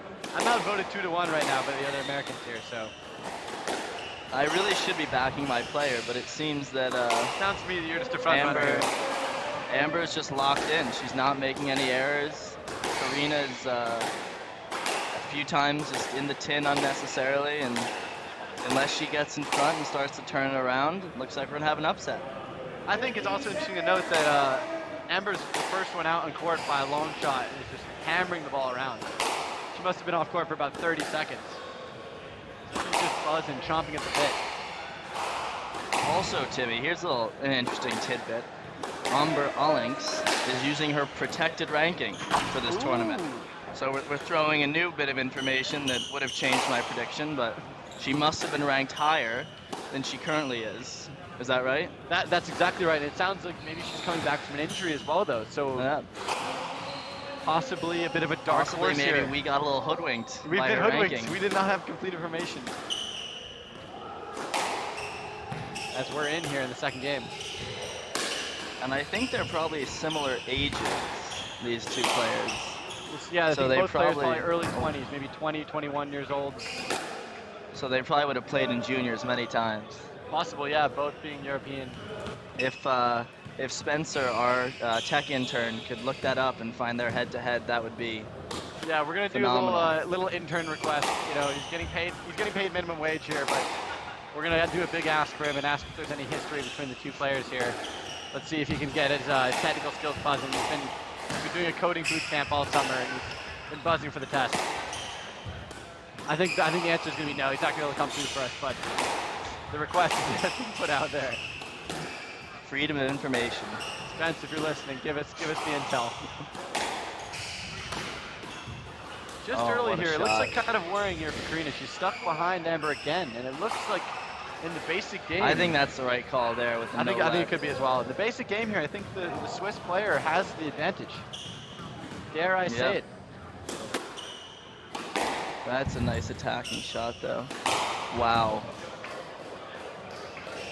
Karina's got some great hands. Okay, chat. This is a bit of low-hanging fruit, but we've just been given word that the next line will be: will the final tally, the total points scored, will the sum be an odd or an even number at the end of the second game? What do we think of that one, Timmy? Oh, I Stroke? think it was a quick ask, but I think I'm at a bit of a weird angle here. In the I'm rest kind we of trust. We are in a sitting weird on angle. the sidewall, so I can't the really chat see. is wondering we're stationed right in the back right corner. So we kind of have a bit of an odd angle here, but we're locked in, just like all of you. So if you're in the chat, remember to answer in. Do you think the total score will be odd or even? Total points. So remember, anytime it goes to tiebreak, it will be even. So if you were a betting man, which none of us are, gotta go even here. But I mean, we'll see. Anybody in the chat, put him in there. Oof. We just need Ryan Leslie to make his predictions so that everyone can do the opposite, and they'll be having a successful night. Some tidy work here on the left side. Both players. Oh, nice shot. Gosh. It's just so severe. Her forehand, she really just She's chops got that a in great forehand. there. Such a steep swing, so aggressive. You love to see that in a young player. Taking the ball in, not hanging around. The second she gets a chance, it's in there. Oh. Phenomenal serve.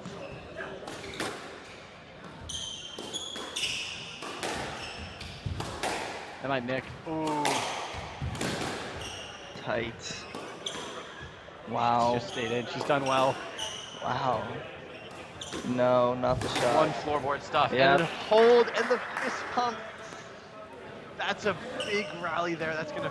Karina's gonna feel that in the lungs. I think these next 3-4 rallies are gonna be crucial. As Karina just holds the lead currently. Oh, wow. And there you have it. Wonder if she has any Egyptian blood in her, Timmy. She's She really... heard the doubters and she said, no, thank you. Come again. I'm pumping this in the nick. Wow. Thanks for coming. I don't know how many Polish Egyptians there are, Dougie. I'm sure there's some. Well, if there are any, she certainly plays like a Polish She does Egyptian. play like that as she finds the nick there. That's a big rally here. 6-3. I think 6-3 is the most important score in any game of squash. And we've had this debate. I think if you go down 7-3, it's just you're looking up a mountain, and if it's 4-6, you're in it. So I think 6-3 is the most important score in squash. If you're in the chat, What about type in 4-2? You can make. 4-2. I think 4-2 is a big one. 5-2, you're still in it so early. Whereas 7-3 is like they're so close, and you're just down. You really feel negative mentally. Yeah. To make 6-3 such a pivotal score. But 7-3, you might argue that someone at that point might start to loosen their hand up and go for a bit more. And Because they're down so much. You see how important that is, right? Oh. And Nice. Karina's just running away with it here. 7-4. 7-4, the most important score in squash. No, not quite, but let's see if this stays in. I think she's gonna flirt with it. Yep. I still think that the mental toughness of Umber might outlast Karina's skill here. We'll see. Yeah, I think if we get into, I think the longer the match goes, it's gonna favor the steady player. Yeah. And I think that Karina's so skilled that she wants to really win it on her own sword, you know? I think Umber is going to be just sticking around very steady. And so when you get to 8-all, 9-all, she just pumps in a winner there. I think As you get Karina to late scores, you've got to bet on the steady player. But if Karina gets hot, I think she's going to be unstoppable. I think she just needs to go for 1 or 2 more lengths and then get the right opening instead of maybe trying to go for a bit too much sometimes. She just And that's an amazing rolls serve. that out. Absolute pancake there in the back of the court. These courts take a good length, Timmy. I know, I mean, it's just like, what are we doing here, folks? Did you have any of those bounces today in your match? I had a few. Sorry? Do you have any of those back wall nicks in your match today? I didn't. I had one yesterday. I didn't hit it. I got hit against. But Yeah. For anybody wondering in the chat, Also- Dougie was on fire today. Check out a seeded player for Canada, Canadian #1, David Bergeron. thanks, now Timmy. Out of the tournament, and Dougie carries the U.S. flag into the Along with quarterfinals. Chris Gordon, who plays. Who does Gordo play? Oh, Gordo's still in. I forgot about Gordo. Let's go. Who does Gordo play? He's playing Nathan. He's at the top of the draw. Shout out to Chris Oh, Gordon. wow. He win today over Canadian as well. Michael McHugh. Tight 3-love victory. Big Gordo's been on tour for. The most PSA matches of any player. He might. Yeah, he might No, have. he Right? does. He does. He does officially. So Chris Gordon, if you're Yeah. watching, legend of the game. Been on tour since he's out of high school. Went pro straight away. Takes a lot And of guts to do that. commemorate this achievement, Gordo received an email from You got PSA, an email from PSA. Thanks, PSA. which said congratulations. Attaboy. And that was it. They didn't feel the need for a plaque, so Not even like a BioSteel, protein bin. no. Just an email. Maybe a gift voucher for one protein bar, but that's about it. I think a BioSteel electrolyte mix, that would get his juices going. Yeah. I think that's just out of the PSA budget for now. Now, how is this game still going on, Timmy? I thought we were headed off the court. Yeah, it's 10-6 Karina. She's knocking on the door here, folks. And honestly, this is a bad look for all the even betters. Because if she wins this rally, which I think she's gonna right here. Oh, wow. Good Oh, guess. see ya. Oh, she's Not moving the it right- up to her. The even betters Oh, are on the no. even betters are on the edge of their seat. And now, if you're on team even, you need an absolutely monster rally from Karina right here, right now. I'm seeing a nick off the serve, Timmy. I don't I know think she about might you. go for it as well. Yep. Oh, she's 10-8 are we at? It's 10-8, so if she wins 10-8, it's wow. odd.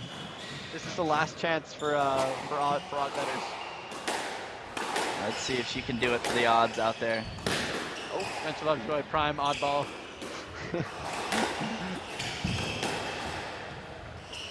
As they're testing Hallie. Both waiting for an opportunity. That She was appeals certainly there. good, Definitely up. but a nice lift. This is some one floorboard squash here. Gotta give credit to both players. But here's a chance. Oh, there we go.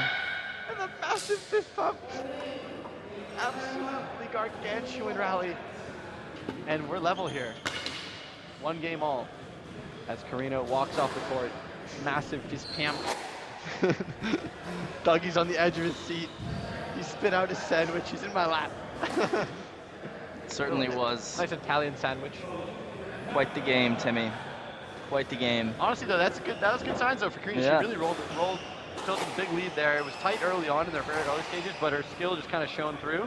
Yep. And I think if she keeps the train rolling here in the third game, I think that her momentum's going to carry her through. But Yep. will she be able to keep the ball out of the tin and keep the unforced errors away? Because Umber is definitely not going to give in. She seems like a very sturdy, feisty player. And I think Yep. it's all going to come down to the wire here in this third game. I think whoever wins the third game is going to get the match in some fashion. And what we got happening over here, Timmy? We got the German national coach. It looks like coaching Amber. Really? Looks like And that to seems me. to be some national little conflict of interest there, or no? So I don't know. Maybe she speaks German and they met that way. You know, I'm sure she probably speaks German. The Swiss are usually a bilingual people. Is there like a near me for squash coaches that speak German or something like that? He's just like, I don't I'm in know. Toronto, I'll come by. We'll have to get to the bottom of that later, though. He seems quite animated though. I think that there's going to be a big push here at the beginning of the game from Umber. He's down, he's in her ear. I could switch to the cam, but it's not going to show it. She's just off to the left of the court, but I think the beginning of this third game is going to be pivotal. And will it be the Polish player or the Swiss? Again, it's the Swiss that's first on the court. No shirt change. That is interesting, Tim. You know, in tennis, they allow the players to go for a bathroom break. Do you think that should be instituted in squash or no? I Maybe think after the fourth game, before the fifth game? After the fourth game, after the fifth game, Dougie. I think after the fifth After game. the fourth game, before the fifth game, After rather. the fifth game, there should be a bathroom break allowed. I think if there was a bathroom break, it would just be exploited. Because I think there's a lot of players that might not need it, but just want the And time. we're seeing that happen in tennis as well. Exactly, it's just a way to break the momentum. So I think it's a bit risky. Yeah. Obviously, in a perfect world, you'd love it to be available. If anybody remembers the Shabagi match when he was playing Tarek Moment, he just like panicked and he had to go to the bathroom. Yeah. No, yeah. Well, I agree. I do think the in-between games should be longer. 2 minutes, I don't think is enough. And I think the players are pro athletes. Just give them like 3-4 minutes or something like that. Yeah. In tennis, you've got plenty of time in between sets. Yeah, I mean, yeah, the difference is they're changing their shorts in tennis, right? Whereas we're not changing our shorts. But maybe here. we would if we had more time. I never really felt the need to change I might change my socks shorts. and shoes if I had time. Really? Yeah, because socks and shoes, if you feel fresh, it's a game changer. Yeah, agreed. As, And they tennis players do that as well. Maybe I would change because your here- feet start slipping after a while. Yep. Switzerland, a normally neutral country, has struck first here. Will there be a response from Poland? That's a great volley there.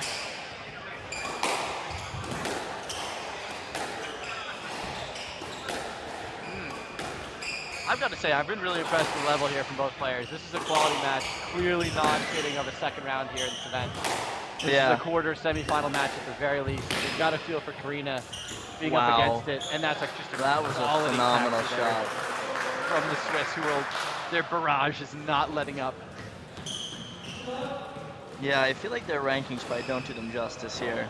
Yeah. Karina at Yo- 66. Oh, as that goes in the floor from Karina. And could it be the errors? It looks creeping like in here? she's feeling it. Maybe, you know, I can empathize going to school and Oh, and traveling. back-to-back is- floor balls here. She's going to need to wipe her hand on the wall, do something. Take a moment. All right. And she's back in. Gone And for it another again. 10. And you can hear the murmurs from the crowd. They're anxious. They don't know what's happening. As Karina's going to try and steady the ship here. And could be that looks like a Strokenhausen. stroke to me. That's got to be a stroke, surely. Yep, the game stroke. From my angle, it looks like a Strokenhausen, but Looks like a little Swiss German, I Umber think is, she's speaking. yeah, I don't know. We're not going to translate that for the fans at home, but there was clearly some foul language uttered. Huh. Yeah, if anyone knows what language that was, Put it in the chat. I'm fascinated with the Swiss linguists out there. Dougie, are you bilingual or are you just an English speaker? Nope, I'm a native English speaker. You speak American, as they say. Believe it or not, I only Ameri- speak this language. I did speak French though. You did? No, I took 14 years of school. Ah, so Yeah. you must have gotten fluent. I did okay. I used to be better than I am. College French took it out of me though. Yeah. I ended up taking Hungarian though. So Hungarian. for all the Hungarian viewers, Sziasztok. Dougie's just exposing himself now as a fake student. Shout out to Sam Sherrill in the chat for taking Zulu, I believe it was. Zulu's another good one. If my teacher is watching, Adrian, it's been a long time. Shout out to Adrian through the chat. Let us know. And this is a pivotal point, dare I say it. 5-1 in the third. If it goes 6-1, I think that Umber's going to run away with it here. 5-2, I think we've got a dogfight. I think her mental toughness is just it's proving here. And That's a Karina test looks a of little out of movement. sorts. Oh, Good what guess. a pickup. She just gets one more back. Nope, Oh, it's a tip! And you just see the racket go down Yep. from the Polish player. She's got to be feeling that rally. It was definitely tough. She's got more in the tank, but that's going to hurt, and she's going to have to find a way to steady the ship. Will it be a To hand me, to the this wall? looks a little like mental fatigue to me. This is worrying times, though. If you're Team Karina. Even though that's a winner, it's still a shot off the serve going Yep, for a winner. Yep. But we've been over this. She's an attacking player, and she'll live by the sword and die by the sword. And hopefully, she's able to turn it around here and give us a battle in the third game. Gosh, Great just serve. fearless in that lob serve, Dougie. It's even more aggressive than yours. Because you go high, but you don't go wide. Never close to the sidewall. That's the danger. 'Cause I feel like the height is what does it in the glass. It's not necessarily the width.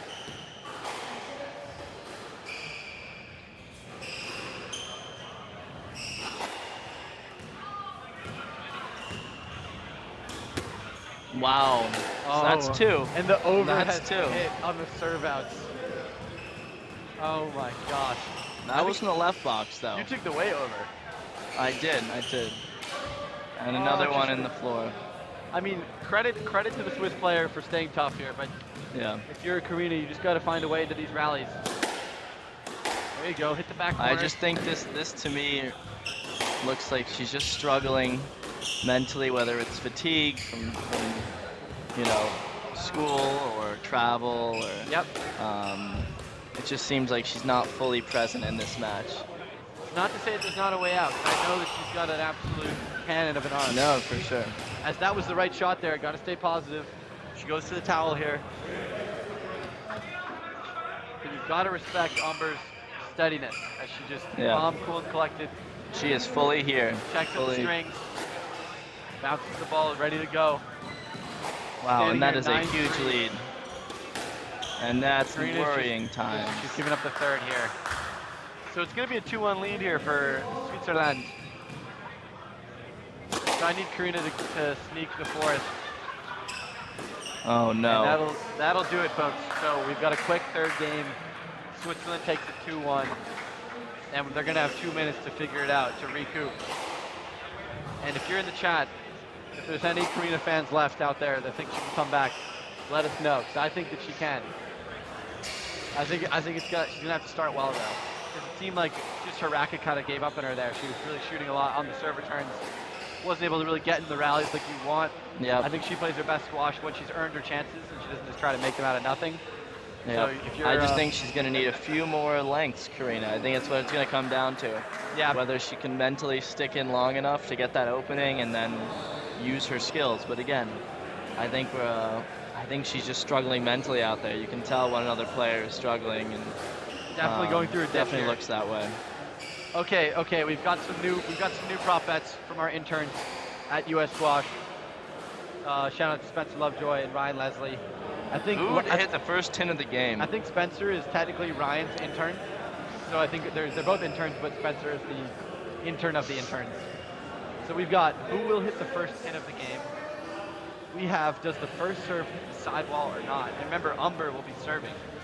Umber will be serving. I think she likes the up the middle serve. I don't know if she's going for that, but But then that standard backhand, she's going to be going for the wall. But if Karina volleys it, it will not have hit the wall. So or it's does tight. Karina hit the first ball deep or short off the serve? Short all day. But no, but for she's her gotta change sake, I plan, hope though. it's long. She's got to change her plan. So we're going deep. I'm going deep on. I don't know who's coaching her, but I hope they're telling her. A few more lengths. I've got deep on the serve return. I've got I've got sidewall. Sidewall. I've got deep, and total points line is 19. So I think if you're in the chat, put your answers in there. Does the first serve hit the sidewall? Does the return go short or deep? And the total points line is 19. Thank you to our interns at US Squash. Timmy, I'm gonna go with deep off the serve.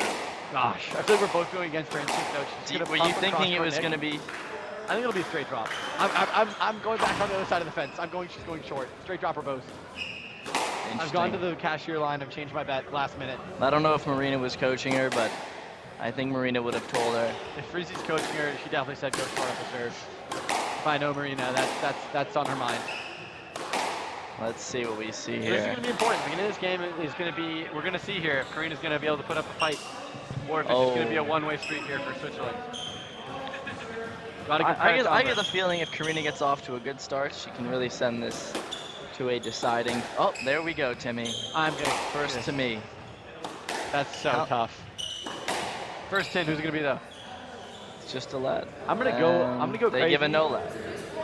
I'm going to say Umber hits the first 10 just to be a contrarian. I'm gonna have to go with Karina because that was an early dejected look after a somewhat harsh call.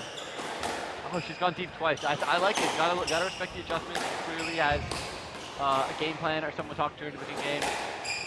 And that shows a lot of maturity from the Polish player. And she is clearly taking the advice of going deep a little bit more. That's gonna be a stroke there. But as you can tell, kind of forcing we got it. an early 2-love lead here for Umber. That's 3 deeps. So tip your hat to Karina. She's made the adjustment. Will it be enough to get back in the match? There you As go. she gets her first point on the board here.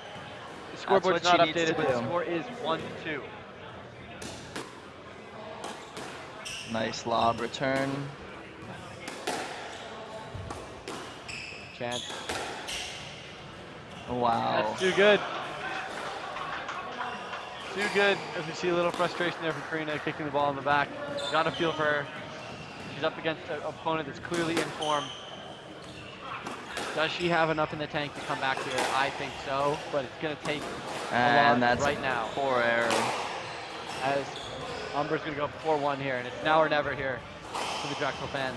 She just has to get the length a bit deeper, get in front, and then use those skills. Yep. I just don't see Umber really kind of giving up here or giving it in. Even though I did call for his first in, I'm a biased commentator. She's just so solid. Yeah, she's just not giving her anything. And Karina's. Credit. She's hitting her corner. She's battling for every ball. Yep. And that is what you want out of a squash player. And that ball is one floorboard. What quality here. And I think we might be somewhat underrating Umber's skills. Yeah, I think Because we should. she's hitting great length, very tight. Good dying length. And she's had some good Ooh, it attacking. could be a stroke there. Ah, Oh, I think they've given stroke. do you think so? Was that a stroke?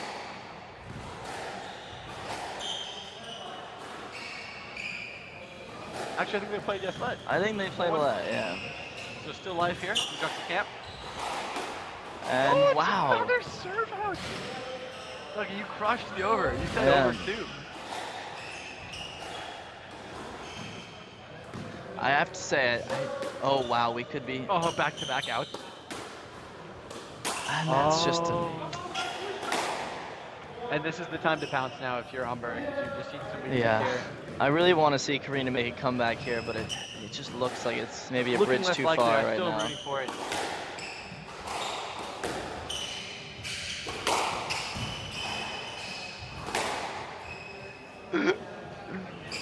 I've just had an update seeing the live chat, and apparently with all the serve outs, they're saying they're copying my squash.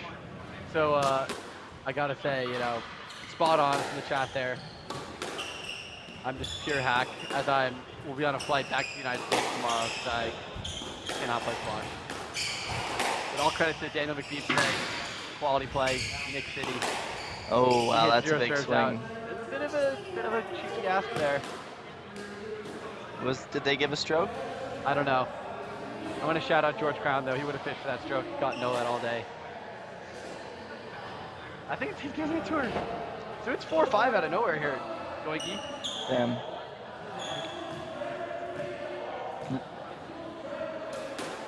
Doiky, you know, speaking of George Crown, I'm gonna ask you a question here on college Let's go. squash. Let's hear it.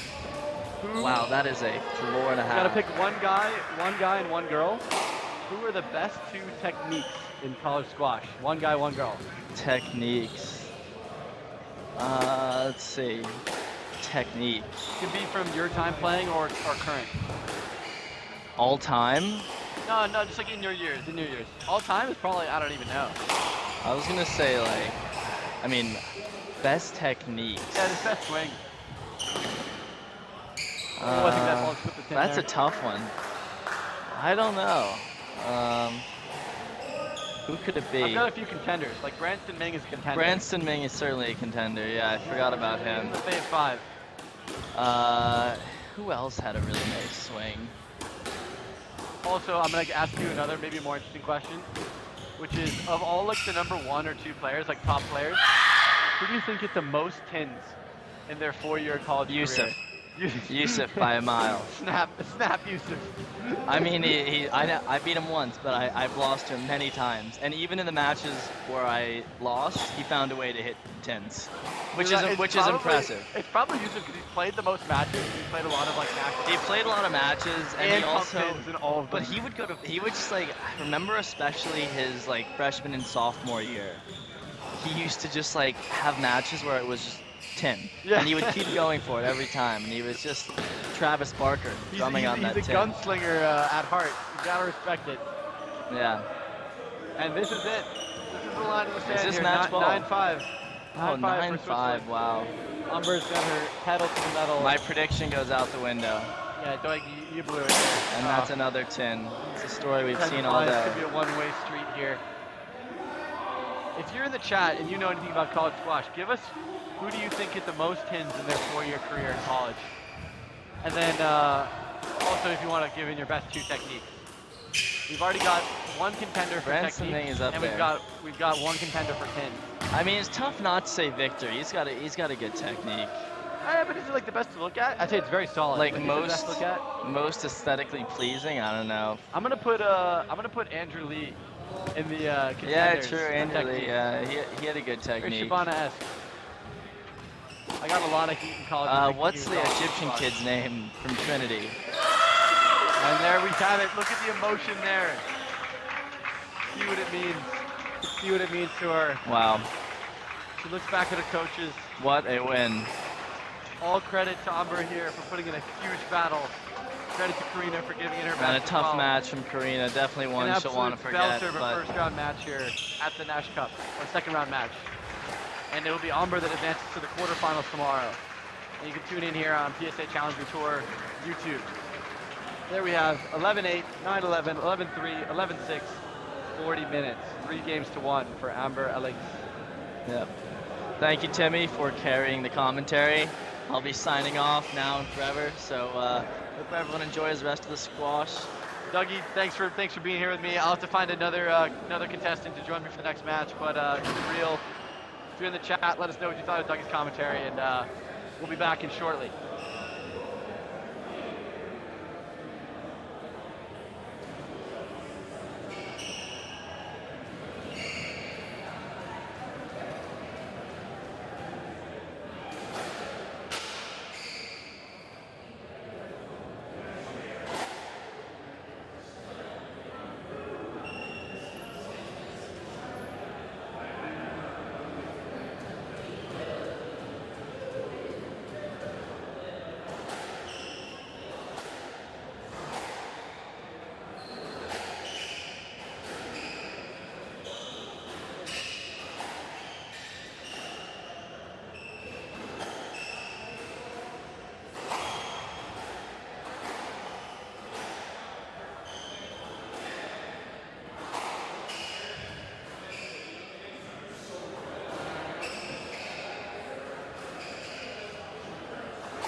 right, we are coming to you live from London, Ontario at the Nash Cup second round match between Nick Sackby, the hometown hero, and Henry Leung of Hong Kong. Here you see Henry's stats on the screen. He's about 54, 55 in the world, career high ranking, really solid physical player, and he's going to be looking to test the legs of Nick Sackby, who's more known as a skilled, technical marksman, really, if you will.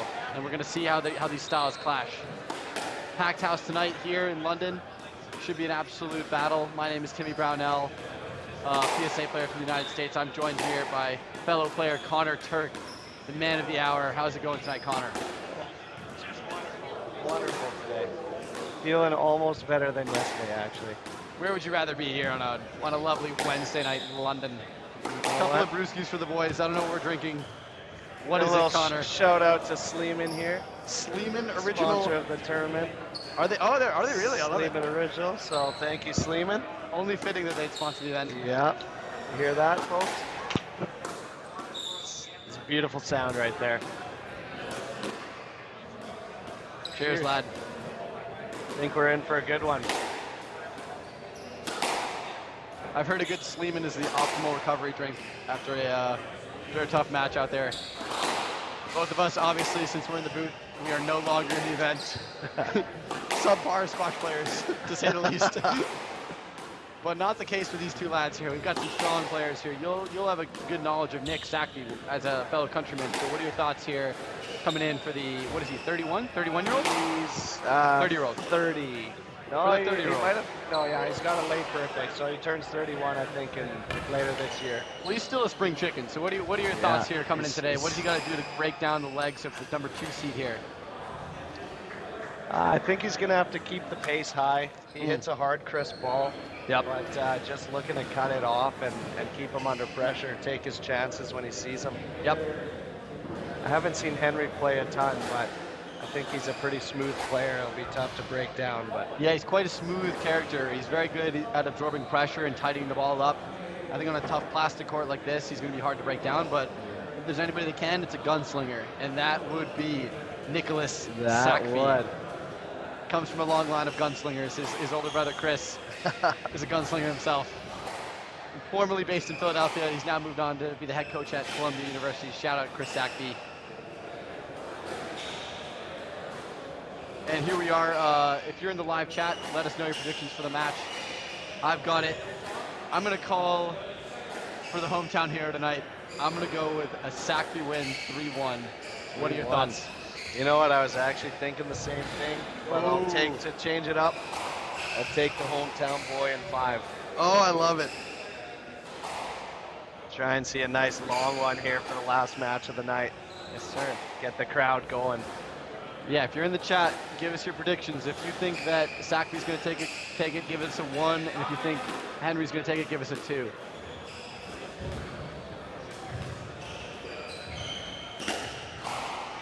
As we're about to get started here, Henry's the first on the court. He's in the dark blue. Sackby comes out in the white. He might even be using his own racket, signature Sackby racket. His own rackets, looking fresh again in that beautiful 1 t-shirt. Quite clean out there. Gotta love it. And it's just buzzing out here. We got a packed house here. Drinks are flowing, crowd's bantering. One of the unique things about the Nash Cup is that the crowd behind the back wall gets to talk. And the players are ready and we're in.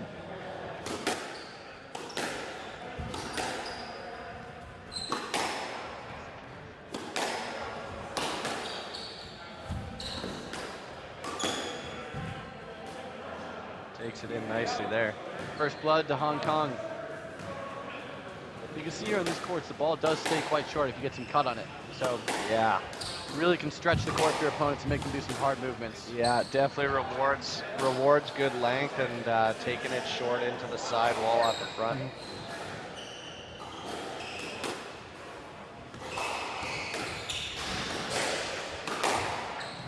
You know, we had in the last match we put out to the chat, we were thinking best swings in the college game, but if you're thinking about the pro game, I think Sackby's up there with one of the best techniques in the game. It's a very nice Oh, ball. I think he got that there. As he gives his thumbs up, I think he got that ball. Let's see what they yeah, call. it looked good from this angle. Henry is certain. Looks like Nick's going to get the point there. The ball was good.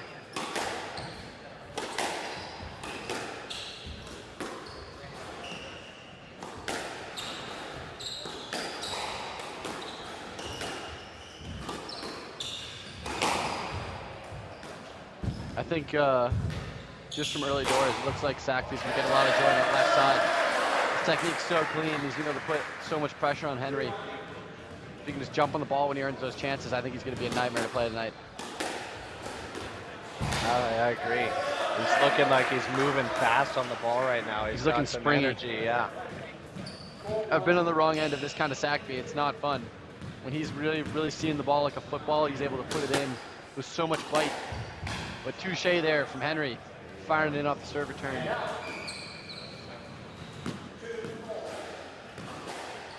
It's really a heavyweight battle for a second round match, I'd say.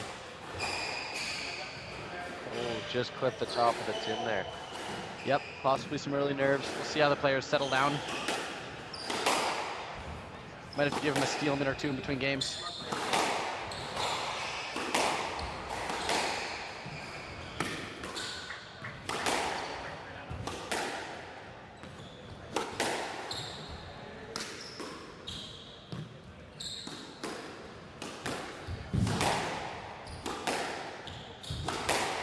You see Sackby just trying to bring it back over to that left side. Yeah, he's working the backhand for sure. He's Just really clean work. a little loose on the cross there. Oh, but he's just fired that in. The crowd appreciating that one. Got to tip the hat there. That's just quality play from the Canadian. sounds like there could be some people watching up top as well. Yep, so getting rowdy. got a good showing here for this match. I'll switch the camera for the chat soon, but they can see there's a level above the court where there's more fans that can really yell right onto the court. So it's a bit of a gladiatorial feel here in London.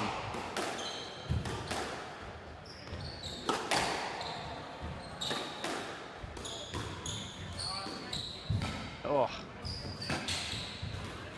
great lift there.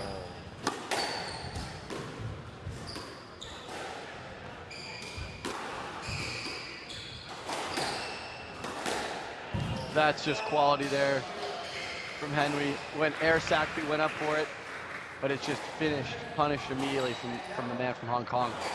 Clinical there on that backhand. And it's quite nip and tuck here, 5-4.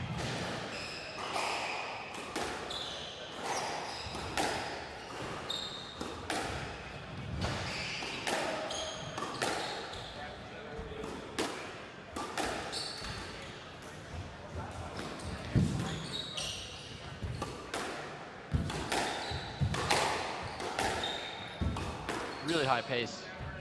Both players are half following the ball a lot, hitting down on it, diffusing when they need to. As we see there, just another low kill pumped in there. That's about his. Quite fearless here. Yeah, it's about his fourth of the game already. He's Just letting the hand got go that there. locked Eh? in. Absolutely. What are they? They're Tied looking up up at the ref. here. I'm not sure what they're discussing.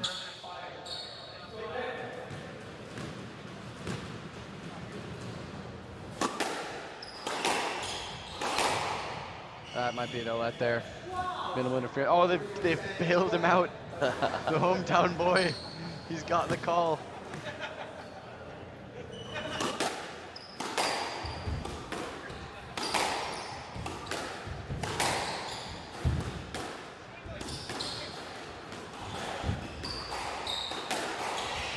That's quality from Henry. Let's see if he can do the chance. He's got sacked under pressure here. Looks like Henry might be taking his space for sure. He's pausing after pausing after he hits a little, just making it a little tougher to get to the ball for Nick. Absolutely, Henry's not going to give an inch. He's no rookie, and he's going to be playing aggressively and taking his space in the middle when it's there. So the key is for Nick to play nice and tidy so he's not able to be blocked out. Oh, I think that ball just put the top of the tin there. And it was 5-3 Sackby. Now it's been pretty quickly. It's been 7-5. So if you're in the Sackby camp, you just got to think somehow he's got to stay steady when he gets that lead. Let his hand go, but no need to really force. Keep building your rallies. But it seems here he's kind of lost the back and forth a little bit. Henry's on the volley now. When in the beginning he really didn't have any chances.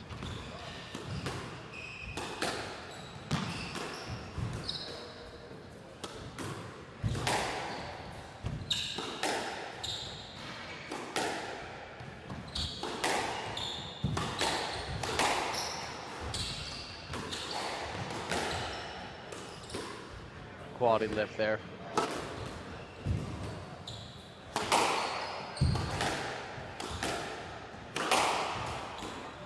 You were talking earlier about the most important score. I think this could be a pretty pivotal point right here. I agree. 5-7 is a massive scoreline. And this is the kind of rally we've been waiting for, an absolute mega rally. Longest one of the game so far. Definitely best rally of the match, and dare I say it, the biggest rally of the match. Who is going to take it as Sakfi is kind of probing, and he's taxied him. And there you have it, folks. And we can hear the roars from up top. Sakfi will not go away, as that's the biggest rally of the match, and he looks calm, cool, and collected as we have 6-7. Crowd definitely on the hometown boys' side. And why wouldn't you be? That's what it's about here. Let's see if you can back it up.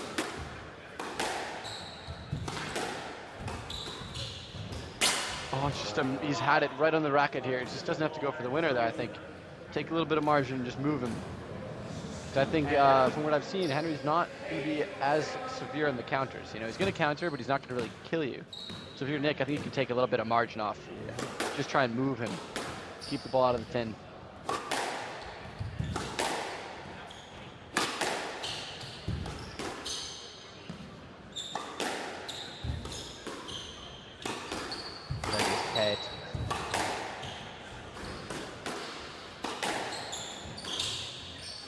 Good to see him playing through there. It's good to see. Good to see. It's an easily playable ball. You don't like to see guys stop for that. And Nick just stretching there. I think he's pushing the envelope a little bit too much. Don't want to expose yourself. Credit to Henry for staying tough. That's got to be a stroke. Let's see what they give. Seems like Sounded like have a they not given a let. stroke? Sakfi's not happy, so I think they have not given a stroke. Just a let. Bit of a floater there from Henry. Yeah. But he'll take it. Yeah, Nick was on that one pretty quick. Credit to him, though. We've been talking a lot about Sakfi's game, but it's Henry here with a 2-point lead. Just staying solid. Not really messing with the tin. Oh, that's a great shot. Great But shot. there's the gunslinger. Half volley there into the short backhand spin. side. Top spin and bongen.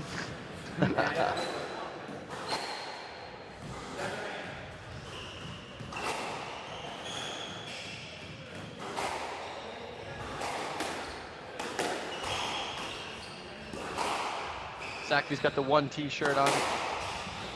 Pretty sleek. Gotta love the support.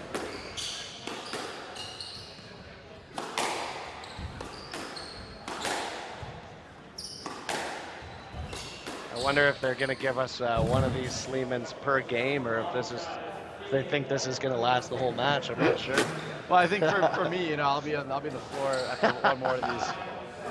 But we can't all be gods. I think that's the least Jay Nash can do. Is he'll come out here with a little cooler for the boys. That's a bit of a soft ask. Let's see if they give him something. Yeah, definitely. Might be a no let here. I think they might have just given him a no let. I think it's kind of. I mean, it's a bit of a soft ask, but you got to give him a bit of a safety let there. Yep. I think the backswing there is some danger there. But Scoreboard looks says like a 9-7. no let. Oh, it's 10-7. They've given no let. Wow. That's a bit harsh, I feel, but 3 game balls. for Henry. Costly. And that's got to feel good if you're the number 2 seed here, getting the first game under your belt. And it's a 10. The racket goes up. And Nick is hot. He's bummed out there. You can see he's Not happy about that call. You can see him mouthing it. The camera didn't catch it, but he's heated up. Some choice words there. Some choice words for sure. Choice words. But what do you think he's got to do to bounce back? Well, he's got to cut out some of those errors, obviously. He put a couple into the tin on the backhand side, so kind of like you were saying before, Yep. just play with a little more margin and and try and put some work into the legs of Henry and really get himself into this match. Yep. I think, yeah, I think what we've seen is like he's been trying to push the envelope a little too much. I wonder, do you think he's got Chris on the phone? I wonder if he's got a coach in his ear, or if he probably has someone here with him in person. But it's like the U.S. Open now. He's sitting upstairs coaching him in between games. Yeah, yeah. Exactly. I think on PSA now coaching is allowed again at majors. It used to be not even allowed on the phone. Yeah. But yeah, it looks like I think that's a good change. But needless to say, it's Henry Lung that takes the first game, 11-7. And really, you could say that he held that lead for most of the end of the game. He was really never in danger. He had a bit of a rocky start, but steadied the ship. And credit to the player from Hong Kong for staying steady through the game.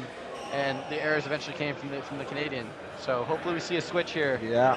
For the hometown crowd, Yeah. they'll be rooting to see this game leveled it'll be up. interesting. I think Nick's going to come out here pretty fired up. And my guess is he starts to up the pace a little bit and hit some hard low crosses. Yep. Try and stay away from that tin. Just chop it in there, yeah. I do think when he gets the edge, he's got to take some more margin, because I think he's not getting hurt on the counters, so when you take it in when it's up above your shoulder, just take it a little bit higher above the tin. Just get a moving shot. Yeah. A lot of Henry's winners have been kind of mid-court kills. Yeah, so kills. It's like the counters from the front he's are not getting hurting Nick. punished too much at the front. Yeah, so I think Nick can take a little bit of sauce off of it. I know it's not in his DNA, but hopefully he can keep the ball to the tin here and make this a match. Because I think that this deserves to go the distance. Yeah, I agree. But it's always crowd easier said wants than done. Crowd wants it.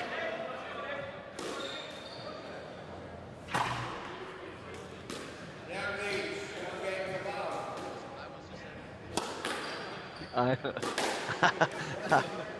was thinking the same thing, and they're like, oh, maybe not. And here we go. We're back in here, game 2.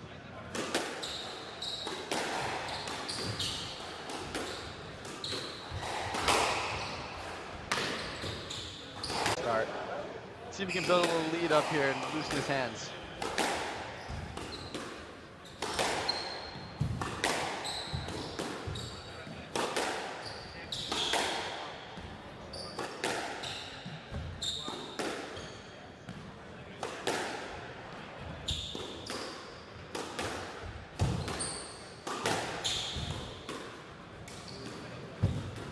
Good lift.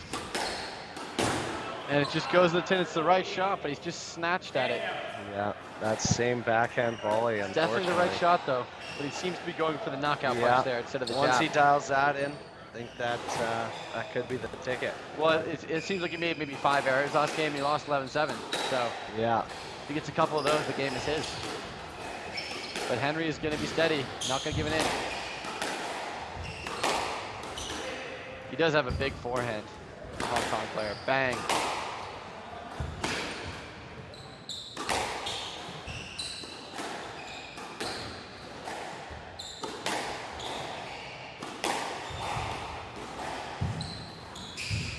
Just simple probing counters.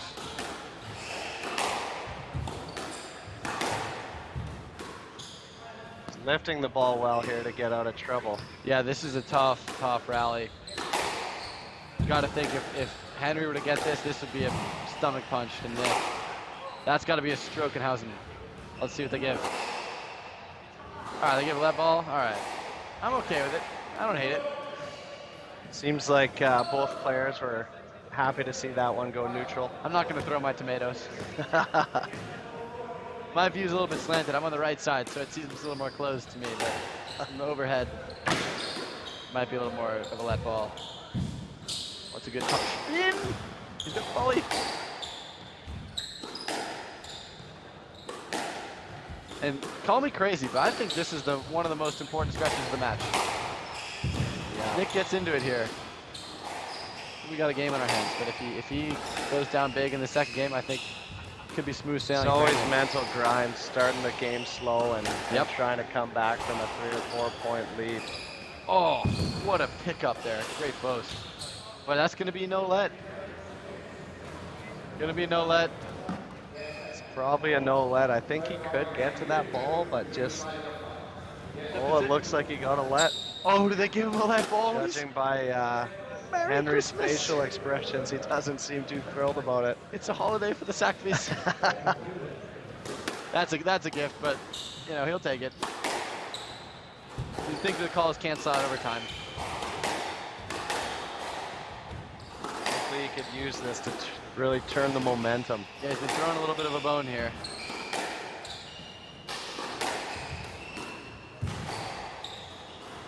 Good lift by Henry there to get out Henry of just trouble. scampers back in position. Just a defensive masterclass, really. You gotta say. Sackby is throwing the kitchen sink at him, and it's Henry's just being steady. And then Henry notice how that took a was little quick, look there. a little look-see there. Yeah. I think he smells blood. I don't think Sackby's broken, but I think he had a little look-see there just to see if he was getting into him. Maybe there's some words exchanged. Things are heating up here early in the second. It's getting hot here in London.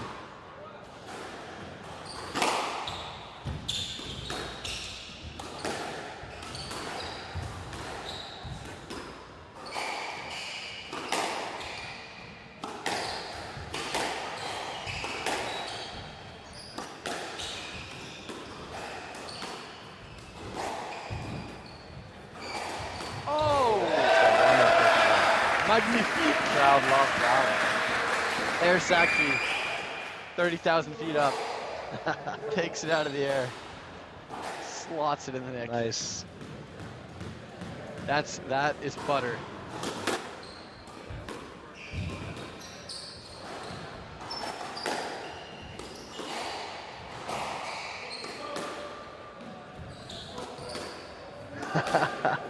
Looks like we got Liam in the comments here. Shout out to Liam Wants Harrison, to the see last a magic trick. last defender. That has got to be one of the coldest screen names I've ever seen. The man just woke up icy. He may have seen a couple of these magic tricks before.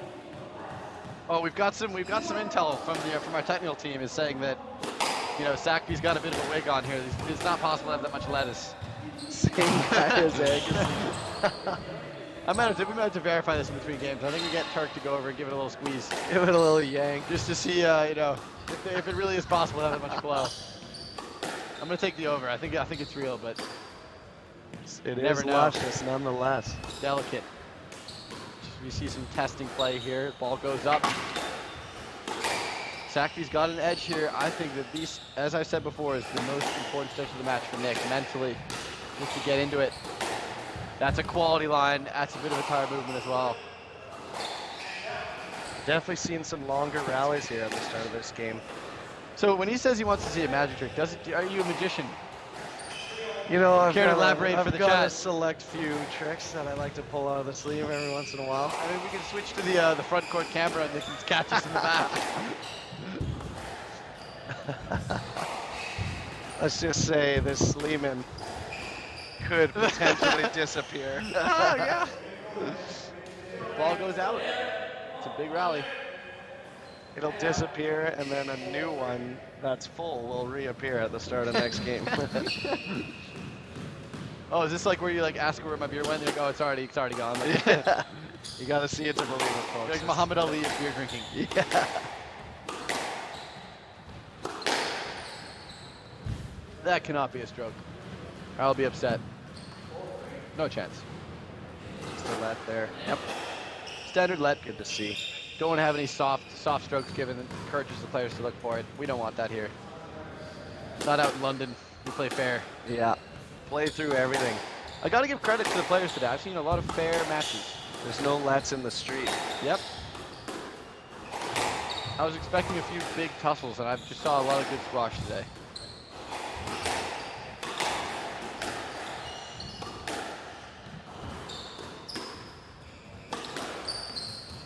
Shot. Just calm, cool, collected, puts that backhand in there. 5-3 for Sackby, as they both players go to the towel. Both be feeling it, but Yeah, these good attacking squash. next 2 points I think are big for Sackby's confidence here. If he can get these two and take a bit of a lead, that'll loosen it up and Yep. allow him to kind of go for a little more. Call me crazy as well. Henry's walking a bit slow there after the towel. I think he's going to be fine, but he's definitely feeling it a little bit. So he's not superhuman. And there it is. Wow. We've seen it again and again. Just a simple, straight kill. Grabs that wall and Grabs stays that dead. wall, yeah. Very It's like he hits short. down on it, even though it's below him. It's kind of a... How does he do it? So aggressive. Oh boy. Good thing he didn't cross that. Good flick. Wow, this is quality squash here, folks. I don't know how it's translated to camera, but in person, this is very dynamic. Yeah. Both players, this is the opposite of a hack fest. Yeah, this is not simple squash here. They're moving the ball all four corners, and it's fun to watch. Oh, a little hold. I'm fired up. This is some good squish. And he's putting it in the tin, and we're even. We're 5-all. And he goes back to the towel. Is that a little something something? Because he was at the towel 2 hours ago. All right, if you're in the chat and you think Saki's gassed, give us a 1. If you think he's got more, give us a 2. I I'm think team if 2. anything, it was more of a mental break. Yeah, I think physically he's still looking pretty strong. I think he's got more. Henry's, what are they saying? they might have the score confused, or Oh, is it not 5-all? I'm not sure what's going on. I think All right, it we'll is see if the 5 scoreboard all. updates. Both players here obviously very fair. Henry's got to be one of the more fair players. Nick obviously just trying to play squash. Love to see it. Been very few lets. I probably just jinxed it, but You know what? as and we see a haven't, massive shutout. No. we haven't seen any of the bumping Yeah, exactly. No. since the start of the first game. Oh, he's found the a way. lucky deep nick there by Henry. 6-5, he edges it. Got to take those when you can. All right, we've got 1 vote in the chat. He goes not 1, not 2, he goes 0 for full stamina. Oh, Like the FIFA bar, it's just completely full, maxed up. I think so too. I think he's got a lot in the tank. He's moving the ball here nicely. And that's just class. Pure quality. That there is why Nick Saxon could be a top 30 player. tough to take the ball in short like that from up top. Up top, Cut off all the pace. hardest place to play the ball, and he just puts it in. And he's got Henry moving. This is tough squish. He's clipped him there, didn't ask Yeah, for it looked like he clipped him actually. He's happy to just play out the advantage here. And he's got him on a string. Let's see what he does with it. And I think Henry's going to escape. Oh, Yep. Straight winner. Henry's He's going to really appeal got for the that scoop. forehand kill dialed in. Might have been a scoop, but the forehand kill there is just class. It's behind him. He's almost playing off his right foot. Yeah. Just opens it in the last minute. Seems like it's got to be his bread and butter shot right there. Something that hopefully Nick has seen enough and he'll watch for a little more. Got to make sure that he's hitting it deep in the back. Yep. To the Still a nail forehand biter here. side. 7-6. That forehand is a scandal. As he Big gives a fist little wry bump. smile there. Yeah. He looked up. I wonder if he's got a couple fans He up might there. have a couple fans up there. He's just asking him to call Nick an Uber. No one uses taxis anymore, folks. It's No, not it's all Uber. Stay safe out there, folks. Lyft discount. Oh, that's just clinical. Got to give credit to Henry. He's getting an inch. He's taking a mile. Got the Timmy Turk 20 promo code if you guys want to use it. Yeah. Timbo 20, Timbo Tin 20. Yeah, Henry's been just absorbing for a lot of the game, and he takes a chance and he puts it in there. That Chances that he has taken too. He hasn't made any mistakes. That's what I'm saying. He's just kind of hanging around. That might be a winner hasn't on the really lob. given any free points. That looked like a Bit of a scoop and a Could have been a stroke. I think it scoop. might have been a little scoop. Now it's That's got to be a stroke. Has to be a It's right stroke. up the middle. I think he got away maybe with scoop, one maybe there. scoop. Now he I got think in away the with back one the there. referee can't quite see down there, but No, just a wee Scoopenhausen. we had a nice view of that one. Yeah, we were in prime. Unfortunately, both of our eyes were closed. Our so, stuff. we're Yeah, gonna I have to never saw it. Let it slide. Our StubHub. Oh, Oh, that that's ball is out. out. That ball is clearly out. Fair from Henry there, you can see. Yeah. Doesn't look pleased about it, but Yeah, our StubHub definitely tickets, out. we went for these seats just so we could see those. Yeah. 20% discount. Best in the house. Just use Free- the promo code. Promo code Turk comes with a free beer. Magic trick lessons. Magic. Oh, it's a forehand kill again. It's just automatic. He shakes his head. 10-8 game ball. Just clinical. And if you're down 2-love, that's a tall mountain to climb. That it is. Not gonna say it's never happened, but it's looking bleak. But it's not done yet. The fat lady doesn't sing because he pumps back one licks. And that's the Nash Cup bounce. The back wall roller. Somebody's got to tighten those No seams better up. feeling. And no worse feeling as the opponent. Yeah, just when you need it. Oh, he's got it. Good get. Oh. Henry's kind of going for it here. He wants He's this. pushing He it. wants this. Oh, that. Is that up? I don't know. Oh! Oh, what a huge rally there. Oh my gosh. Yeah, sorry for the volume, but that was ridiculous. Oh, he's talking about the crowd. No, I gotta let the crowd applaud. All right, this Shots will be were sick. huge. Hopefully, Nick can use the crowd, get into Henry's head, and Dude, 10-all. try and get this one tied up at 1. He went for an air sack at 10-9 and put it in. Oh, Massive huevos. huge. Just pop an air sack 300 miles. No let. 11-10. I think, unfortunately, I gotta think Henry's gonna take it here, right here. I think it's gonna be. Third game ball. I think it's gonna be a shutout. I think it's gonna be a forehand shutout to take it, followed by a fist pamp And a shh to the crowd. and a shh to the Western gang. Quiet the London folks. But tidy here from Hopefully Sackville's not. battling. We want Could to this hear be the shutout? roars instead. Oh, stroke! It's gotta be stroke. Surely stroke. Animated there from Henry. This is huge. 11 all. 4 carrot sticks. 11 apiece. Folks, if you're in the chat, what's the most satisfying tiebreak scoreline? Is it 12-10? Is it 14-12? It's definitely not 13-11. That's just not good to look at. But is it, yeah, just shoot it in there. It's 16-14. 15-13 is not bad, but I think the evens are better. Oh, he just can't scrape it up. Too many weak ones. 12-11. All right, And now I Henry can't- moves ahead for his 4th game ball. I can't call Henry again. I called him last time. He's lost my faith. We'd love to Which see means Nick now he's with gonna win another it. Now he's big gonna win it. one. Yeah. With a fist pamp. Oh, that could be a Nick. Always scared to let those serves Yeah, go exactly. on game ball. Not at the Nash Cup.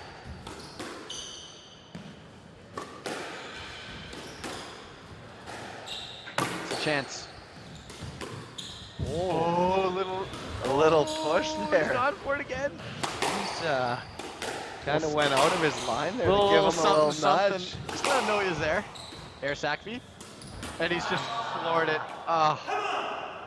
There's the fist pump. A fist pump, and he looked right at him as he did it. That's And- got to get into Nick's head. You live by the air sack fee, you die by the air sack fee.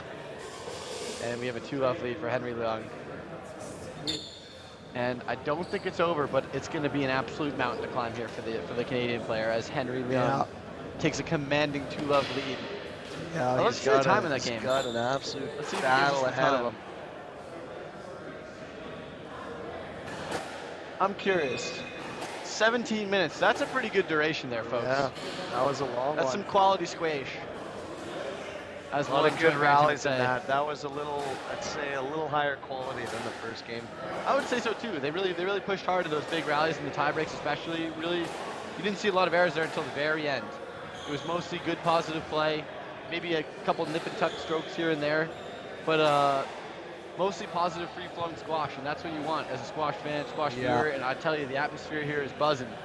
Here at the Nash Cup, people Yeah. are getting up, getting more drinks in between games, and it's popping off. So, if you're in the London area, Let's just You know where to say find us. there's There's a bit of a line at the bar there. There's a big line at the bar. It's got to be 20 people deep. Everyone's stocking up here for another 3 games that we're waiting for. Oh yeah, absolutely. This is going the distance. They're gonna run out of Steelmans or Sleemans. Yeah, well, we're gonna have to do a couple waves over to the bar and see if anyone bites. Shout out to Lee in the chat saying true PSA announcements here. Lol. I think that's sarcastic, but love to hear the fanfare anyway. You know, we're here for you guys. Any questions, fire them into the chat. We'll do our best to answer. Me and Turk, you got us for the next however long this match goes, and we're here for it. We're big squash fans just like you guys, and we're here to give our view on the match and some other nonsense as well. So thank you for joining us tonight here on the PSA Challenger Tour, and make sure to hit the sub button and like button, because it's free to do and helps out the channel a ton. So if you're there, smash the like button, smash the sub button. Totally free on YouTube. Get to see some good squash content. Support the Challenger Tour. Yeah, and a good shout out to the Nash Cup for setting all this up. Shout out to Nash Cup. The cameras, both sides of the court. They got this commentating going. You know, they really do a lot of work here to get this out there, to get the streaming and everything. It's a thankless job. They don't have a media team here. They just go and put it out there and hope somebody sees it. So if you're there, share it, smash the like button, all that stuff. Yeah, we'd love love to to one see. of the longest running tournaments on the tour. Yeah, And absolutely. it's a great atmosphere here. They built it from nothing. So you got to tip your hat to here in Canada. The great landmass. With how easy it is to stream these days, it's always a shame to, you know, to go to some events and not have the opportunity to or it's not watch quality. any of the matches. Because some of these players here are really, you know, the difference between these players and some of the players who are in the Platinums is minute. A lot of these guys can go out there and win Platinum matches, and some of them have. So if you guys are watching, just appreciate it. This is some great squash. And you're looking at the top ranked player from Hong Kong on the court. And I think Nick might be, he's not the top ranked Canadian, but Where's In Yao?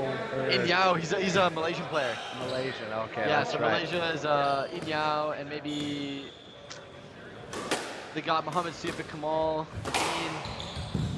they've got Is Max Lee from Malaysia? Max Lee is from Hong Kong. Hong Kong? Is he? Hong Kong's got Max Lee, Henry, they've got, Is that's Henry a bit ranked cheeky. ahead Did of they get Max stroke? now?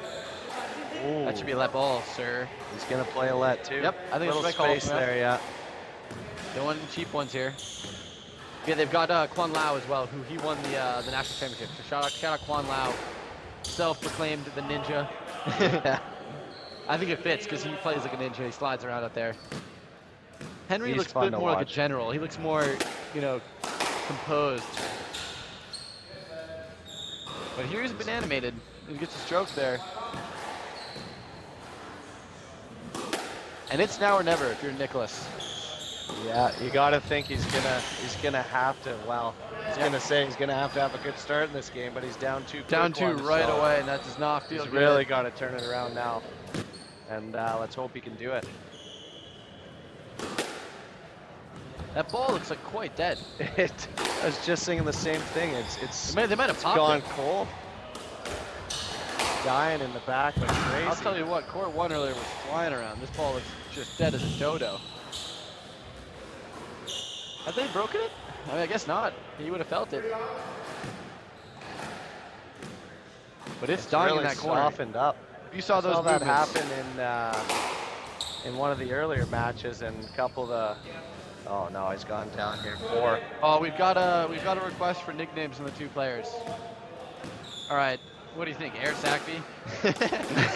Yeah, I think we got to stick with that one. I like now. Air Sackby. It kind of flows. Yeah. He does a lot of forehand jumping, smashing houses. I feel like it'd be kind of a cop out to call him like the Maple Leaf or something. You know, it doesn't work. Air Sackby. Oh no. As that ball goes out and it's running away here, it's 5-love. This is not looking good. It's do or die now. He's got to stop the bleeding here, and He doesn't look dejected. back It to looks work. like he's just hurting a little bit, and Henry's staying steady. As that might be a stroke. 6? Is it 6? oh no.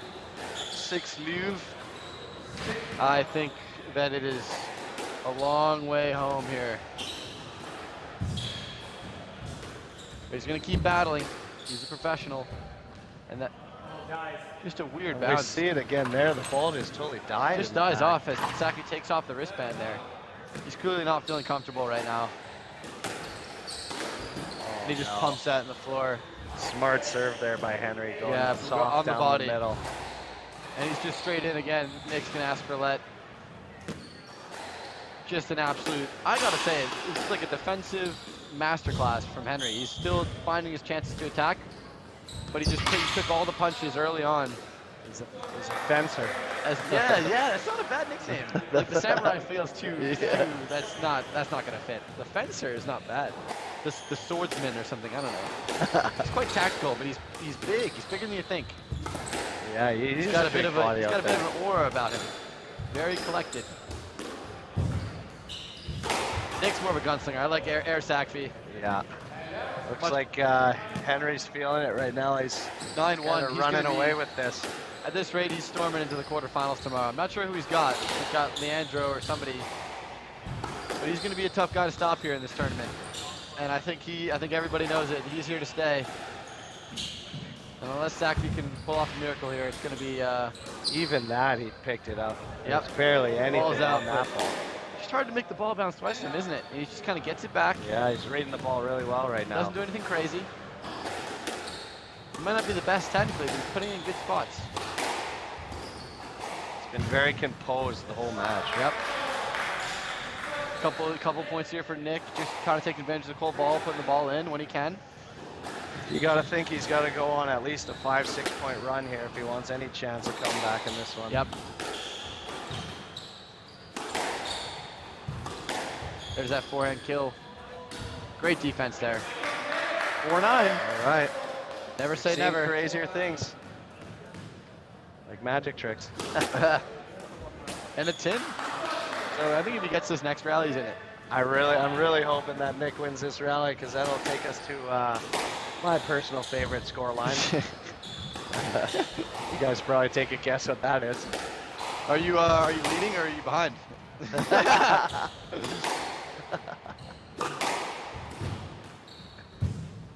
Oh, it's got to be stroke 6-9. He's in it. Let's go.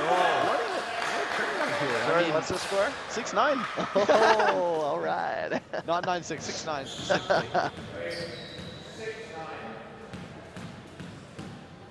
All right, Nicholas. Give us another game for the chat. They want it. If you're in the chat and you want another game, give us a let's go Air Sakfi. Henry's had enough games for a short time. He's got 2 games. That's plenty. You know, just got to share the wealth a little bit. Yeah. Give the boys one. Give the crowd what they want Yeah, I here. just want to see a little bit more squish.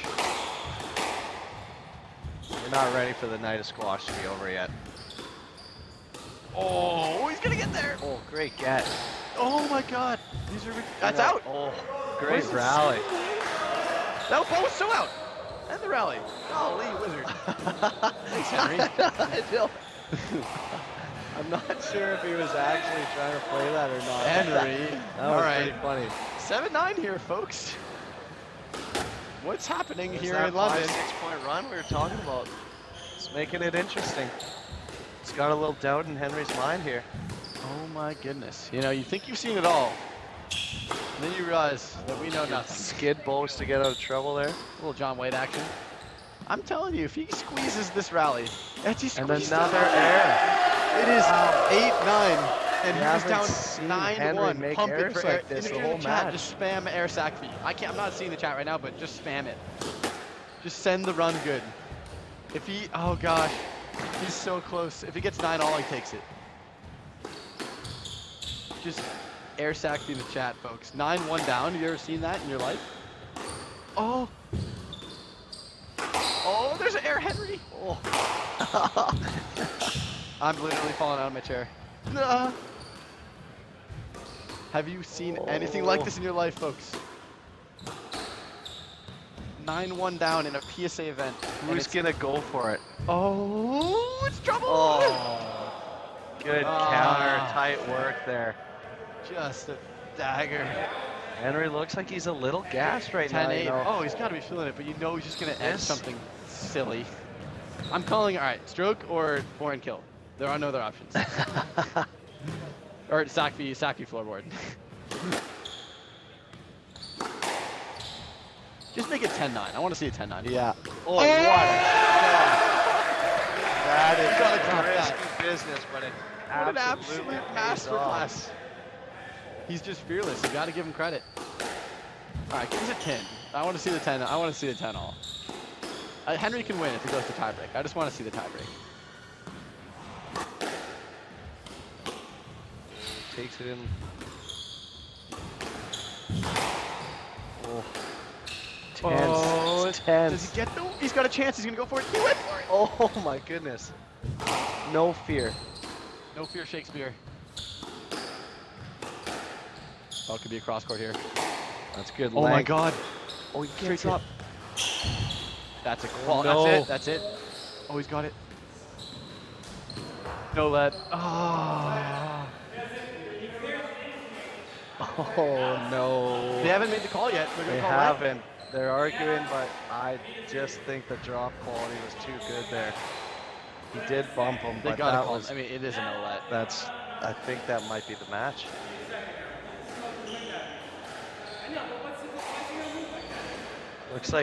Looks like Henry's How are they trying to taking so shake long? hands, but I don't know how a call hasn't been made here. Oh my gosh, they've given a let ball. All right. Oh my God. 1 minute pause followed by let ball. That was a bad no let, but I mean, it is what it is. There's a cat. That's his second He's got life right there. 126 lives. Now he has to win the match, right? That's how it works. This could be a huge momentum shift if he can take this game. Oh, see ya. Get there. Oh, good Oh my God, I almost get. pulled my hamstring. Just watching that. Speaking of pulled hamstrings. That match. time he took Great it. match, boys. That's quality Great from battle. Henry. 9-1 down. Yeah, that was the last one of the night. And it's Henry Leung from Hong Kong that moves on. 44 minutes. 11-7, 13-11, 11-9. And he'll be in the quarterfinals tomorrow. And we'll see you there here on PSA Challenger Tour YouTube. Thank you for tuning in, folks. My name's Tiernan Van L. I'm here with Connor Turk, and we are signing off. Thank you guys for watching. A lot of fun, folks. Unfortunately for you guys, I don't think they'll have the Pro-Am doubles tournament stream tomorrow, but I will absolutely be shining bright like a Let's diamond. go. over All there. right, boys. All right. Time to do some Thanks, magic everybody, for tricks. tuning Good in. night, folks.